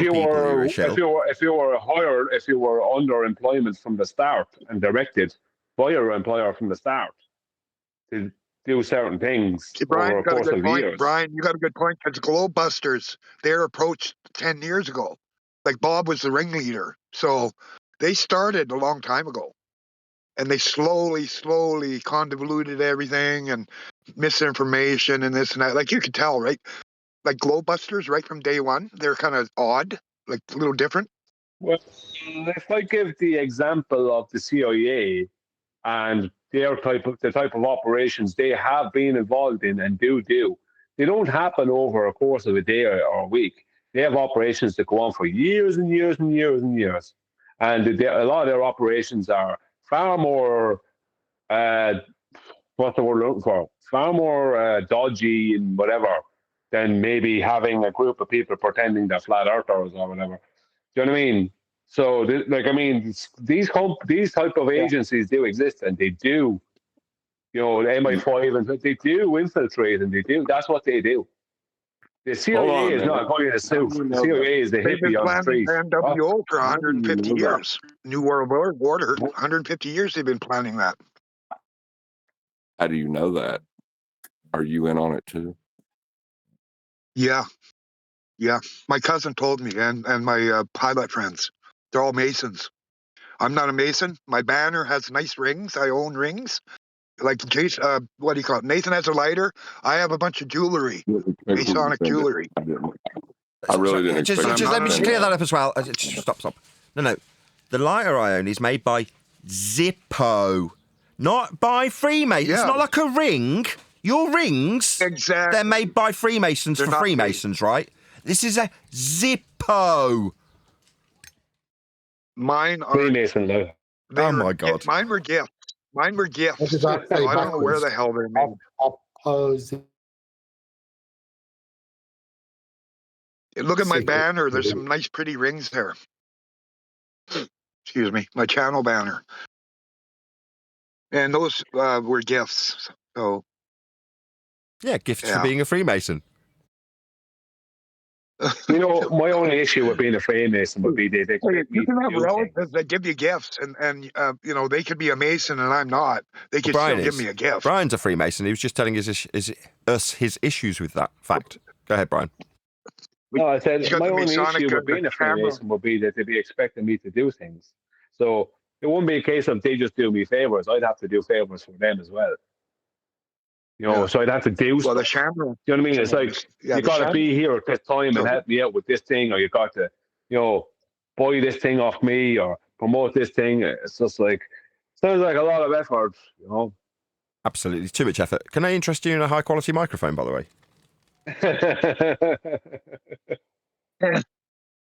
Do you know them a lighter for sale by any chance? I don't have any lighters for sale, though. If I did, they'd be made by Zippo. You need to start. Zippos, I mean, rare Zippos, they go for a few bob. I've never seen the one you have. I mean, that obviously I never saw because I'm not part of the Freemasons. But, you know, it's a nice one. I'd sell it. I'd have the same issues I'm having now with microphones. I'd sell it. If Jaron's a Mason, he would be cleaning the urinals at the lodge. That's what they would give him. His first job would be cleaning the urinals and shit off the floor. Oh, I'm sure they would. I think Brian's a Mason. Yeah, He's he'd be licking their boots. Oh yeah, yeah. Yeah, Brian. He's never been in. He doesn't have the material to get in. Yeah. Take a breath, Robert. Hallelujah. Zippo lighter, Nathan. The last time I remember seeing it, it was exactly that. It was a Zippo lighter with an all-seeing eye on it. It didn't say the 4th Grand Lodge to the head poo bar on it or anything. It was just that. That's really sad if people are looking at things like that, things you accumulate over time in your past, and going, "Oh, means he's a Mason." I didn't actually buy that lighter. That was bought for me by my sister. For when did Faye buy me this lighter, Paula? Good few years ago, quite a while back, but for my 40th. It's the sort of I had it 4 years ago. It was an expensive lighter. That's right. It was for my 40th birthday. So it's about 4 years ago. I got it from my sister for my 40th birthday. So I didn't even purchase it. I was gifted it. There are lots of is she a Freemason as well? Yeah. Yes, she is. And so is her husband. They started letting women in, the Freemasons. No. There are no safe spaces anymore.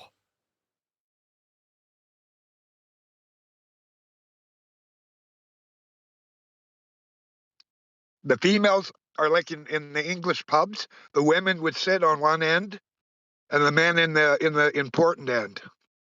I don't think we ever allowed the women in the pubs, did we? Was that ever allowed? Ladies' room. In the lounge. They had a separate room. Then they were They were off down the doctors getting rid of their hysteria while the men were in the pubs. Yeah, and they were only allowed to have a half a pint glasses, half a pint only, not the pint ones the men use. Do you remember those days? Yeah, in a lady's glass. Good old days. Yeah, they had the half pint glass as well, and the women would use the half pint ones as well. Sorry, feminist Brian's just piping up. Go ahead, Brian. How long ago was that? Yeah, I'm just not interested in hanging in with a load of guys in a pub. 1950s, 1960s, 70s. Yeah. You'd rather be in an embroidery class, eh, Brian? No, I just like to have a few women around. You know what I mean? It's like I don't want to hang in with a load of guys loads of guys doing a lot of guy talk with their big man glasses. Brian Brian didn't do embroidery. He did stonemasonry, didn't he? Yeah. Who holds Get it back right, the man. electric car? We do, we do. Do you remember that from The Simpsons? About the stonemasons? Yeah.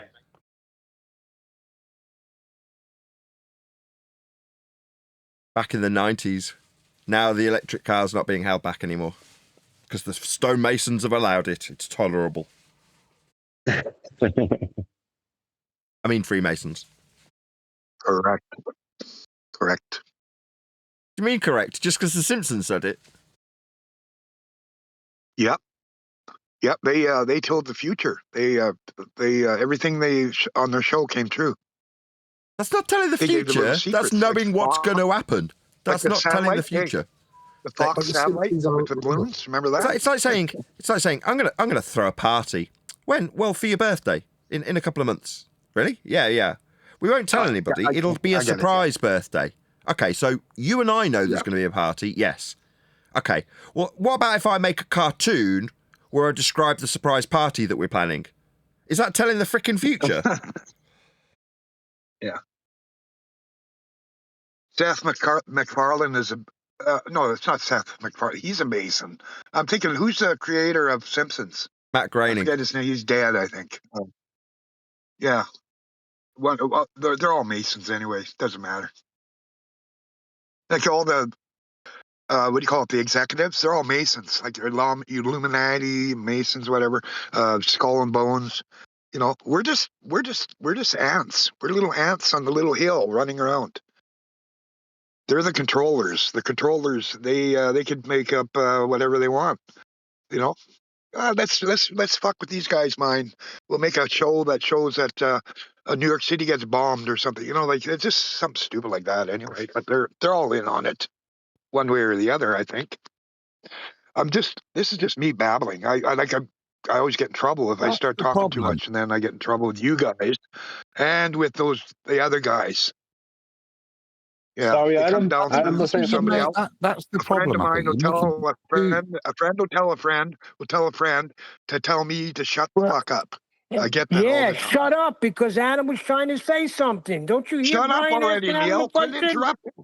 Quit interrupting. Okay, I'm going to mute. But you don't have to go on mute. You just have to breathe every now and again. I was going to respond to the first point you was making. It's this overreaching indictment that somebody's a Mason, that they're therefore in on it. That would be the whole big pharma, corrupt government, whole globe. They're in on everything. Like they're all involved. I think that's naive. I've met a few Masons. We interviewed one back in, I forgot his name. Is it Chad or somebody? 32nd degree. And I've been contacted by Masons over the time giving me hints. Masons know it's flat. I always remember back in the day, and it wasn't until 10th where I fully You never got told me it. this. Yeah.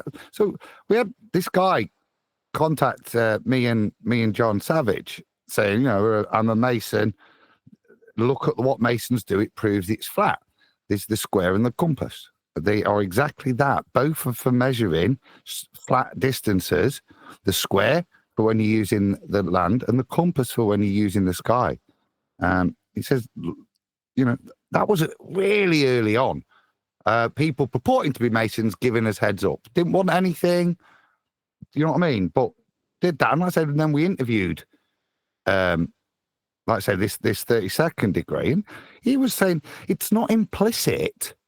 It's not like, it's not directly taught it's a flat earth, but it's just implicit in the teachings. And these are part of the Mason thing. You have to come to your own conclusions. You're given text to study, and you have to then explain it. So nobody in the Masons tells them it's flat per se. It just becomes apparent to them. Yeah, I'll find it. It's a really old interview, but it was a really good. Well, I've interviewed several. Chris was a Freemason, wasn't he? Do you remember Chris Seeley? He was an ex-Freemason, as was Infinite Plane Society guy Tim Osman, the other Tim Osman. Well, both of those were Masons, and, you know, I'd more than happily discuss their Freemasonry with them as an outsider, as a non-Freemason. Yeah? But yet people still accuse me of being a frickin' Mason. It's like, see my interactions with Freemasons if you don't believe me. Why would it... What purpose does it serve if I'm interviewing a Freemason to not say, yeah, I'm a Freemason too. I'm a, whatever you'd call it, whatever they describe their levels as, like a 6th degree, a 7th degree. If, you know, if that's how they describe themselves to each other, why wouldn't I just do that if that's what they do? Now, I don't because I'm not, but it doesn't mean that I'm in any way averse to talking to Freemasons.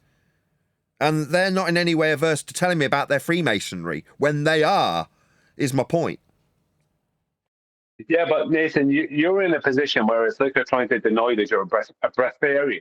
How do you prove you're not a breatharian? How do I prove I'm not breathing? Is that what you're saying? Yeah. How do you prove you go on camera and hold your breath? I mean, well, this is the problem. No one's, you know what I mean? Just lean into it.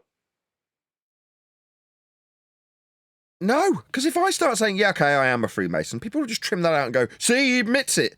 It's like, no. I don't want to take credit, if that's what you would call it, from Freemasons, right? If you're a Freemason, I'm sure you've got legitimate reasons to be a Freemason. I'm sure it's a perfectly legitimate group of people doing things that are wonderful and fun and all that kind of crap.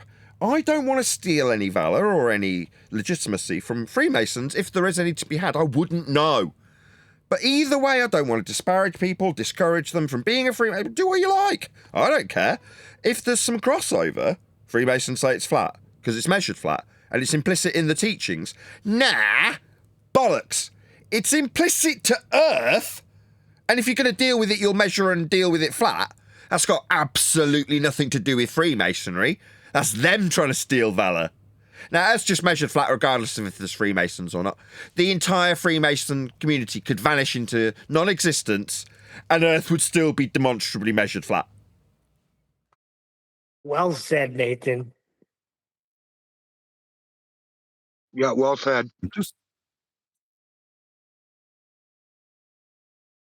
Just remind on my shelf up there, I've got a Freemason's Bible because when we first got into this, we was looking into Freemasons. Just doing that. What are they supposed to know? I'll get it. Just one second. They know that we're holding back the electric car.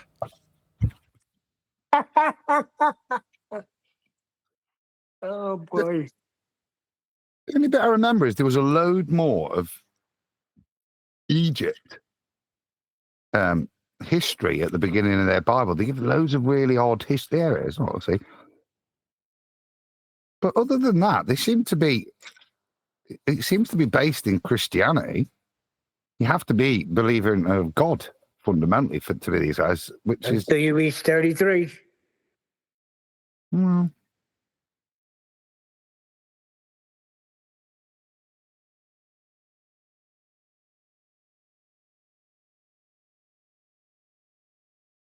That much I know. Once you get to the highest ranking, that's when you become a Luciferian, the enlightened one.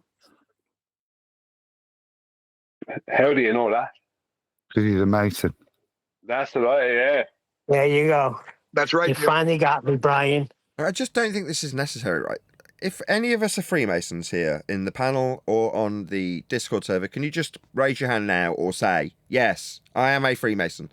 I personally am not, so will not be raising my hand. But if anybody else is, can you just let us know now? Well, I can't hide it anymore. Brian got me. Neil. Anybody? Anybody at all? It doesn't seem like any of us are Freemasons. I don't think there are any Freemasons here. I think we're Freemason free, if you will. I didn't hear John. Freemason, but not be a card-carrying member. I don't know. You can't be a non-card carrying. It's like being a non-pregnant woman. You're either a card-carrying member, therefore a member, or you're not. As far as I would understand memberships, not Freemasonry. I think the boy privilege is back. Yeah. You heard that. You caught that, right, Brian? Yeah. special privileges.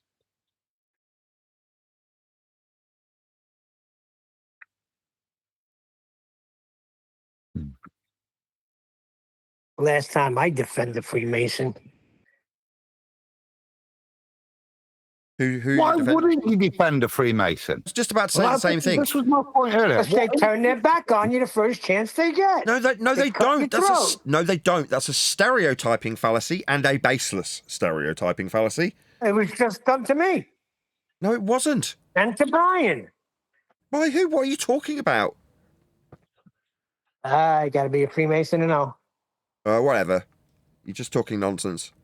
And Adam's objection is my objection also. No, you can't stereotype Freemasons that way. Now, you can ascribe certain things throughout history that Freemasons have engaged with and example them. That's perfectly legitimate if it's on topic for our flat earth subject here. But as for, it's like me moaning about being called Zippy on Petey's video. It's like it has nothing to do with the argument. And being a Freemason per se doesn't really have any bearing on anything in this subject matter. Now, if there's a specific example done by a Freemason, and you happen to mention that he's a Freemason, and that connection to Freemasonry has nothing to do with the example or argument, then that's an ad hominem fallacy. Because who cares?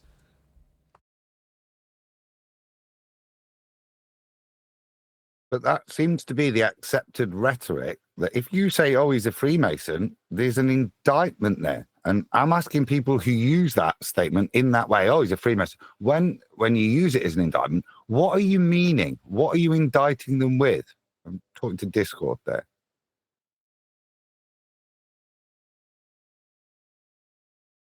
The understudies have no control over what the head guys do. So they could be a Mason, but an understudy, and they have no control on all the bad things that happen.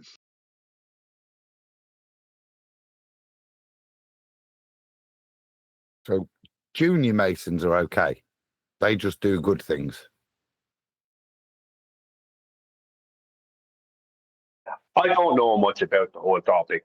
The little bit I did hear is that there's a certain Scottish rite of Freemasonry, because there's more than, I think there's 2 or 3. There's 2 anyway, I think, different sections of them or factions, and the Scottish rite Freemasons are the supposed bad ones. I don't know. So there's now good ones and bad ones. Well, there's ones who aren't bad and there's ones who are. Whether the ones that aren't bad are good, they're I like don't people. know. But, yeah, basically. They're like people, good and bad. Yeah, exactly. Yeah. There's some people who are good and there's some people who are bad. Some good people are Freemasons. Some bad people are not Freemasons. Shocking, isn't it?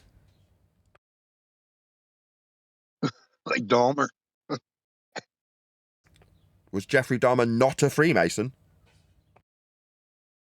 No, he was a bad human. He wasn't a Freemason. That's right. He got executed in jail. See, there's plenty of mass murderers that weren't Freemasons, and that proves what exactly. He was evil. He was like Satan. Technically, Jeffrey Dahmer, if you go by the basic story about him, he wasn't a bad guy. Yeah. But there's other parts to the story about him that if they were true, then he would be a bad guy. What? But if you just go by the basic story, he wasn't a bad guy. He was just messed up in the head. The kid that escaped him? He was just misunderstood, was he, Brian?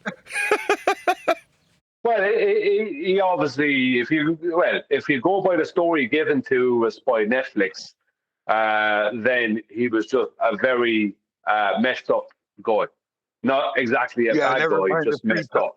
Garbage cans full of dead bodies in his room. Netflix is just entertainment only. Yeah. Yeah, but that's what I'm saying. But there's other information that's the stuff that's supposedly connected to him that wasn't in the Netflix documentary. And if that stuff is true, then yes, he was a bad guy. As well as being messed up, he's also bad. So there's a fine line there. Because there's certain, like the Green River Killer, his mother was a nasty person, very nasty to him. And it made him hate women. And I'm not saying what he did was right, and he said himself what he did wasn't right, but he killed like 40 plus women. Was he a Mason? I don't know about that. I'm lost. What? Little Jack the Ripper. Why are we having Mason. this conversation again? Definitely a Mason because he was. Were you? That was Prince Hang on. Albert. Jack the Ripper. We don't know who he is yet. Yeah. It was part of royalty. Any junior conspirator knows that. How do you know it was a he? That's a conspiracy. It was not Queen Victoria in leggings.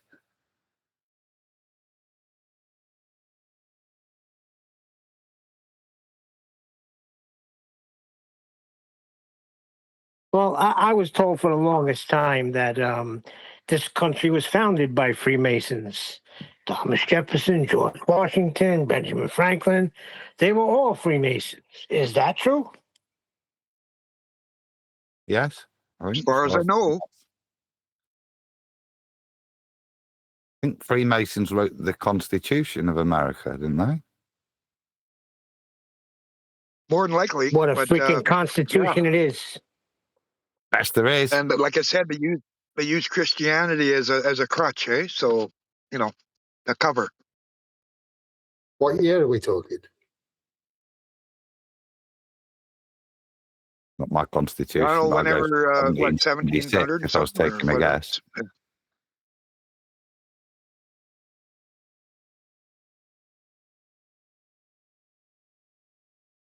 I didn't hear you, Adam. Somebody was speaking through you.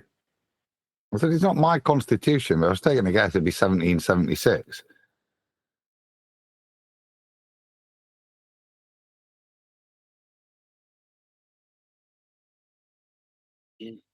There is a curious thing in American history, though, isn't there, shortly after that, and a party that was called the Anti-Masonic Party. What? I never heard that, so you're going to be educating me right now. It's just somewhat in the back of my head. I'll have to Google it to give you a bit more detail. And let's ask Grok. Let's ask Grok.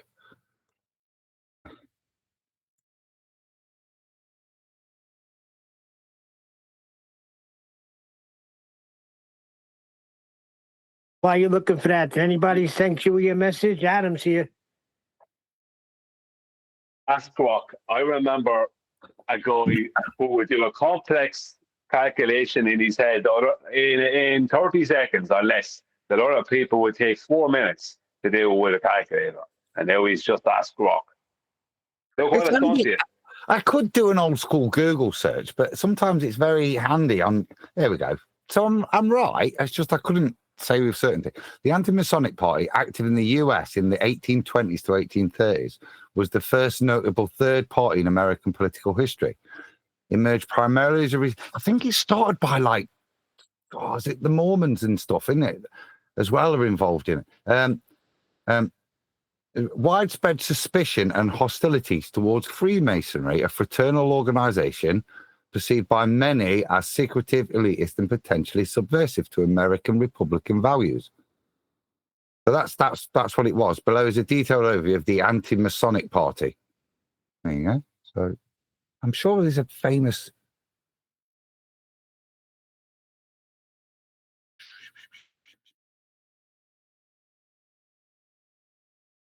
Why do I know more American history than you, Neil? So wait, then that has to be in the 1800s. 1820s, 30s, yeah. Okay, all right, I got you now. Because I was saying, wait a second, 1776, there was no Mormons yet. No, I'm sure one of them, it has something to do with the Mormons as well. He was a part of this party as well. I'm sure of it. I'll have to find it. Could you imagine being part of a group called the Moonies? I mean, how could you take that serious? The Moonies.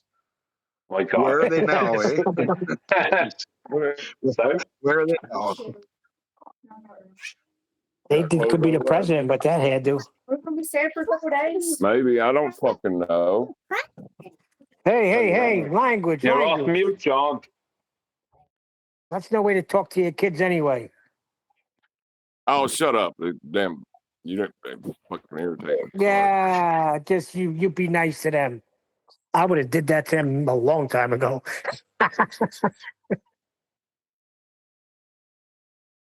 What the F up? You're a very patient man, John.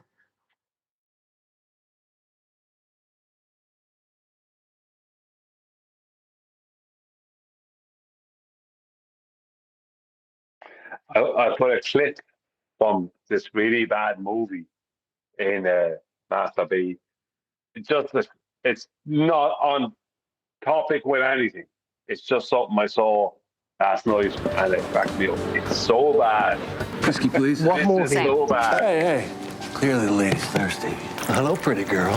Name's Carl. No, thank you, Carl. Is this what you're talking about? Yeah, but the swearing and stuff in it. I wasn't asking you to play it. Sorry? I said no. Well, maybe I'm not the type to take no for an answer. Okay, how about fuck off? Didn't realize. It's too much bad language. I told you that, sir. I wasn't putting it up there for it to be played. It's just something someone could press on. It's just a short video and it's funny. You need the visuals with it, though. You can't just have audio. You need the visuals. Right, where's QE? Aren't you supposed to contact him? I did. I've contacted him. I've told him Adam's here. But he's doing some stuff with his not central heating. What's it called? I don't know. Air conditioning. All I've done all afternoon while this live stream and recording's been going on is going back and forth with this guy that's bought a microphone from me. Back and forth, back and forth, back and forth.